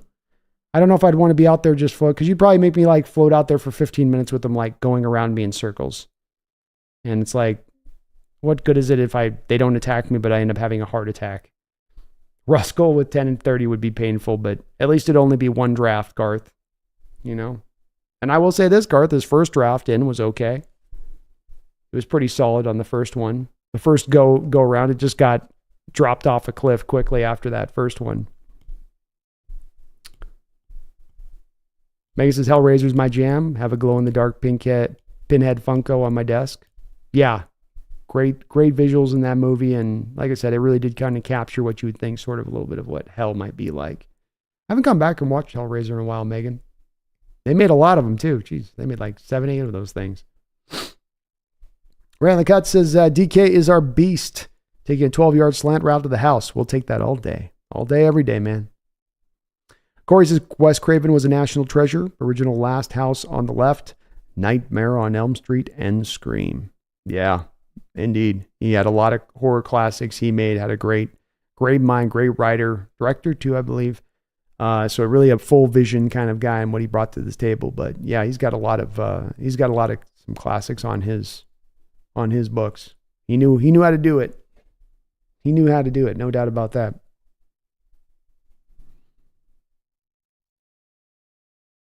Brody says, I was saying DK or Spoon straight up for the 4th, and the Seahawks still have the 16th. Yeah, even on that, Brody, for me, part of this comes down to, Brody, that, with Michael Penix, I got my worries. With Bo Nix, I've got my worries. So it is, and JJ McCarthy, I've really got my worries there, Brody. If you're talking about maybe trading one of those guys straight up and you're talking about walking away with a Jaden Daniels or a Drake May, okay, you might be able to convince me at that point, Brody. But when you're going to the 4th quarterback in this draft, and then you're taking that quarterback as the 4th guy off the board, he's now the 4th quarterback taken. When we come back to my philosophy on this, Brody, it's remember always by this place. And I hammer this, I know, hard over and over again, but it's the place that I think in some of the questions I get asked, I think a lot of times people will kind of forget that this is really where I land on with it, which is that your drafts, Brody, need to be run by value. When I look up at the board, who's the number 1 guy I got up on my board when I'm picking? We can start talking in a lot of different other complicated things. And what about this? We can play the what about game, but let's not play the what about game. Who is the highest valued guy on your board? And with the proverbial scenario you're presenting, I'm taking the 4th quarterback with the 4th selection in the draft. So what you're saying then, Brody, is JJ McCarthy is the 4th best quarterback in this draft, or he has to be 4th or higher in our evaluation of him on our board to be taking him there at 4. And there is no way on God's good green earth that I can convince that either Michael Penix, Bo Nix, or JJ McCarthy is better than Marvin Harrison Jr., for instance. So you're not operating from a value-based point. We're back into that place where, Brody, I do feel like sometimes in the questions I asked and people go, do you go for offense or defense with 16? Who are the positions you have to pick in the 1st and the 2nd round?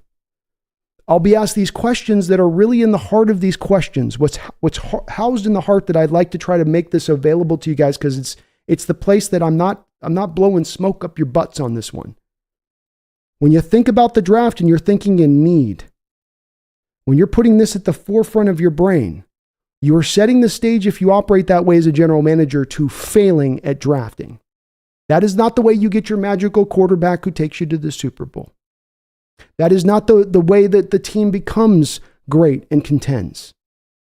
When you want to draft for that need, the intention, I understand, is there. The intention for you potentially doing that trade, Brody, would be we get our quarterback of the future and now everything's taken care of. To hell with the offensive line, to hell with the middle linebacker. We have taken care of our quarterback, so now we've got everything else can be handled and it's all good and it's free sailing at this point. I go against that very highly. I don't believe in the superhero quarterback. I don't believe that the quarterback solves all. I think that you got to pick the right guy at the right position and the right valuation of that player. And JJ McCarthy, Nix, Penix do not deserve to be the 4th quarterback, 4th in a row, to where we would be for the very first time in NFL history picking 4 quarterbacks to start out a draft. 1, 2, 3, 4. That becomes about need at that point, Brody. That becomes about you saying, I need this thing. The thing isn't good enough to draft there. It's that I need the thing. And then that's what tricks teams into picking players who don't deserve to go in the spots where they're taking them, because it's the need that's driving them and not the valuation of the player. So I couldn't do it, man. I can't. I don't like J.J. McCarthy in that way. I think with Nix and Penix that you got to wait a little bit longer on with those guys to be picking them, that's too high. With Penix, you don't have the offensive line in place to do what you need to do with him. And with Nix, I wouldn't take him that high anyway on that side of it. So I just can't quite. I'm a big pusher against this, Brody. It's something I've gotten a little bit militant about because I think that there's so much of a drive in drafts from not just front offices in the NFL, but I think that there's a big drive amongst fans to go for need. Well, we just need this and we just need that and we'll just go get this and then everything's great. It's all roses and it sounds good on the surface. But if we come back to that, what your intentions are versus what happens by trying to apply those kind of intentions and what that mets out as far as the end result, it just doesn't equate out to what you wanted to do on the front end of things. And that's why I rail so hard against it, is because it fails over and over again when you operate from that point of, we need this thing. We need to go get that thing. Go get this thing, especially when you're giving up primetime assets that are great players with awesome upside like a DK or like a Witherspoon. For a guy that's going to be maybe a very good chance of being a flame out quarterback at number 4 overall at that point. I get where you're coming from on it. I'm definitely very, very passionately against going that route. Ricardo, Pee-wee's big adventure had a couple of scary scenes. Remember, you got Burton making that movie, so he's always going to slip in a few scenes where it's going to be legit disturbing. Like when he's picked up as a hitchhiker and they do the claymation scene where the woman's mouth opens up and she turns into a monster. The truck driver, he always does a couple of those things in there where he's got to, fit it out a bit. Garth Knight, thank you for the $2 donation. The bad guy from Poltergeist 2 is still emblazoned on my brain. I can't remember Poltergeist 2, man. You guys on some of these references, I'm going back on these, Garth. Poltergeist 2 bad guy. Oh, I see. Yeah. He looked like a skeleton, didn't he? Like he's all just, they found a guy all emaciated and stuff. Like he already looks like he's skeletoning out, Garth. Julian Beck even got kind of a creepy name. I don't remember seeing Poltergeist 2, Garth. I like the first one so much. Why didn't I watch the second one? I don't think they had the stars in it, did they? Like they didn't bring all the people back. You gotta have all the originals back, Garth, Can't go with a whole new cast. But he's freaky looking. That guy's got that's the kind of face that definitely would dark circles under his eyes and gaunt face. And they put him in a weird tie.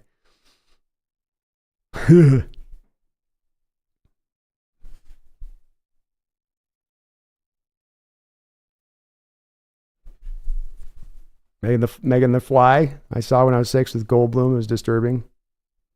You get that crazy scene in that movie where he's doing the arm wrestling and he snaps the guy's hand in half doing the arm wrestling. Christopher Lee and Wicker Man. Lee can do some scary stuff. There's another guy that could play a heavy. He did some legit stuff too, outside of movies that probably was part of why he could kind of come across in that way. Megan says only watch the first 3 Hellraisers, the rest suck. Yeah. Kind of all the horror movies, once they get past 3, it's Jason, Freddy, and any of them. You're pretty much on a very fast downward slant at that point.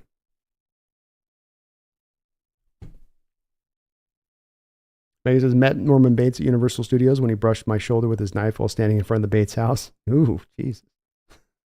God, Megan. That's freaky. Guard Knight, thank you for another $5, brother. Appreciate you. It says Hellraiser is an off-to-school show in Australia. Orcas are on the way, though. Hey, this Orca movie is like a hot thing waiting to happen, Garth. We've got Meg 2. They should be going through Orcas like Orca 1, Orca 2. Mad Orca. Something like that, Give it some name like that. But Hellraiser was a scary one. That was the one that it didn't get talked about like the Jason Freddy ones, but it probably should be considered up there a bit. Craven's influence on it. That's for sure. Australia doesn't need horror movies. You just got to go outside your front door. And there's something horrific that can get you. all you got to do. Walk outside the front door, just dip your feet into the ocean. Something will come along and try to take a bite. Hey, thank you though, Garth. Ray in the Cut, thank you for a $5 as well, man. I appreciate all the donations tonight, you guys. You're very, very kind on that. Rand says, I'd argue our most important player is Big Low or DK Metcalf. Get DK the ball in space. Over.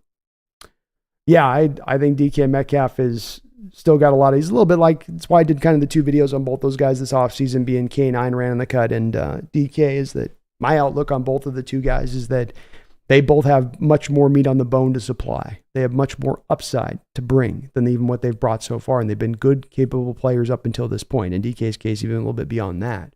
But that's part of the reason I like trading DK is I don't think you're trading him at his highest value point right now. And I don't like moving a player that you haven't maximized to the fullest. You know, that to me doesn't bring out the best trade returns. That's not the best way of building out your team. The better way to do it is to come back, like you say, and let's get the guy the ball in space. Let's find a way to make sure that we don't walk through NFL games and we find ourselves midway through a third quarter and DK hasn't had a target or has only had 1 target. That's ridiculous for a guy this good. And I think it's just about being more purposeful in their approach with DK than it is with having to do anything fancy, with him. So I love where you're coming from on it, Rand, and I do agree with you on it. Big Low. Some of these, I forget on some of these nicknames. I don't know Big Low. But DK is good. He's real good, man.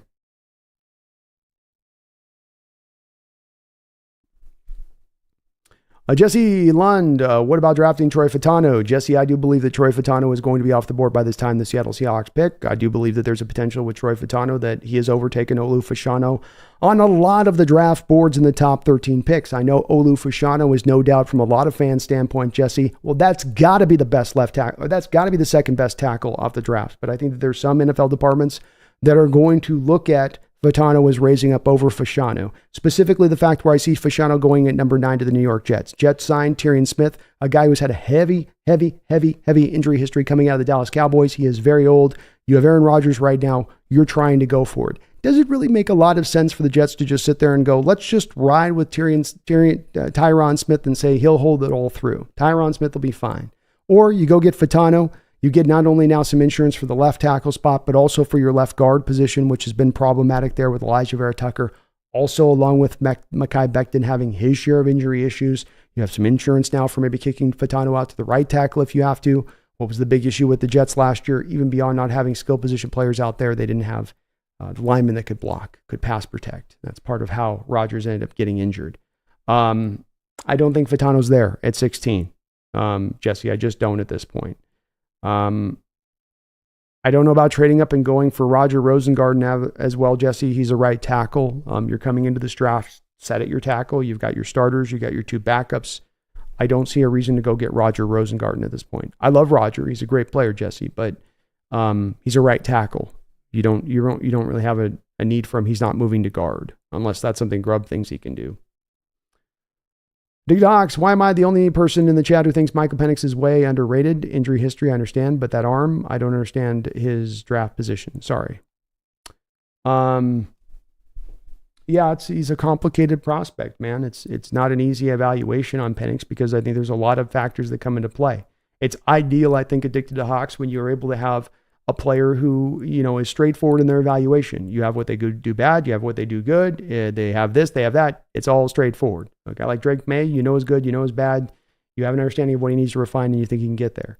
The things within Penix games that people worry about are things that they don't know if he can go out there and really fix. His ability to take a beating. The thing that has to stand out with Penix that can't be undersold is the fact that he's been kept very, very clean by the Washington Huskies. And in those moments over the past 2 years, those rare moments of the past 2 years where they have not been able to keep Michael Penix clean, his game has dipped. Part of why I say I think his success is going to be really based upon the type of offensive line that's set up in front of him to find that success. There's things that he can do this draft class that others can't do. Addicted to Hawks, no doubt about that. But there's other problematic points in there as well. He's not necessarily the most mobile guy. He's not necessarily the best guy at throwing on the move. So there's just some of that goes into it, along with a little bit of the injury, along with there being a little bit of an older prospect. I like him, and I think he's a top 15 player in this draft. So I certainly do like him quite a bit, but I think some of the questions that are there about him as well aren't coming necessarily out of a black hole. That there's something built to him on it.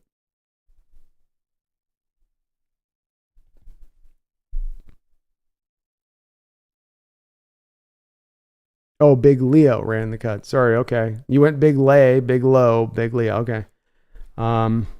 Yeah, I don't know. I don't know if I go most important players is Big Cat, but I mean, you're paying him over $20 million for a reason too. So he's definitely one of the most important players on the team at that rate.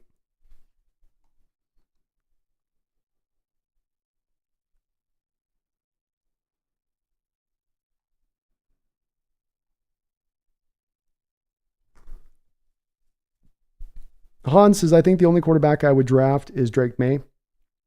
I don't like the diva Caleb.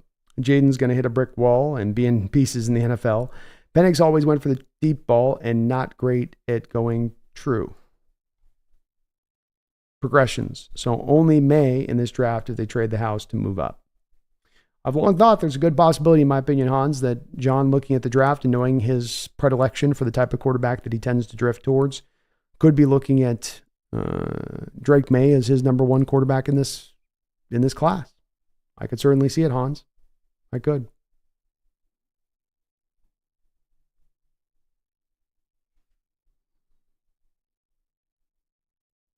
Doodle Bob, I'm hella excited. I'm confident in John. I think he'll trade back to get a second, and the first pick will be a defensive player, most likely a defensive lineman. I love it, man. I do think that that's probably what's going to go down too, Doodle Bob, and I think that that's overall what, if I was to take a just tacit poll here, Doodle Bob, of what we talked about today, I think that's been mainly where people's mindset's been at, is let's look at trying to move back. Let's get the extra pick. That's where we'd like to be here with this.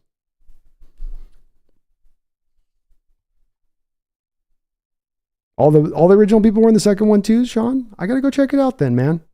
That one just slipped completely off my radar when I was a young kid, which is wild because I used to watch all the horror movies when I was that age, as all young boys do. Brody says we do need a quarterback. Geno's good, but he's not a Super Owl quarterback. Yeah, it's a place that I do push against Brody, and it's my position on it. I understand that there's others that are really different on this one, but it's just where I've been at with this, where I'm not saying this is where your stance is on it, Brody, but I do feel like that there's a stance from people at certain points on this to where the quarterback solves everything. And I don't believe in that. I don't believe that the quarterback fixes everything. And I don't think that the quarterback is one that you just make the number one priority to go get above all else. I think the better bet, Brody, is to set the parameters for the quarterback to have success that you're going to bring in. And that if you don't have parameters to make a young quarterback successful, then it's kind of silly to go draft that quarterback because you're only putting him in a position that's likely to fail. I don't quite understand. Again, Brody, I just want to say, because I don't want to seem disrespectful with it, but there's a lot of people that tell me that Geno Smith isn't a Super Bowl quarterback. There's a lot of people that are continually out on Geno Smith. And the thing that I come back to over and over again is it's just sort of a gut tuning fork instinct of revulsion that comes from people. There's something in me watching Geno that I just don't like that has brought me to a conclusion that he can't be a Super Bowl quarterback. There's not a lot I can do at this point, Brody, to convince those folks that are of that mindset. I've tried over and over again. I've made so many different arguments. I've pointed to so much statistical data to show that this is not the case.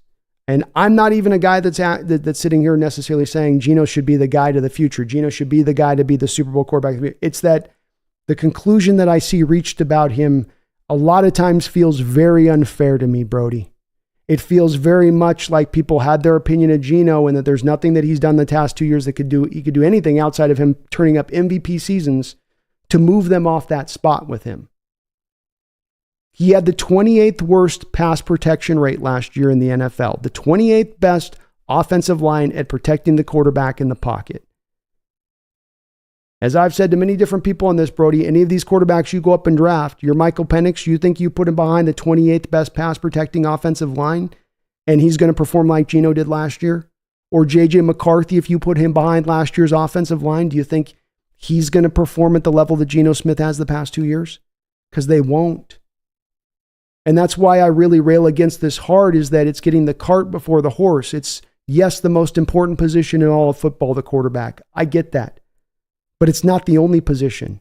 And if you make it the end all be all, if you make it that, let's give up everything we've got in house, let's throw talent away just so we can get that one thing, and then that thing fails, your franchise is toast. And there's a heavy chance that those quarterbacks do fail. Just going up and being willing to pick one high does not guarantee success. The fail rate on these guys is huge, especially when you're taking the fourth quarterback in a class. You know? So it's a place I do push back on, Brody. I get where you're coming from. And as I say, there are many fans who feel the way you feel about it, like, just get the quarterback. Go get him. Just go get the quarterback. But I think in studying this and looking at this deeply, I think that that's much like reaching for need in draft. It's the place that franchises get themselves in trouble. They don't mean to. It's not their intention to do so, but they end up getting themselves in trouble. The New York Giants a couple of years ago said, we need a quarterback. Eli's gone, Brody. Let's get the quarterback. We just need to go get a quarterback. We need a QB. That's the end all be all. Receivers? Offensive line? Let's go get the quarterback. You get Daniel Jones. You make the wrong pick for a QB who's not that good. Then he has a marginal season after having bad years because you finally get him somewhat of a supporting cast to somewhat show a little bit of what he can do, which is very restricted, to the point now you're paying him a $45 million contract rather than pivoting off the mistake and owning it. Because when you draft the guys, you're in for a penny, you're in for a pound.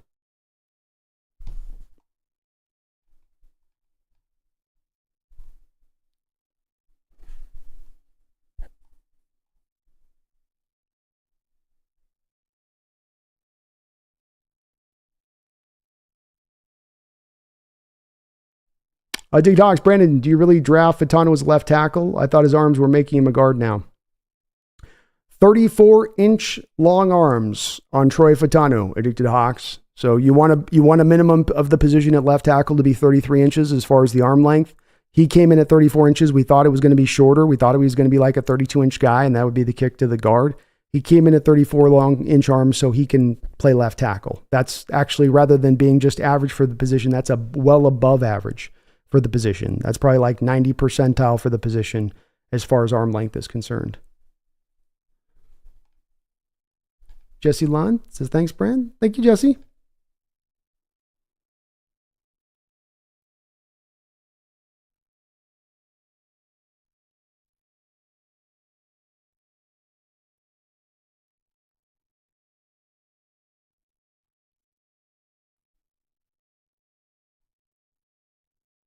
Hawks Nest, got to go to dinner. Talk soon. Sounds good, Megan. Have a good one. King Bomber, what's up? Stoney, you have a good night, man.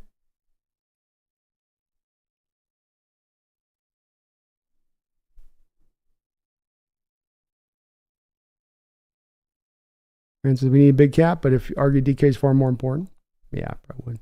I like Dre Make a lot too, King Bomber. He's getting kind of beat on a little bit here through the late process of this drafting process. But I think what's going to be funny about this is he's getting like, you know, people are like, this is the guy to get you fired as general manager. He's still going to end up going number 2. But I like him. Hans says if you talk about these general managers, well, the Bears, Patriots, Panthers, Falcons, Browns are definitely not good evaluators. There's some bad ones in the league, that's for sure. Yeah, Chris, I agree. Geno can 100% be the guy. And I think he can absolutely get us to a Super Bowl. I do. I'm not saying I'm counting on it. I'm not saying let's hitch our car to it, but I'm also not saying that there's no chance of it happening, you know. Which I think he can. He's done what he's done, dealing with what he's dealt against the past couple of years, and you give him more to work with. I think he can take off in that approach of things. CR says people just have to look at the tape. Geno was forced to throw the ball so quickly while running away as his O-line, mostly Brown, Curhan, or Bradford, crumbled.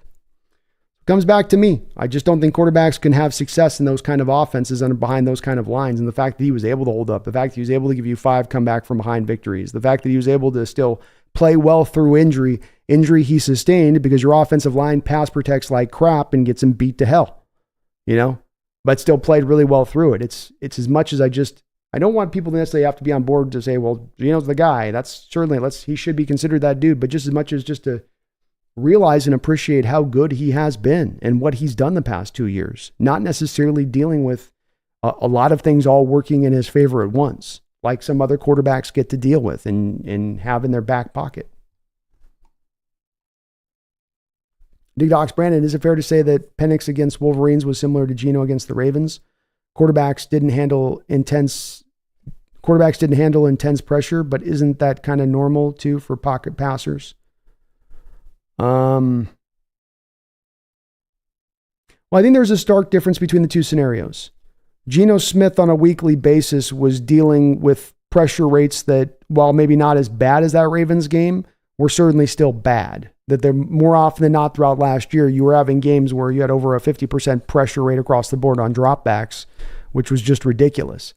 With Penix, he went into that Wolverines game having basically the majority of the last 2 years of his college career put into an offense to where he wasn't getting hit. He was being protected really well. He had good pass protection with his offensive line in front. He had Grubb putting together the spread-based system that got the ball out of his hands quickly a lot of the time. And when he was holding the ball, they had protection set up in place to allow him to mainly do that. So it's just a little of, you didn't have this guy in Penix dealing with that at all, and then he deals with it for the first time. And in that Wolverines game, he's not only beat up, but he's back out there in the blue tent by the end of the game. And it's for those people out there in that game, watching that game, wondering as he's coming into it, okay, now you're getting the true challenge. Now you're truly going to have to deal with pressure. Now you're going to have to truly deal with it. How do you deal with that and getting hit?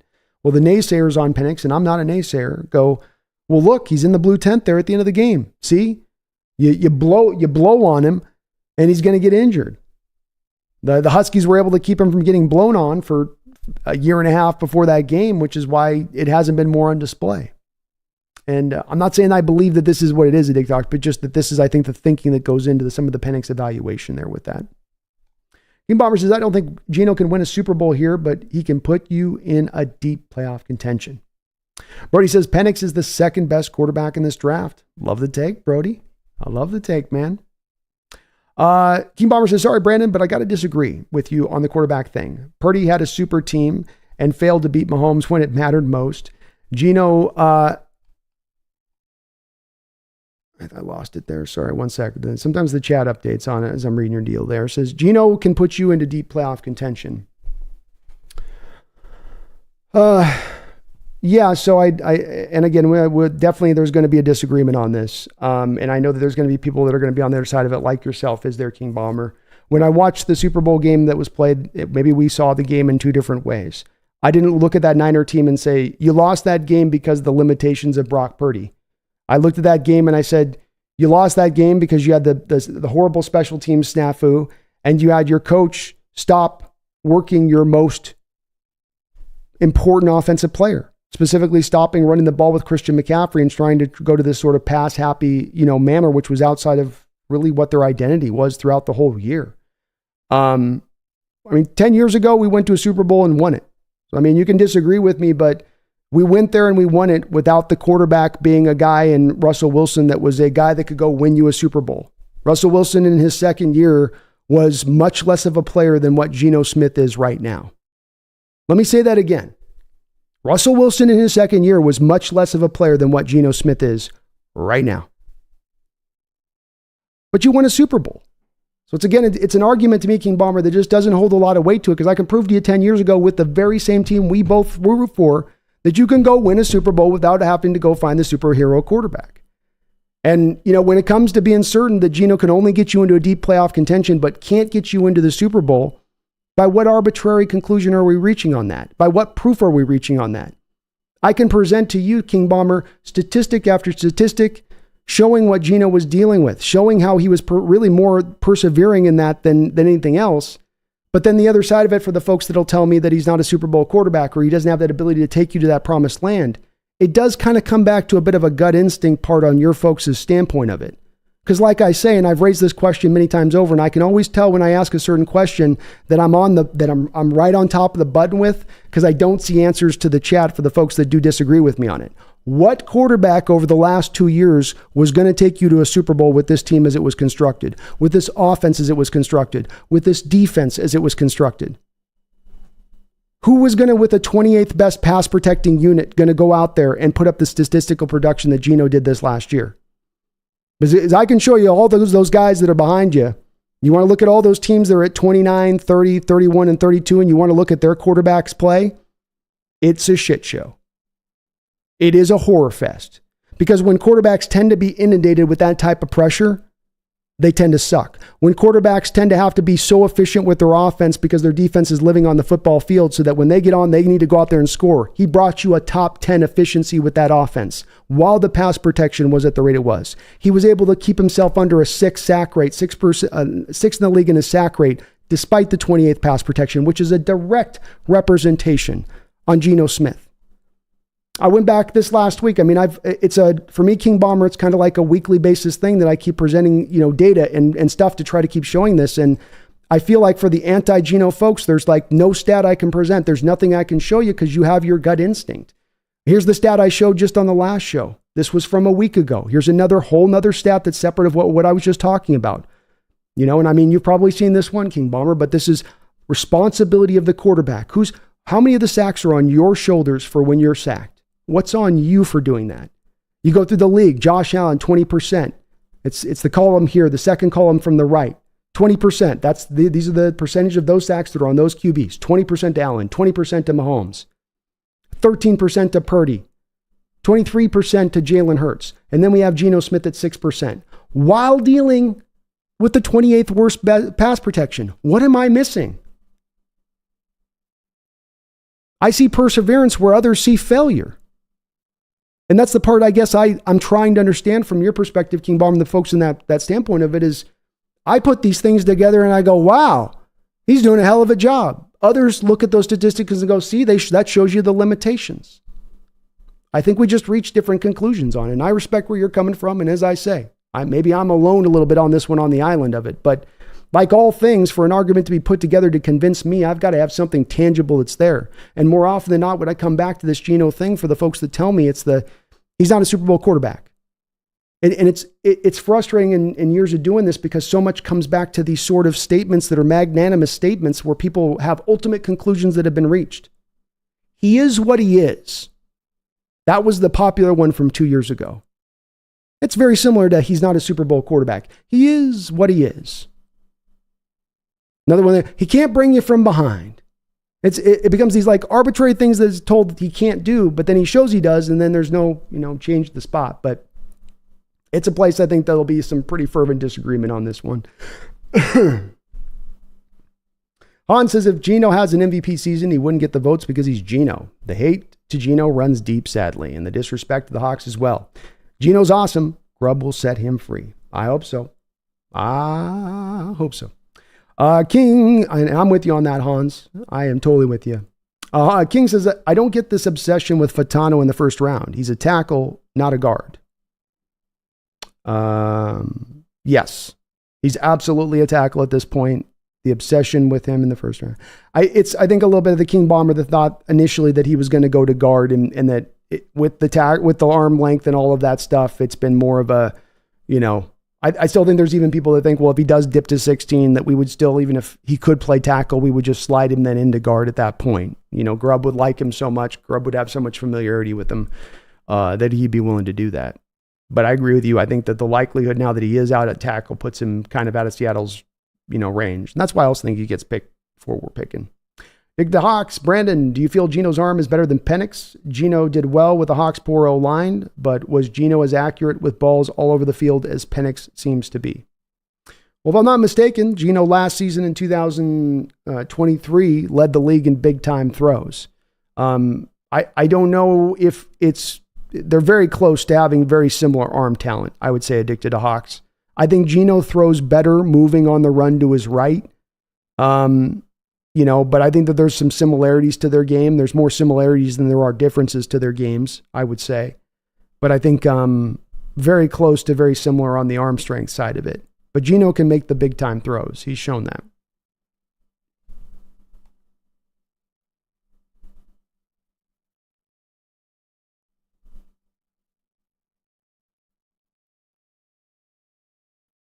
I think the question comes in on Fatano is if Grubb looked at Fatano King Bomber as a guy that if they're drafting him in the first round, can he not just be a guard, but could he be a dominant guard in this offense, in this mobile-based offense?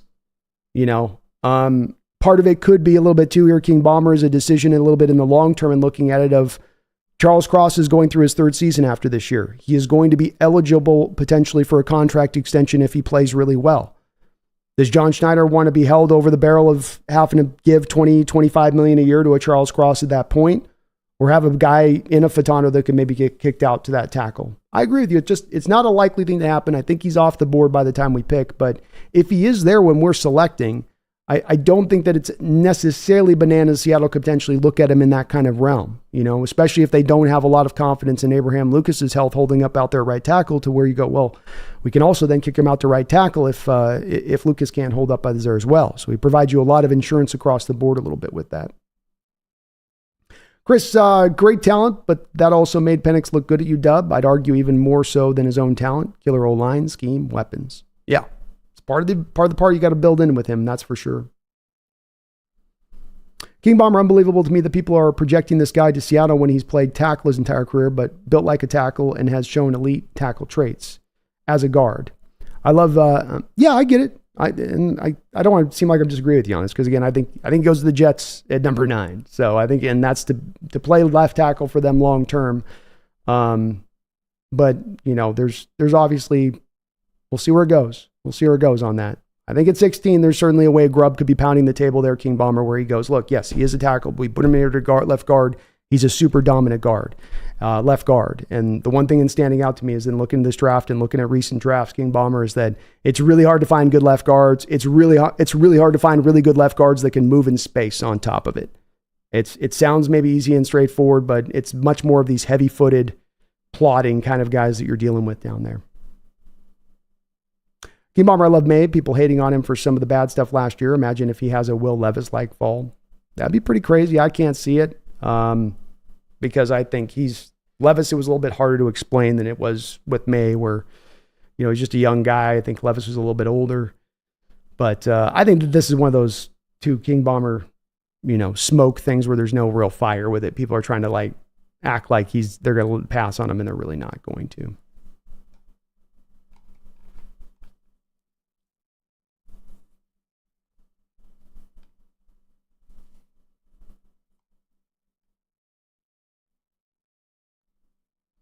Dig Docs, Brandon, thanks for the update on Troy's arms. Weird how I thought they were short. They look short on tape. Everyone was thinking they were going to end up being 32, so you weren't crazy for thinking that. Everyone kind of thought that's where it was going to go.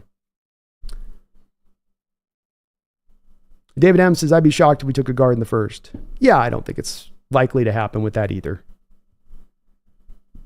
And I want to make sure I'm clear. I'm not saying it's likely we take Fatano, just that if they took Fatano at 16 and they were to move him to left guard, I would understand what Grubb was trying to do there. It's a little bit of one of the things I started out in this show. As I said, one of my points, and I'm bringing it back up here, you know, I went through a variety of things that I felt like were truths of this draft. One of the truths of this draft is that it's easier said than done when it comes to we're going to find our interior offensive lineman in this draft. And it's not as deep as we once thought it was, in my opinion, about a month ago. It's a little tricky. It's just a little bit tricky.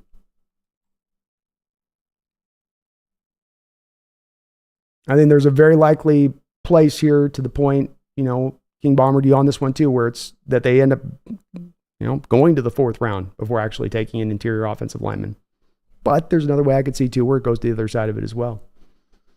And they go early on that saying, we're not going to be able to get this later. So got to get it now when we love this player.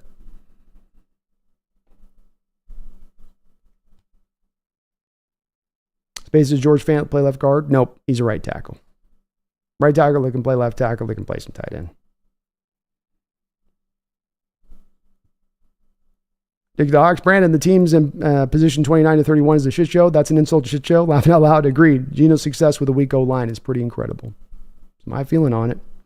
King says, I think he's doing a hell of a job, Brandon. I'm pro Geno by all means. He should be the quarterback next year, but I have my doubts as to whether he can reach that top tier quarterback with the right team. My feeling with this is this. You may be right in your given instincts in this. And folks may be right in their given instincts with it that Geno does turn out to not be a quarterback that can get you to that promised land. So I'm not saying that there's not that possibility that does this. I'm not pounding the table saying I know Geno's to be a Super Bowl quarterback. What I will say to this King Bomber is this. It's a bit like I would say when you have the quarterback you take in a first round and you don't put an offensive line in front of him and you don't have a good scheme and the coaching sucks. And then he starts to fail out in his first couple of years and everybody goes, oh, look at the bust. And what my thing with this is just that let's see him with some of these working in his favor. Let's see him working with a scheme that doesn't have the 32nd rate that they target the middle of the field in the entire National Football League. Let's see him in a scheme that doesn't absolutely refuse to run to the edges of the field as far as on offense with outside zone runs and pitch plays, that absolutely refuses to run fly sweeps. Let's see how he is when he doesn't have the league worst pass protection in front of him. You know, let me see that. And then we're all making a proper educated decision about what he can and can't do. We're all getting a very clear reading at that point of nobody has to guess. Nobody has to make a magnanimous statement of certainty that they shouldn't have that kind of certainty because we haven't been given enough real, true blue evidence one way or the other. And that's my only point in this. I'm not trying to say I know that he's there. I'm just saying there hasn't really been enough evidence to say Geno Smith's not a Super Bowl potential quarterback. There hasn't. Because the little that you've given him with so far, he's done a lot with. So what happens when you give him with a lot? What does he do with that? And I think that he can be a really, really good player. And I think that if you put the right team around him, King, and the right scheme and the right coaching, and it all kind of comes together on that right, this could potentially be a guy that could get you there. I don't know for sure, but I think that's also the difference a little bit in between me and the not anti-Geno folks. I'm not saying you're, like you said, you're pro-Geno. But me and the folks that don't think Geno can be that guy as a Super Bowl guy is that they're certain in their belief. They've seen the evidence. They've seen enough evidence. They know it. I'm saying I haven't seen enough evidence. I've seen some evidence that if anything would push me to the other direction of that than coming to the conclusion that he ain't that. He don't got it in him. But it's one of those internal debates too, King, right? This is one of those ones that definitely throughout the offseason for the last couple of years have been raging on. Appreciate where you're coming from. CR Perfect Draft, trade down with the Eagles, 16. Get 102 for 22 and 53. Go with Fitano at 22 or Barton. And then Colson or Cooper at 53. 81 Sweat or Roror. And Zinter Williams, Jacobs. I like it, man. That's a strong draft, CR. Strong draft, man. Chris says, I'd be willing to bet if we traded with Detroit or Buffalo, got their first and either one of their 60, 61 spots, we can get Darius Robinson and BB. Me too. Me too, Chris. Yeah, absolutely you could. King Bomber says, just needs to take the next step, does Geno, and maybe it will happen under Grubb. So that's the part where I've got some hope for this. And it's really me just trying as much, it may not come off this way, King Bomber, but it's me trying to sell the hope to the anti-Geno folks. Saying, I get where you're coming from in the evaluation. And because there's so many that think this way, this isn't a thinking of just, well, you're being bird brained to think this way because this is just crazy talk. No, there's enough people on this that have given this thought to understand that you guys haven't reached this lightly. I'm not saying that. But it's in the hopes of making the argument that there is something here to maybe give a little more excitement to this particular player. Not to say you got to invest him in the long term or he should be playing till he's 40 years old in Seattle, that he's earned that right or something. I don't want to seem like I'm overstating my case here. But let's give him a little bit more. Let's give him a little bit more and see what he can do with that. And I think he might just surprise us or surprise some of us that are out there, you know.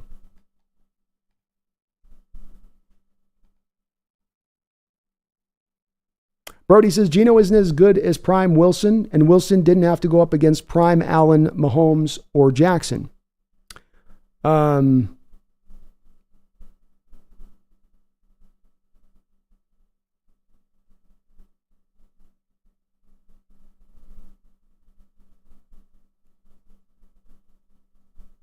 I guess let's address the first part of this that's right out the gate there, Brody. The argument I was making was about year two Wilson. It wasn't about Wilson in 2017. So the thinking that comes in from some of the people with the superhero quarterback thing is that you just need your quarterback and that solves all. My point on that was that you didn't have the quarterback that solved all in 2012. You had very much a game manager, and you not only went and won a Super Bowl, but you went to back-to-back Super Bowls and almost won 2 of them on the back of taking that. So is that a lesson then, Brody, that you have to go get the superhero quarterback? Or is that a lesson to say you can take a quarterback in the 3rd round and go and get and win a Super Bowl if you build the right team around him, if you have a great coaching staff around him? I take it for the latter on that, Brody. I look at that and I go the latter of that direction. That to me is a lesson to say it doesn't have to be just this one way. As regards to whether Geno is as good as Russell in his prime, this is part of where I go to the part of saying, the magnanimous statements of certainty around Geno, I don't get, Brody. I don't get. As I said, I can bring up a lot of different things over the past 2 years he's had to deal with, which has not put him in a position to be successful. And it doesn't matter whether it's Geno or Russell Wilson. I'll tell you this, Russell Wilson put in these same parameters behind the same supporting cast when he was here at the end versus Geno at the end. Geno was looking better.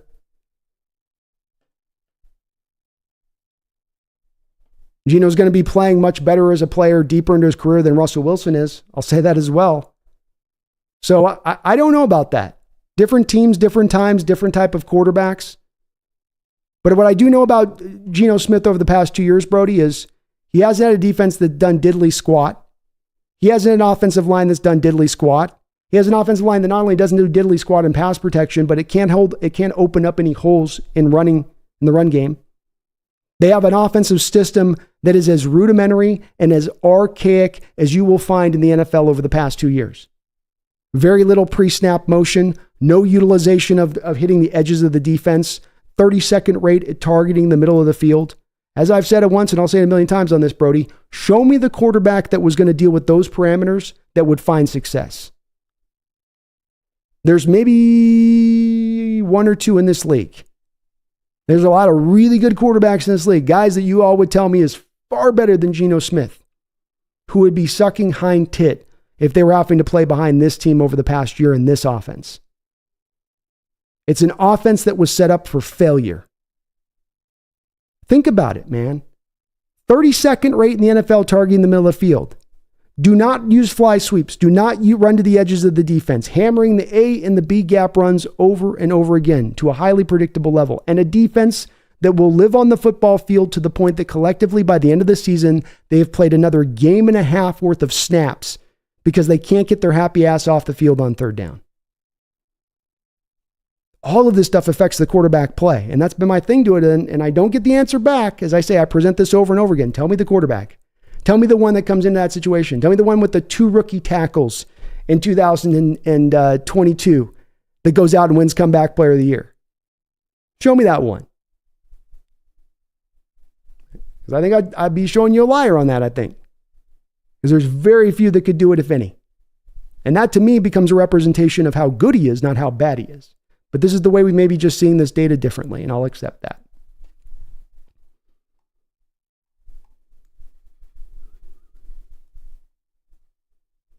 King Bomber, who are your favorite picks at 16, and who would your favorite picks be if we traded down to the mid-20s? Favorite picks at 16 would be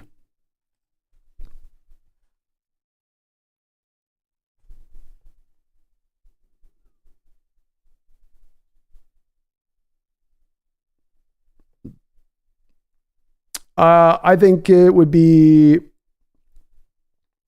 if we could get a Brock Bowers, a Talise Fuwanga, a Quinyon Mitchell.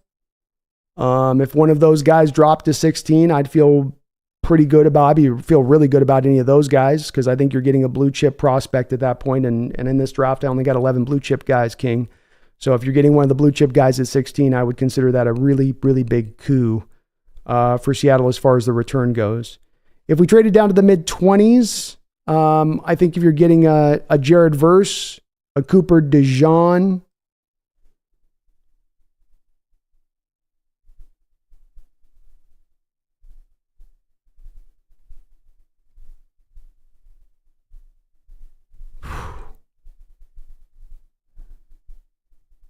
man, There'd be a draw with BB there, King. There would be a draw with BB there for me at 23. Darius Robinson would maybe be on my potential list there. 23 is kind of no man land. Like, I want to trade back again at that point. King, give me back to 29 and let's get one more third round pick. I think I'd lean that way because I kind of want to go BB, but that'd be a little early for BB. A little early for Barton. Let's move back again, Docs Brandon, I like Geno's deep ball, but maybe struggle a little bit in the middle of the field. But again, I really like him. I just see Penix as a 10-year investment. I get that. I don't got a problem if they decide to pull that trade on it for sure. Or go for him, I should say. I mean, if Grubb signs off, it's a little bit like McDonald going for Michigan players. It's kind of like, man, he's got the insider knowledge on that. If he's pounding the table for this guy or that guy, then I would much more lean away from my own personal evaluations at that point because you have a coach who's coached this guy, familiar with this guy as hell. His job's on the line in making this decision and making this call and pounding the table in that way. Big Docs, Vitano and JPJ fell to 33 and you got Carolina's pick. That'd be sweet. That would be pretty sweet. I don't know if those guys will fall that way though.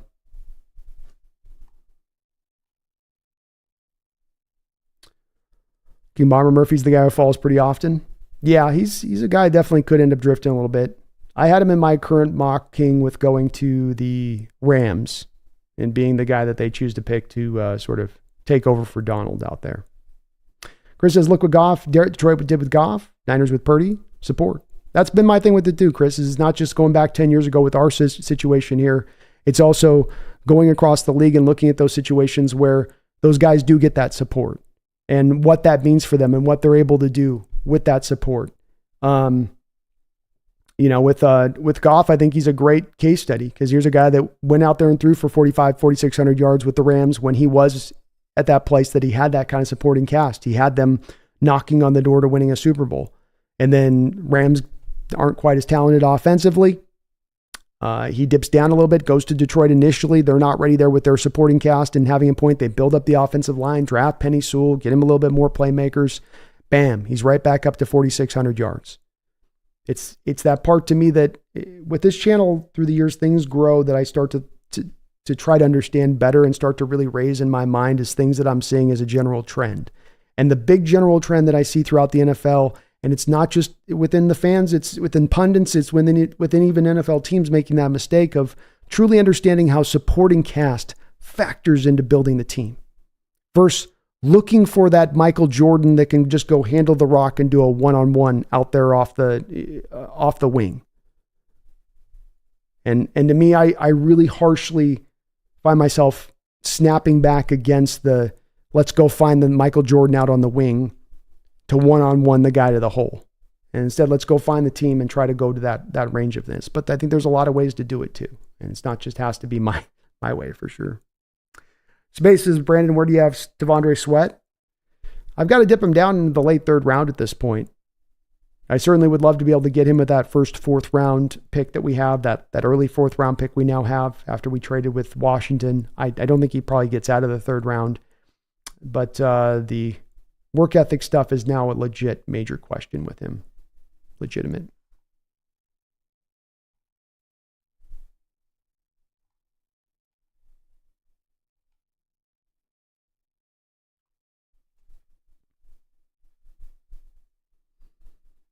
King Bomber Gino had some experience at that point and was benched because of a bad team in New York. Penix having 26 and a half to start after 2 seasons with a high draft pick investment and a guy with several potential career-ending injuries. Tough pill to swallow. Penix will be 26, 27 years old in a few years. Rather draft next year if we need to. Yeah, you guys, great points. All great points on this one. I think it's part of my issue there, King Bombers, is the same thing I'm talking about with this supporting cast thing, is you're bringing Penix in to be in a position now where he's sitting behind that offensive line that's in the place they are. And if you're going to take Penix, you got to give him an offensive line that's very close to what he had at UW. So, I'd be the same way. It's the one part for me that overrules it, even though I do feel the way you feel on that, King Bomber. It's just that if Grubb is the guy in there willing to sort of stake his job on this kid coming in, that he was that blown away by his experience with Penix, then I'm a little bit more of Okay, I'll lean in more than I normally would on a coach pounding the table for a guy if he has coached him before in that way. But everything you're saying, I'm with. I get the age thing completely. Brody says you underestimate Russ in his prime. No, he's a great player. It's hard to make the comparison for 16-17 where that team was at. I love where he's at. And look, I'm not trying to knock Russ in his prime. The part that I go back to again, though, I think you're missing on my point on this, Brody, that got lost at the front of this. The point of Russ was not the talking about Russ in his prime. You didn't get to a Super Bowl with Russ in his prime, right, Brody? The whole thing with the fact that if a quarterback's a superhero quarterback, then that guy playing at that MVP level is enough to go take you to the Super Bowl, right? But it wasn't there. When Russ was playing his best football, you didn't sniff a Super Bowl. When Russ was a game manager quarterback with high mobility, you went to back-to-back Super Bowls. It's a bit of the point at hand I'm trying to make here in that the thinking goes, get that superhero quarterback, everything's good and golden. But there's proof to the pudding that it doesn't work that way. And I know we may disagree with it, but this is part of my point to this. If the superhero quarterback paradigm was 100% correct, Russell Wilson should have a couple of Super Bowl wins, shouldn't he, through that 2016, 17, 18 period where I will give you, Brody, he was playing at his best of his career. He was playing at near MVP levels on certain years. Maybe he should have even won an MVP on one of those years. But did you get to even a conference championship during that time? Did you go 1-5 in the play? Let's talk not even about conference championships or Super Bowls. You went 1-5 since 2017 in the playoffs during that period where Russell was so great. But shouldn't the superhero quarterback be carrying you the day at that point? Shouldn't he be taking you to that promised land because he was so much better than when he was in 2013 when you won a Super Bowl? Can you see a little bit of where I'm trying to find the cognitive tissue that logically connects itself here? Because I go 1 and 1 ain't equal to 2 here. From the standpoint of thing. Superhero quarterback at his greatest, we're going to the height of heights. It's dynasty time, baby. But it worked on the inverse with Russell Wilson on his career in regards to that. The worse he was as a pro, the best success his team had.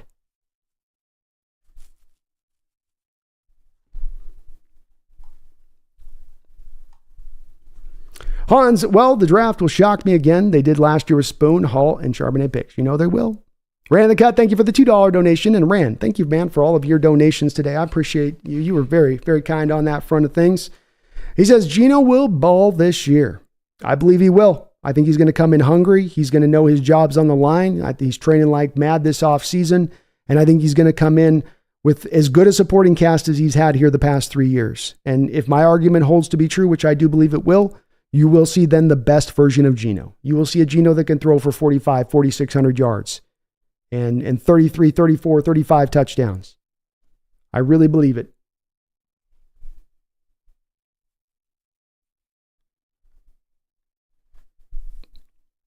Chris says, I'm more Cam Ward myself this season if Miami goes well. Oh, you're talking addicted. Sorry. And King, I agree with you. I think it's early to look at the quarterback class and say, well, it's going to be a bad class, because some people are saying that about next year's draft. And I think King, it's got a very good chance of being very close to maybe as strong as this class. Maybe not as top heavy strong. You know, you might see 4 quarterbacks taken in the first 5 picks of this draft, but it will be maybe a little bit more with some depth in the second and third round. Brody says, Seahawks were 12-5 the year before Aaron Donald hurt his finger with a mid-tier defense. Yeah, they didn't do anything in the playoffs, though, Brody. My point on this, here's again, it's very straightforward.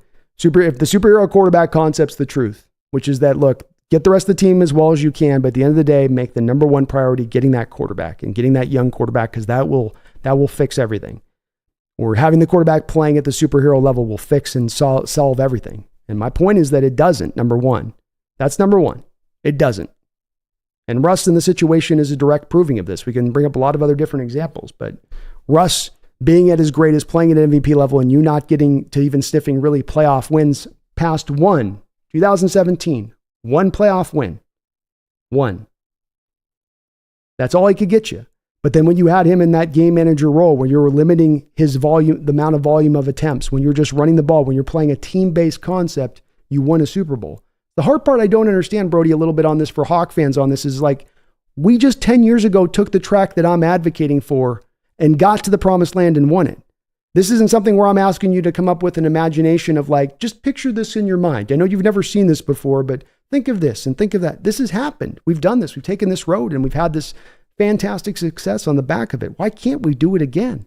Why can't you use that as a blueprint to go find that same success again? And yeah, I don't even think you would argue with me, Brody.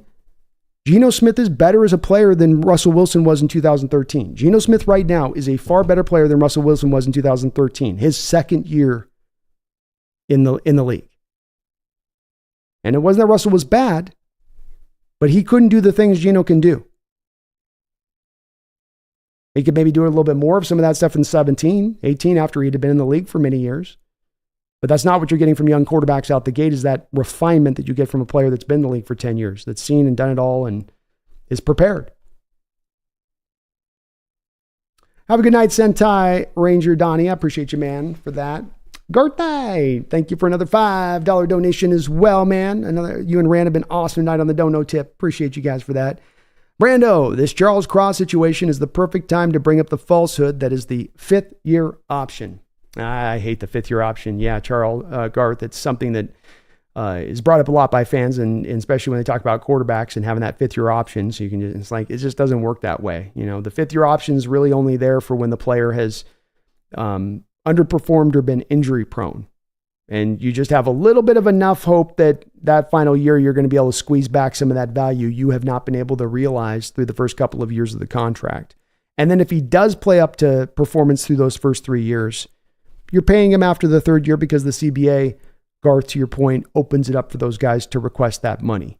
And it's pretty much teams are kind of stuck at that point to have to pay it, or they're dealing with a bad situation and then the player scrubs his social medias and he makes public requests for trades and it all gets really sticky really fast. Easier way to go is to just pay the guy, especially if you think he is that good of a player. But yeah, I think if Charles Cross goes out this year, even though this last year he had a little bit of the injury, and I still think last year was a little bit of a step forward from the prior year, he takes the big step forward next year. He hits you with a 75 PFF grade. From even John Schneider's perspective and the team's perspective on this too, Garth, comes, do you want to wait that extra year, have him put up an 85 grade, and now the cost goes from 17, 18 million to 25, 26 million per year for your left tackle at that point, because these prices are going to funny money places. But yeah, the fifth year option is one that's brought up a lot, and it's really one that's not as good as people think it is, and trying to gather a guy in the first round for that specific point of a part of where we're taking him is to make sure we have this fifth year club control point. Like, it's not a good reason to take a guy. It's a good thing to maybe have as a possibility in a background thing, but it should never impact your decision on picking a player or not in the first round, in my opinion. Good reference on that, Garth. And we do have 2-4 space. Yeah, that's right. Rex Bryan says, I don't really think we're drafting a quarterback at all. Me neither, Rex. I think it'll be another year we're going to pass on it. And I think John's lamenting it because he wants to do it. He wants to take a QB, but he also just doesn't want to stretch.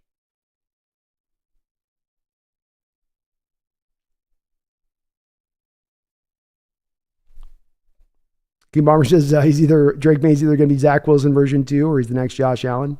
I think I'm with you on this, King Bomber, where I think he's more Josh Allen than Zach Wilson.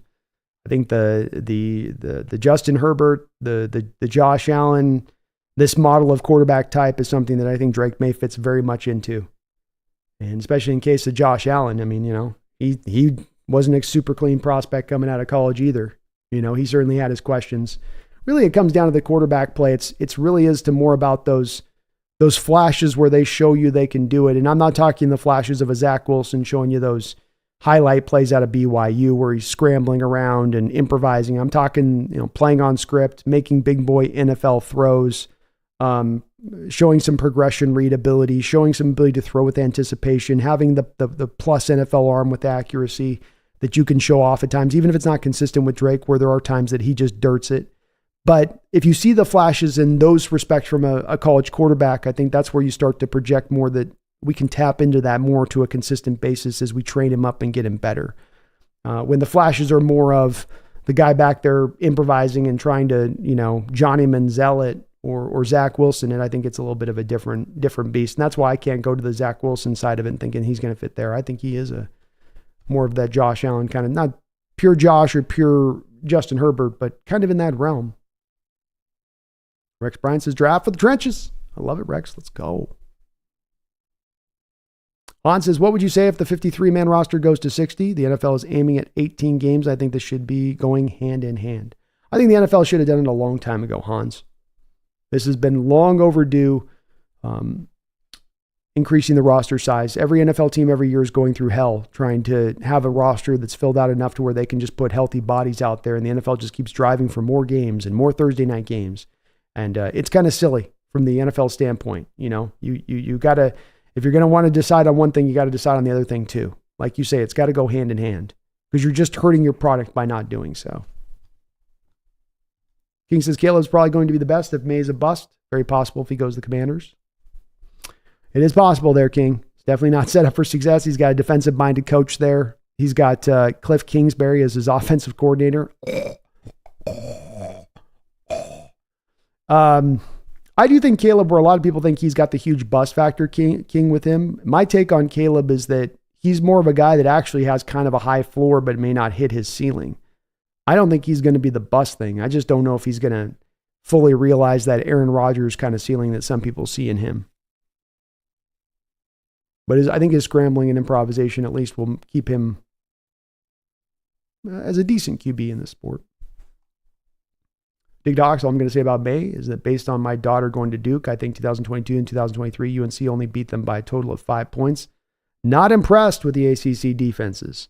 Daniels, SEC, Williams, Penix, Pac-12. Yeah, ACC defenses, they're not the best, that's for sure.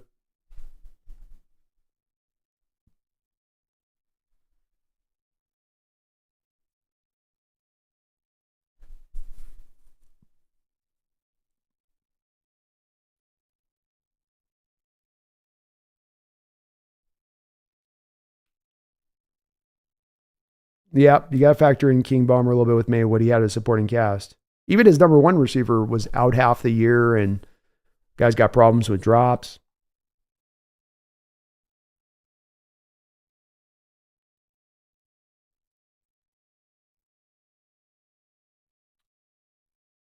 Chris says Russ held on the ball too long trying to make the play. Took a lot of sacks. The O-line was a big part of the problem, but so he was at fault too. Yeah.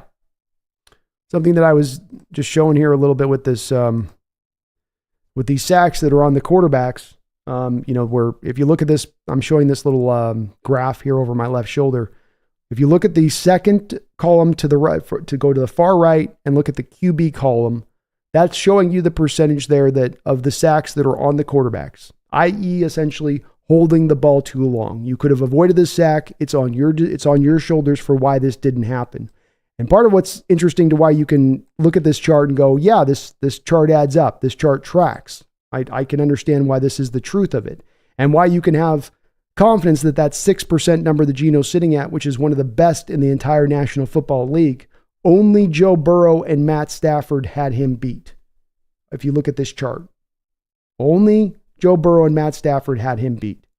I suppose Mac Jones too in there with 6%, but that's only 1%. But then look at Russell. As people are saying in the chat, what does Russell have a tendency to do? Hold on to the ball. What happens when you hold on the ball? You're going to get sacked more. What happens when you're going to get sacked more? You're going to have more of a percentage of those sacks on your shoulders. So we look over at the column. Let's see where Russ, we would expect Russ's percentage to be high based on his prior markers of play, right? And what do we see on him here? 24%. One of the worst in the league at the sacks that he takes being on his shoulders. Why is Sean Payton screaming at Russell Wilson on the sidelines? Exhibit A, Your Honor. Exhibit A.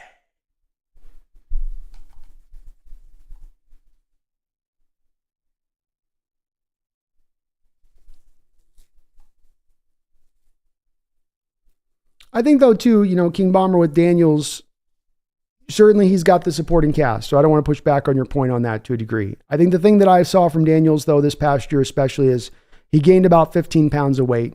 His arm strength got stronger. His touch throws got better. He showed an ability at times to actually go through some progression reading within the pocket. there were advancements in his game from Daniels this year too. He did get those guys, and having those guys throwing trust balls up to him, it doesn't hurt. That's for sure. I mean, nobody else is going to have those kind of guys to work with. But he also took some steps up in his game from the previous year's tape too. And I think that's what gets people hope. It's part of that. If you see the guy taking steps forward at the college level, that seems to be maybe a bit of a good indication the guy could be taking steps forward to the pro level too. And if the guy doesn't take steps to the pro, if he's kind of the same guy he is walking in the door, well, then maybe there's a little bit less of a feeling of there will be upside here. This guy's kind of topped out to what he is. He reminds me of Josh Allen too, King. Even more Seahawks, the Lions didn't need a super team to make it the NFC Championship. No, they didn't. No, they didn't.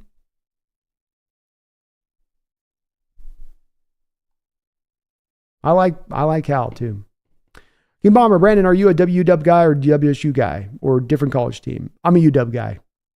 I grew up, I was a teenager at the time, King Bomber, of right there when, not a teenager, but I was just starting to get about that age where they won the national title. So, I mean, watching the Don James teams, I was on the west side too, but yeah, I always got a special place in my heart for the Huskies. I don't hate on the Cougs though. We're all brothers here.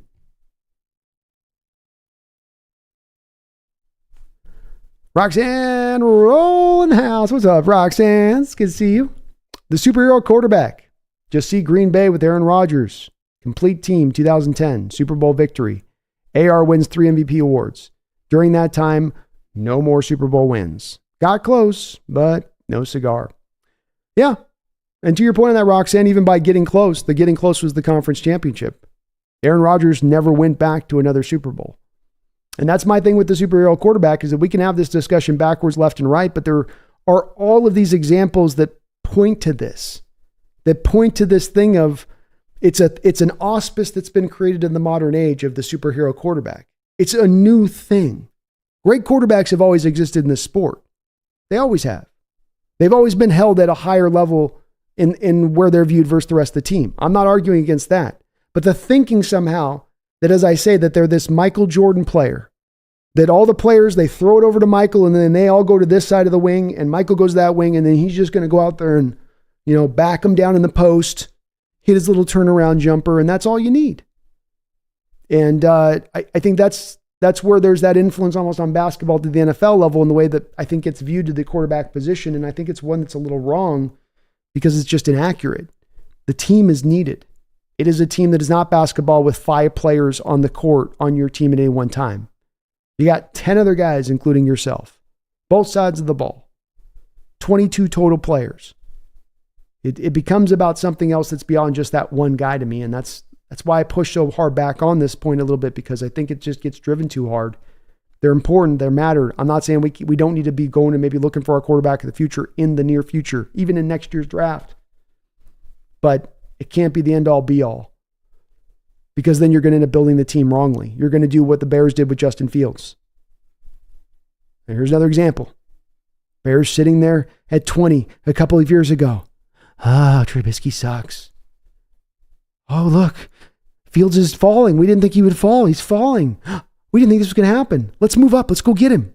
We don't have an offensive line. Who cares? Let's go get him. Things are shaky offensively as far as the scheme right now. Who cares? Let's go get him. The defense is not so good right now. Who cares? Go get him. We don't really have skill position players right now to help make him look good. Who cares? Go get him. You can see an organization driven by this mentality that took them to take a player who they couldn't put into position to be successful at all.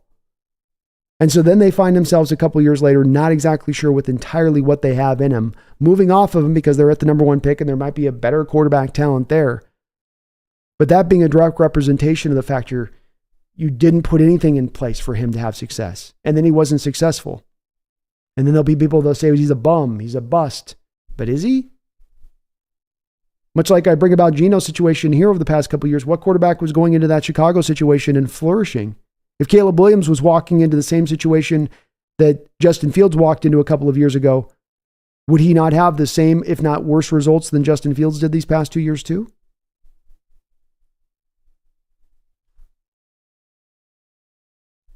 Rex Bryant says, get us the new Cortez Kennedy. I might go for that.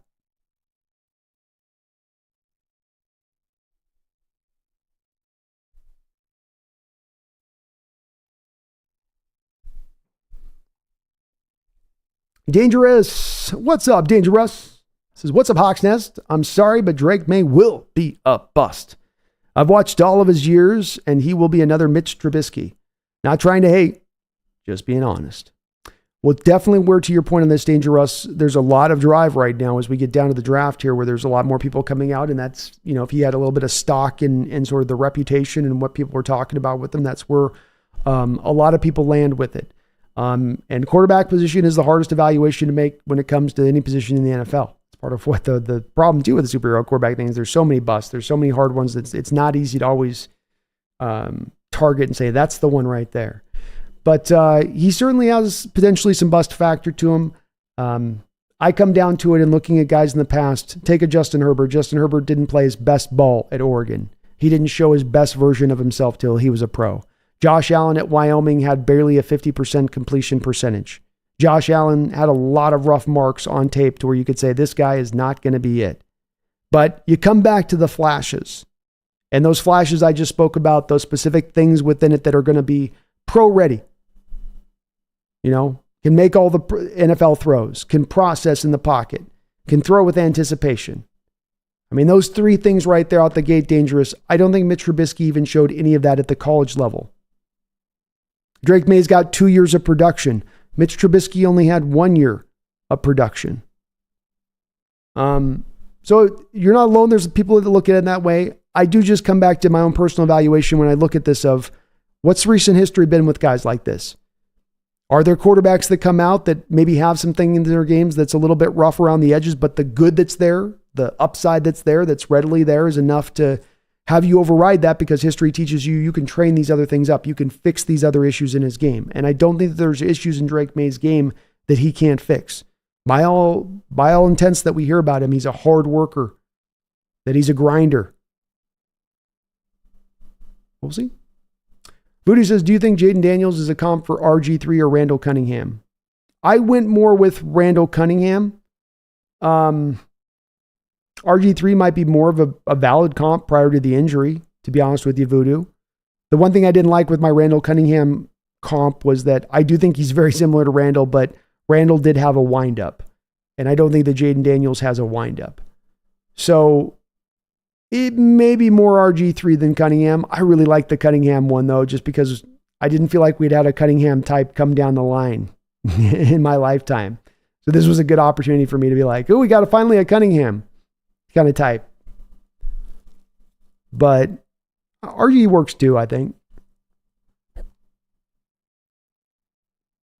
Dig Dogs, Caleb Williams, nice arm, but crying to mom, lost all respect. Crying in the locker room with teammates, maybe, but mom, sorry. I'm Norwegian, though. Never mind.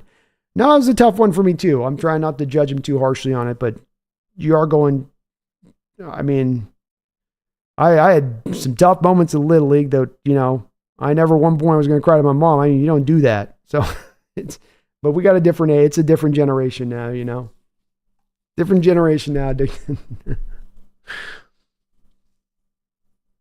Dangerous. Brandon, who would win, the 2019 or 2020 Seahawks if they played each other?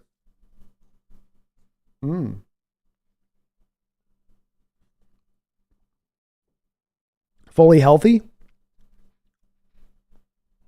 Fully healthy, the 2019 Seahawks would beat the 2020 Seahawks. Dig Docs, Brandon, damn it. Now you're getting me more pumped for the 2024 season. Still argue we should take Sweat in the second round. Big Cat and Sweat. Hey, that'd be a nice duo inside, man. Sweat's a tough one here, Addicted. I mean, he's worthy of being picked in the second round off the talent. But those character questions, the work ethic questions, those may be very valid as well in the background of this thing. Hans says, totally agree. Even if Geno gets hurt, I'd rather have Sal, who is a true competitor, than Caleb. Ooh. Bold take. Hans says, good luck with that superhero quarterback, Brady or Mahomes. Two over 20 years of the draft and thousands of prospects. Exactly, Hans. You end up chasing for that white diamond. You end up looking for that gem. And it's like, is this realistic?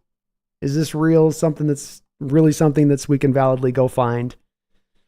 I'm reticent to believe it. I'm like, I just think it's so hard. There's things that have to just work in a perfect conjunction for you to pull it off. David's got the 2020 Seahawks, beat the 2019 Seahawks because Myers was perfect. Maybe that would have.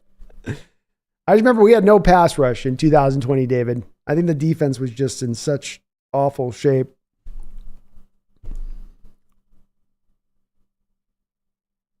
Brody says, when we won the Super Bowl, it was more of a defensive league, and we had one of the greatest defenses in history. No, it's not. Now it's an offensive league. We need a better quarterback. I definitely would give you a little bit of room here on this, Brody, to in the name of being fair. I'd say, sure, the league has become more offense-based. But I think that there's plenty of room for defense. And I would also offer, Brody, that yeah, you had a great defense that won that Super Bowl. But what won you the Super Bowl, Brody, more than just the defense? It was all of it working together in conjunction. It's more what I'm advocating for you, Brody, is the building of the team. So it wasn't just the defense. It was Russell's impact. It was Marshawn Lynch's impact. It was him being as much the heartbeat of that team, and it all working together to create this unit that could go out there and take the number one offense down and could go out there and put 40 points on the board in addition to the defense being stifling. It was the team. And that's what I'm advocating for is you don't have to create the same kind of team you put together before, Brody, right? So I'm not saying that we have to create the blueprint to let's build an elite defense once again and we're going to go get our Marshawn Lynch back. I'm not saying that. Maybe now more it's about you building a super offense up.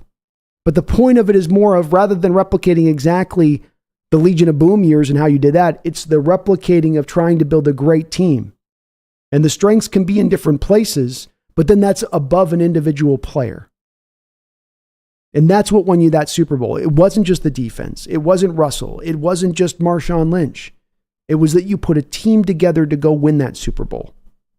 When the Eagles took down the Patriots a couple of years ago with Nick Foles as their quarterback, it was not a quarterback that was guiding them through and making everything. It was the team that was making that happen. And Foles going on a magical run there at the end a little bit too helped, certainly. But there's plenty of examples in recent history, even beyond our Seahawks, Brody. I can go to the Broncos. 2015? Peyton Manning, a shell of himself. Brock Osweiler, Brody. And again, as I say, with the beauty of these examples, you can find real testaments to how this proves my case. The MVP of the 2015 season, Brody, was Cam Newton. So by this superhero quarterback thinking that comes into play times, and you're kind of exhibiting a little bit on this, that Cam Newton should have beat the doors off of 50-year-old Peyton Manning and Brock Osweiler in that game. Especially in that, remember you just said too, Brody, that offensive-driven league. But if I remember correctly, that 2015 Bronco team was driven by their defense. And Cam Newton, superhero that he was, Superman that he claims to be, was not enough to take down that Bronco team on his own. The superhero quarterback was not enough to make it happen. Again, just as these examples pile up that I'm giving to you, Brody, and I'm giving you more than one here. I ain't cherry picking here. I'm giving you one after another, after another, after another, after another, after another. And it's to say, this is an alternative way you can go to win too. Can you go get a Patrick Mahomes and a Tom Brady, and they can elevate those around them and be that guy you guys talk about, this kind of quarterback being? Yes, you can. Yes, there are those guys. But is there another path too that you can go down to go win? A path that you found success within the last 10 years going down? That you have the same general manager in place who brought those conditions for that to happen? And is it crazy to think that you could do that again on that philosophy and on that belief and on that approach? I don't think it is.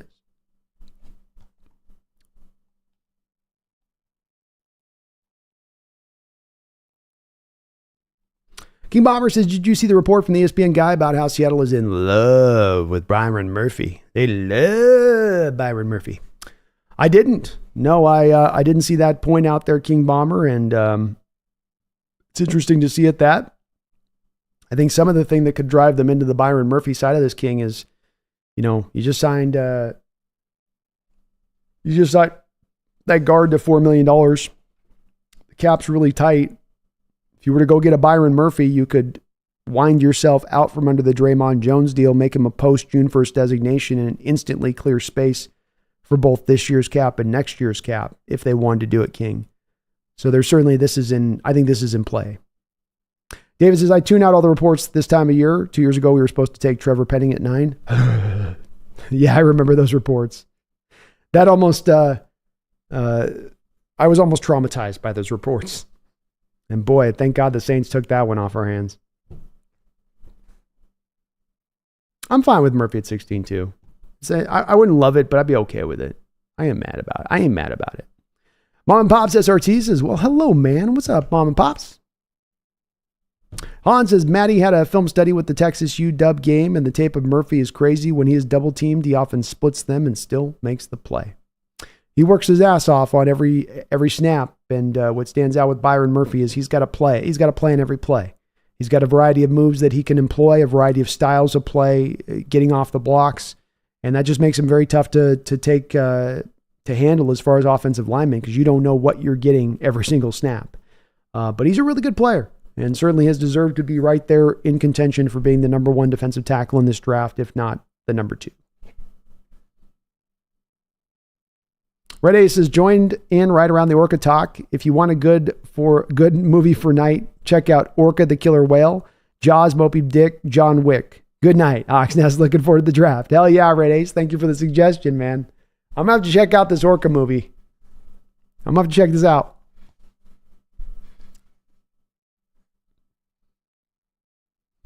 Rex Bryan says, whatever we decide to draft this year, this team is going to have a brand new attitude this year. Yes, always compete. Let's go. I love it, Rex, and I agree. I'm psyched for this new regime and what could be possible here as we go forward. Exciting time. David says we only have 1/3, 2/4 because of the Hal trade. Yep. No 5ths and 2/6. That's right. Doc Brandon, sorry, Beast Mode and Bam Bam Cam were MVPs of the 2013 team. Teasing kind of. Would argue those two scared opponents the most, though. Yeah, oh yeah. And I agree. They're two of the more important players on that D for sure. Brody says the year Russ went to the Broncos, they had one of the best defenses in the league, but we got the 5th overall pick because their offense was so bad.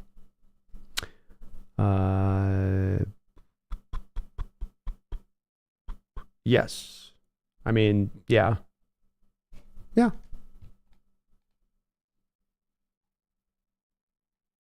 That's where I say to it. It doesn't have to be necessarily, Brody, we're trying to rebuild the Legion of Boom again to go down that route. It's that you build a strong defense.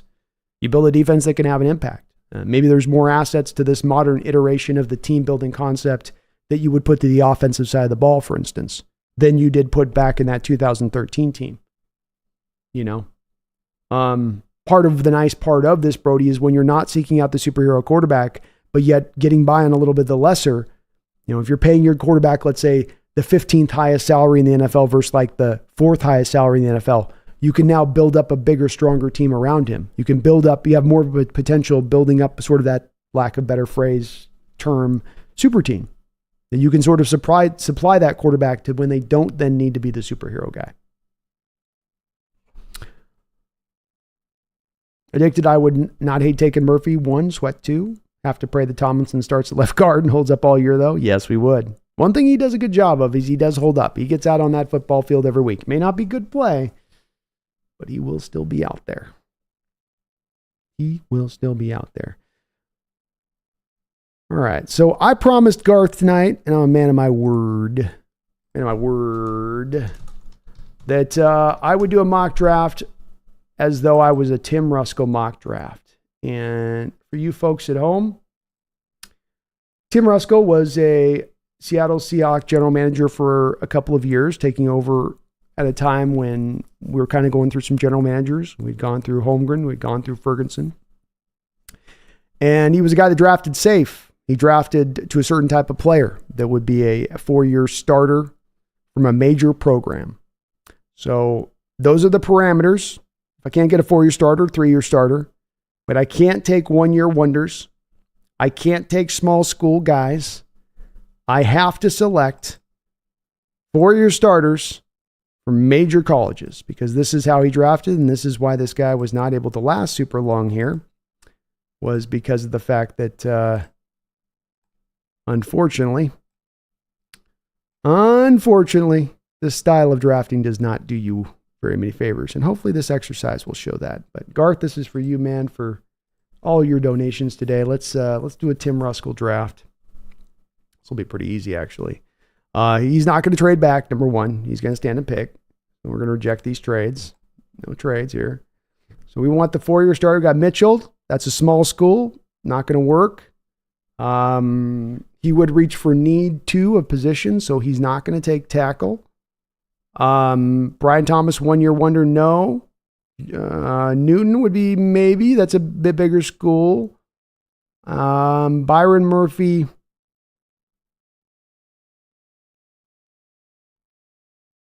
Byron Murphy would probably be the pick. He's got 2 years at a major program. He'd be looking for 3 years, though.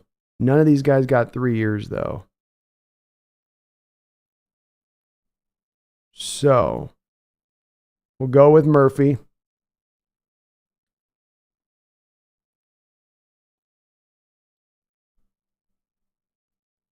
Man, it's a long time before we pick in the 3rd round.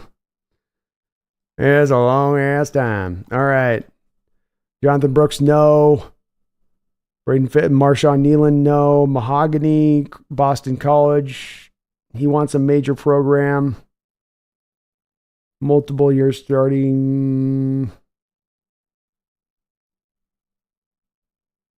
So he'd go with, let me see here, I think.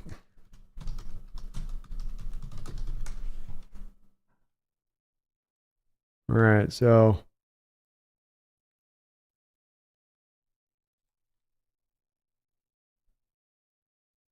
he would probably go with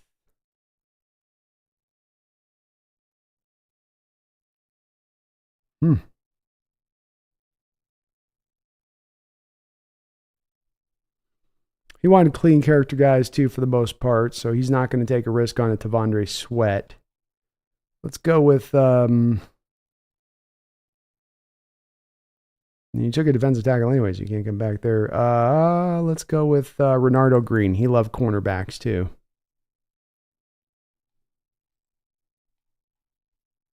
And then he comes back here. We got Dwayne Carter, multiple. Oh, it's Dwayne Carter all day. Team captain. Oh boy, I already took a defensive tackle though. He'd be wanting that one back. Let's see here. This is kind of hard. There's none of these. It used to be more of these 3-year starter, 4-year starter types, so it's harder to do a Tim Ruskell draft. Let's go Jermaine Burton.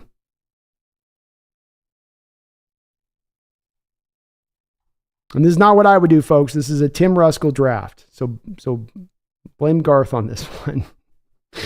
All right, we're back here in the 4th round. Need a multiple year starter from a major program.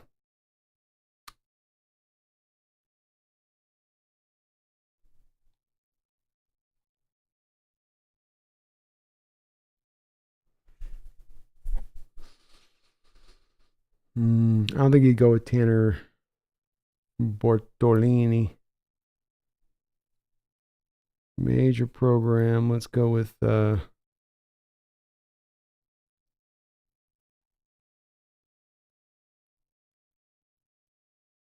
you do the Zach Center.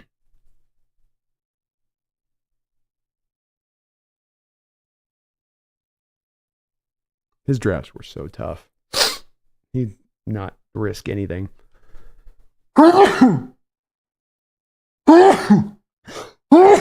Excuse me. Sorry, guys. Let's see here. Go with like a Maurice Luafa, Notre Dame. He'd like that Notre Dame program thing. We got no big guys here on the board for major colleges here, so let's come back and take Maurice.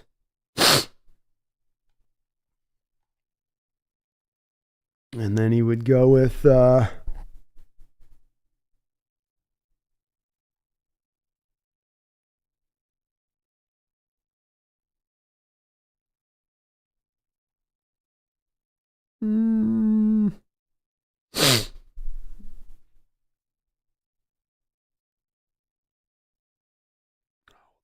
I'll make this fast for you guys here. You're going to sit here and watch me Tear through this stiff.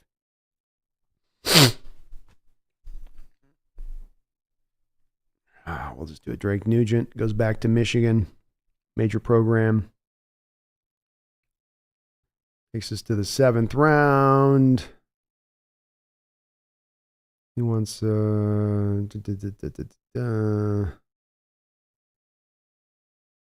yeah, so then he would go like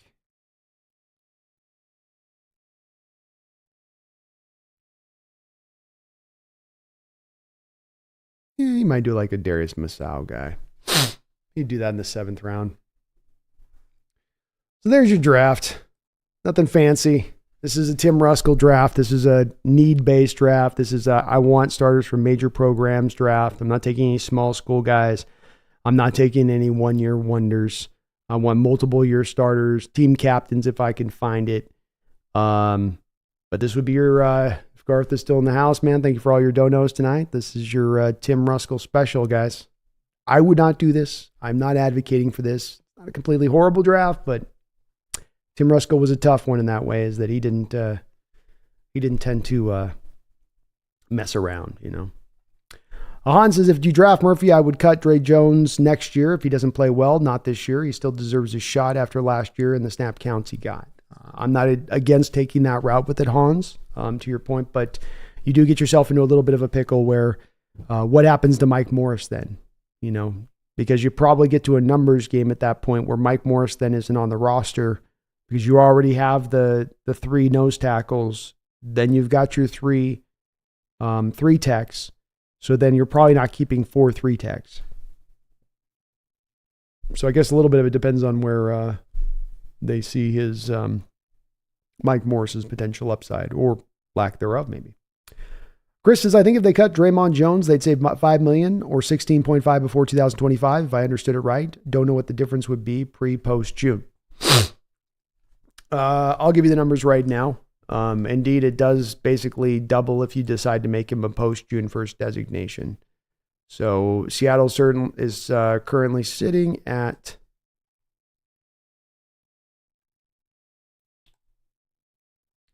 with Draymond Jones, you currently have it as a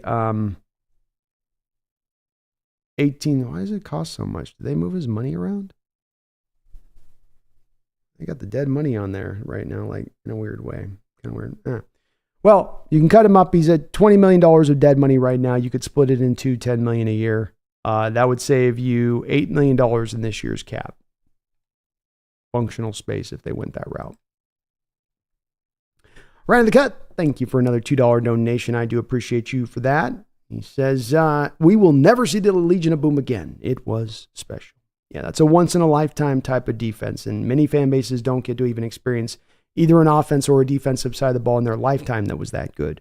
You're certainly never going to replicate it, which is why I'm saying if you build the team-based concept, it's going to be different from the one that was done prior. It's still built around a team, but the strengths are going to lie maybe in a little bit of different areas. Those unicorns come around, but once every 100 years. Big Docs, Brandon, the O-line is weaker than the D-line skill-wise probably. Does McDonald get a number 1 defensive pick or Grubb a number 1 offensive item? I think a Big Docs depends on what's the higher value they have on their board, more than what is more of the need of the position. Who's the best player you have on your board on the pecking order? Take that guy. Yeah. Roxanne says, Tim Ruskell, wow. Megan, you're smart. It's okay. Having not heard of him, you've maybe done yourself a favor on that one. Chris says he was a snakes and sparklers guy. Addicted to Brandon's Dig Dogs. Brandon, stop this waiting for an 81 mock. My brain is aching watching this. I know, it'd be brutal going through another Ruskell draft. Brutal. Darius Butler, Kelly Jennings. David, the movie The Orca tracks down a fishing boat's captain for killing the orca's pregnant mate. Way more believable than Shark following the Brodies to Hawaii in Jaws 4, The Revenge. He followed him to Hawaii. That's crazy too, because they're over on the East Coast. Like that shark would have to go so far. Hey, it is more believable, David, with the way that these orcas are attacking boats now. You know, that's the whole thing that they think is the reason that the orcas are attacking the boats is that one of the boats, like, propellers ran over one of them or something. I don't know. Dude, Hawks, I do always pick Burton from Alabama in my mocks when I have a shot at him. I like his tape. I think he's very close in a lot of ways to Doug Baldwin. I think the comps are very legitimate. Yeah, not what I would do for sure. 100% for sure. I like some of those players, though. I won't say I don't, you know.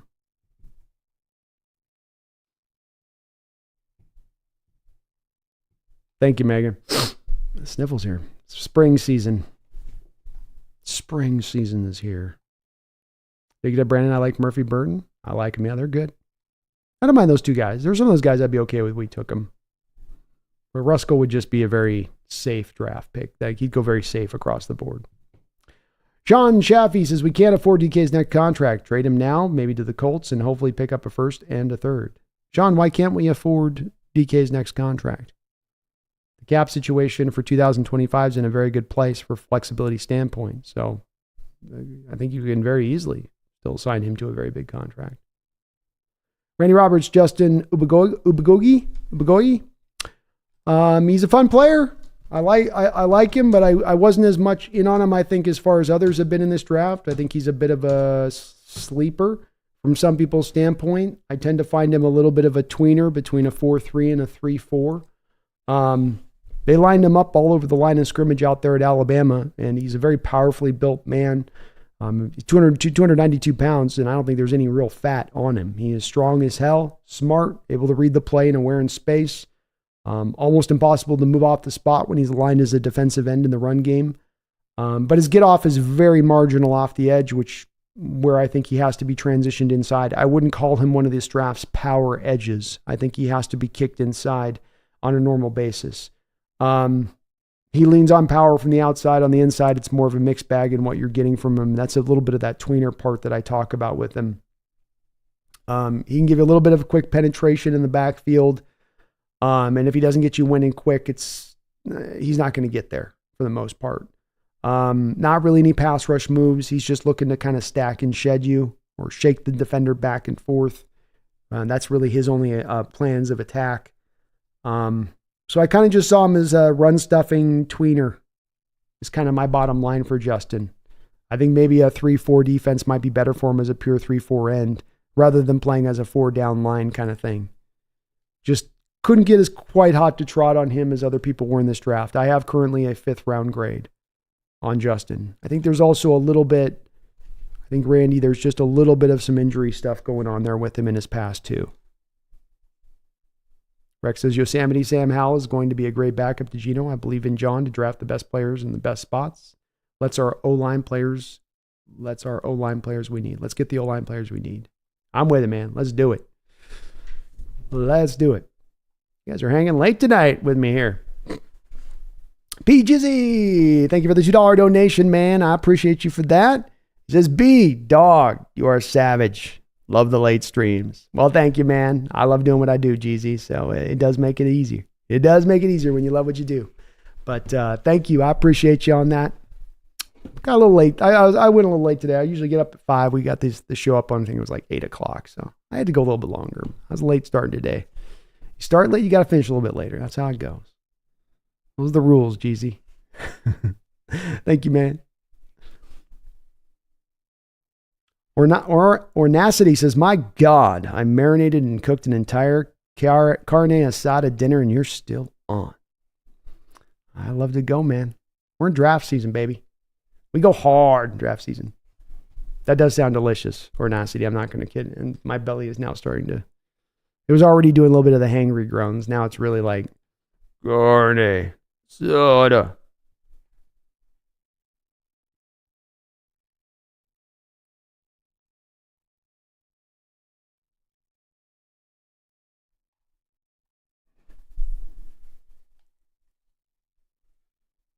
And we're all good. And Brody, Megan, we're good. Let's keep the peace. We'll keep the peace.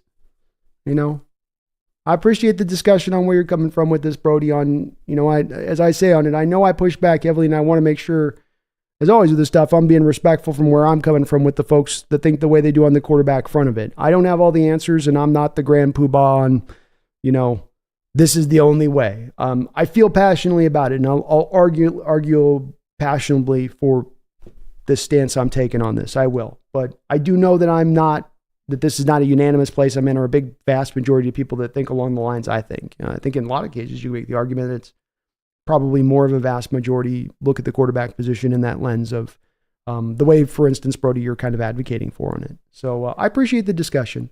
And I understand. I think it's a good talk to have on this, because the more that we can have some of this debate, Brody, on this kind of stuff, and some of this talk on this type of stuff, the more that we get closer potentially to the truth of it, to the bottom line. Even in some of the discussions that are tough, that sometimes might only seem like they're going in circles, I think that there is still something to be derived from it, that you can get to some point of truth maybe, or maybe just some common ground, to a degree on that.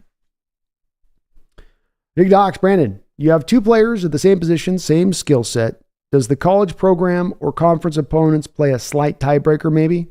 Always happy to have SEC Big Ten players on the team. Yeah, I absolutely would believe that would be the case.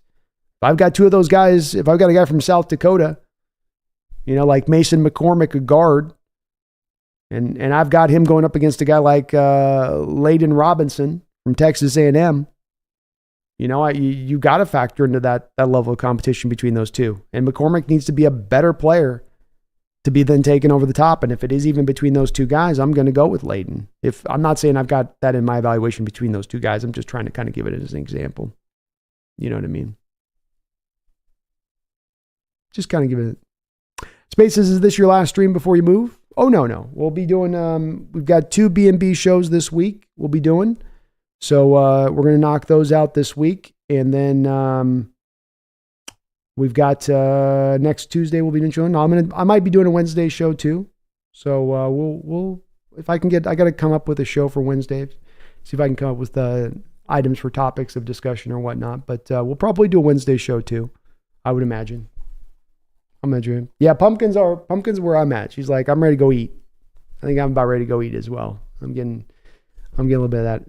I'm getting a little bit of that hungry as well on that side of it. Rex says, I honestly thought we would trade DK this year for some reason. I'm happy we didn't. Let's get physical. More Bobo, please. Hey, more Bobo, please is right. Bobo's awesome, and I think he's going to find some footing this year and have some kind of role on this team. And yeah, the DK thing just never made much sense to me, Rex. You're going to have to eat $23 million of dead money to move on from DK in a trade. There was no post-universe designation there. It was just going to be $23 million of raw money. And to move off of a player like that, who is as good as he is, to take that dead money hit, you weren't going to get the commensurate value back in trade compensation for the additional dead money that you were going to have to sustain. Meaning you were basically kind of, paying to get rid of DK Metcalf at that point. And really, you'd only be doing that kind of thing if you have a situation like Jamal Adams, where the guy's shot, spent. The upside for him in the future isn't looking good.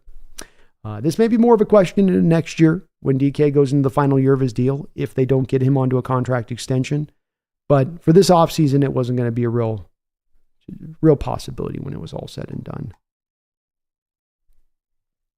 Radu says, God damn, still streaming almost 2 a.m. We're putting a little bit of wrap up here on this soon enough. Little bit of a wrap. He says, good show, Brandon. I'll miss your draft show when I'm in Italy. That sucks, Dick Doc. I'm really looking forward to this draft coverage this year, and I'm going to try to sit up and have a lot of fun with it this year. Every year, try to get a little bit better with it. But maybe you'll be able to watch it on replay later. You can see how it all went down.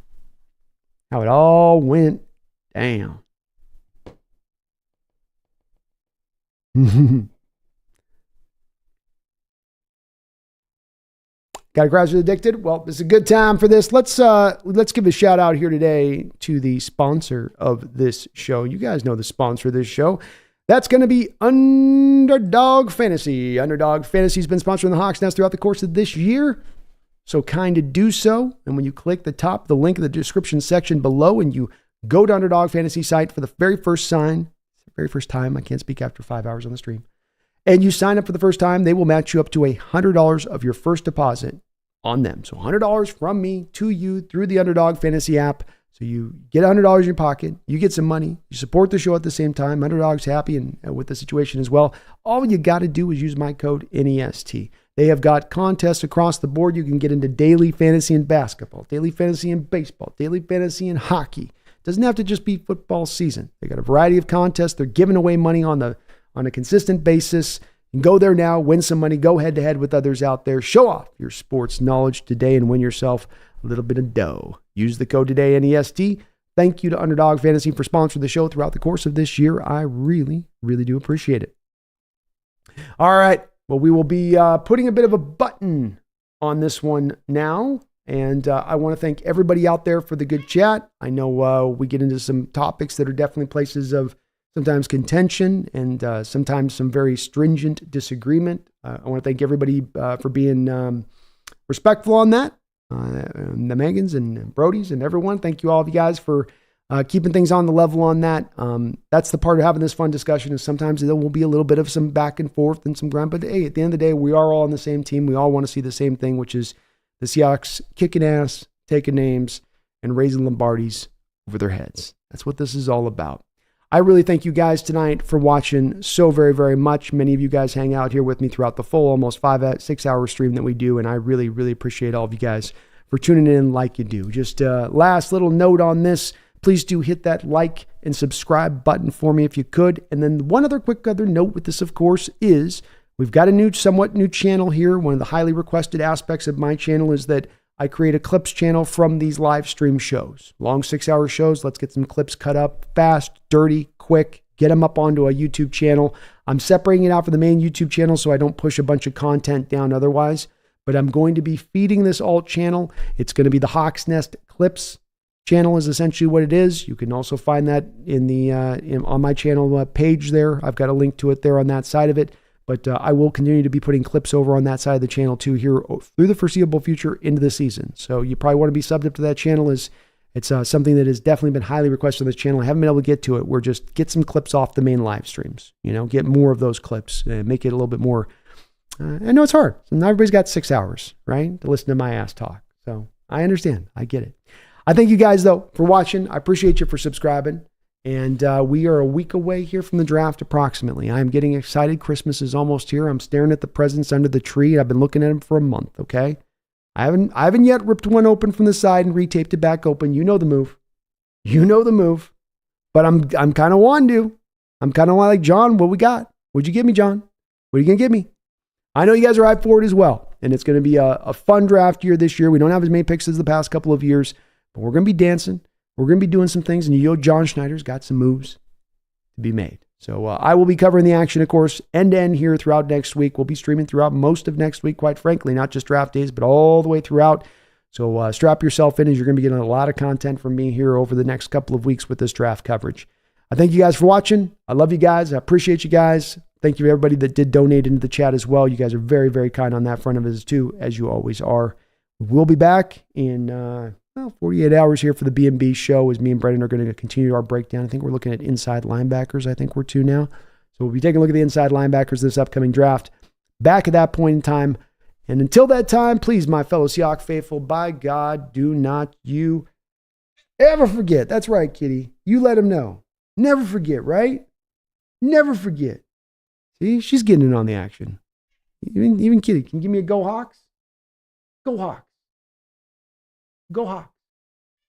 Go Hawks. She's trying. It's the effort that counts. Well, you guys don't forget. Never forget. You know the rest. Go Hawks.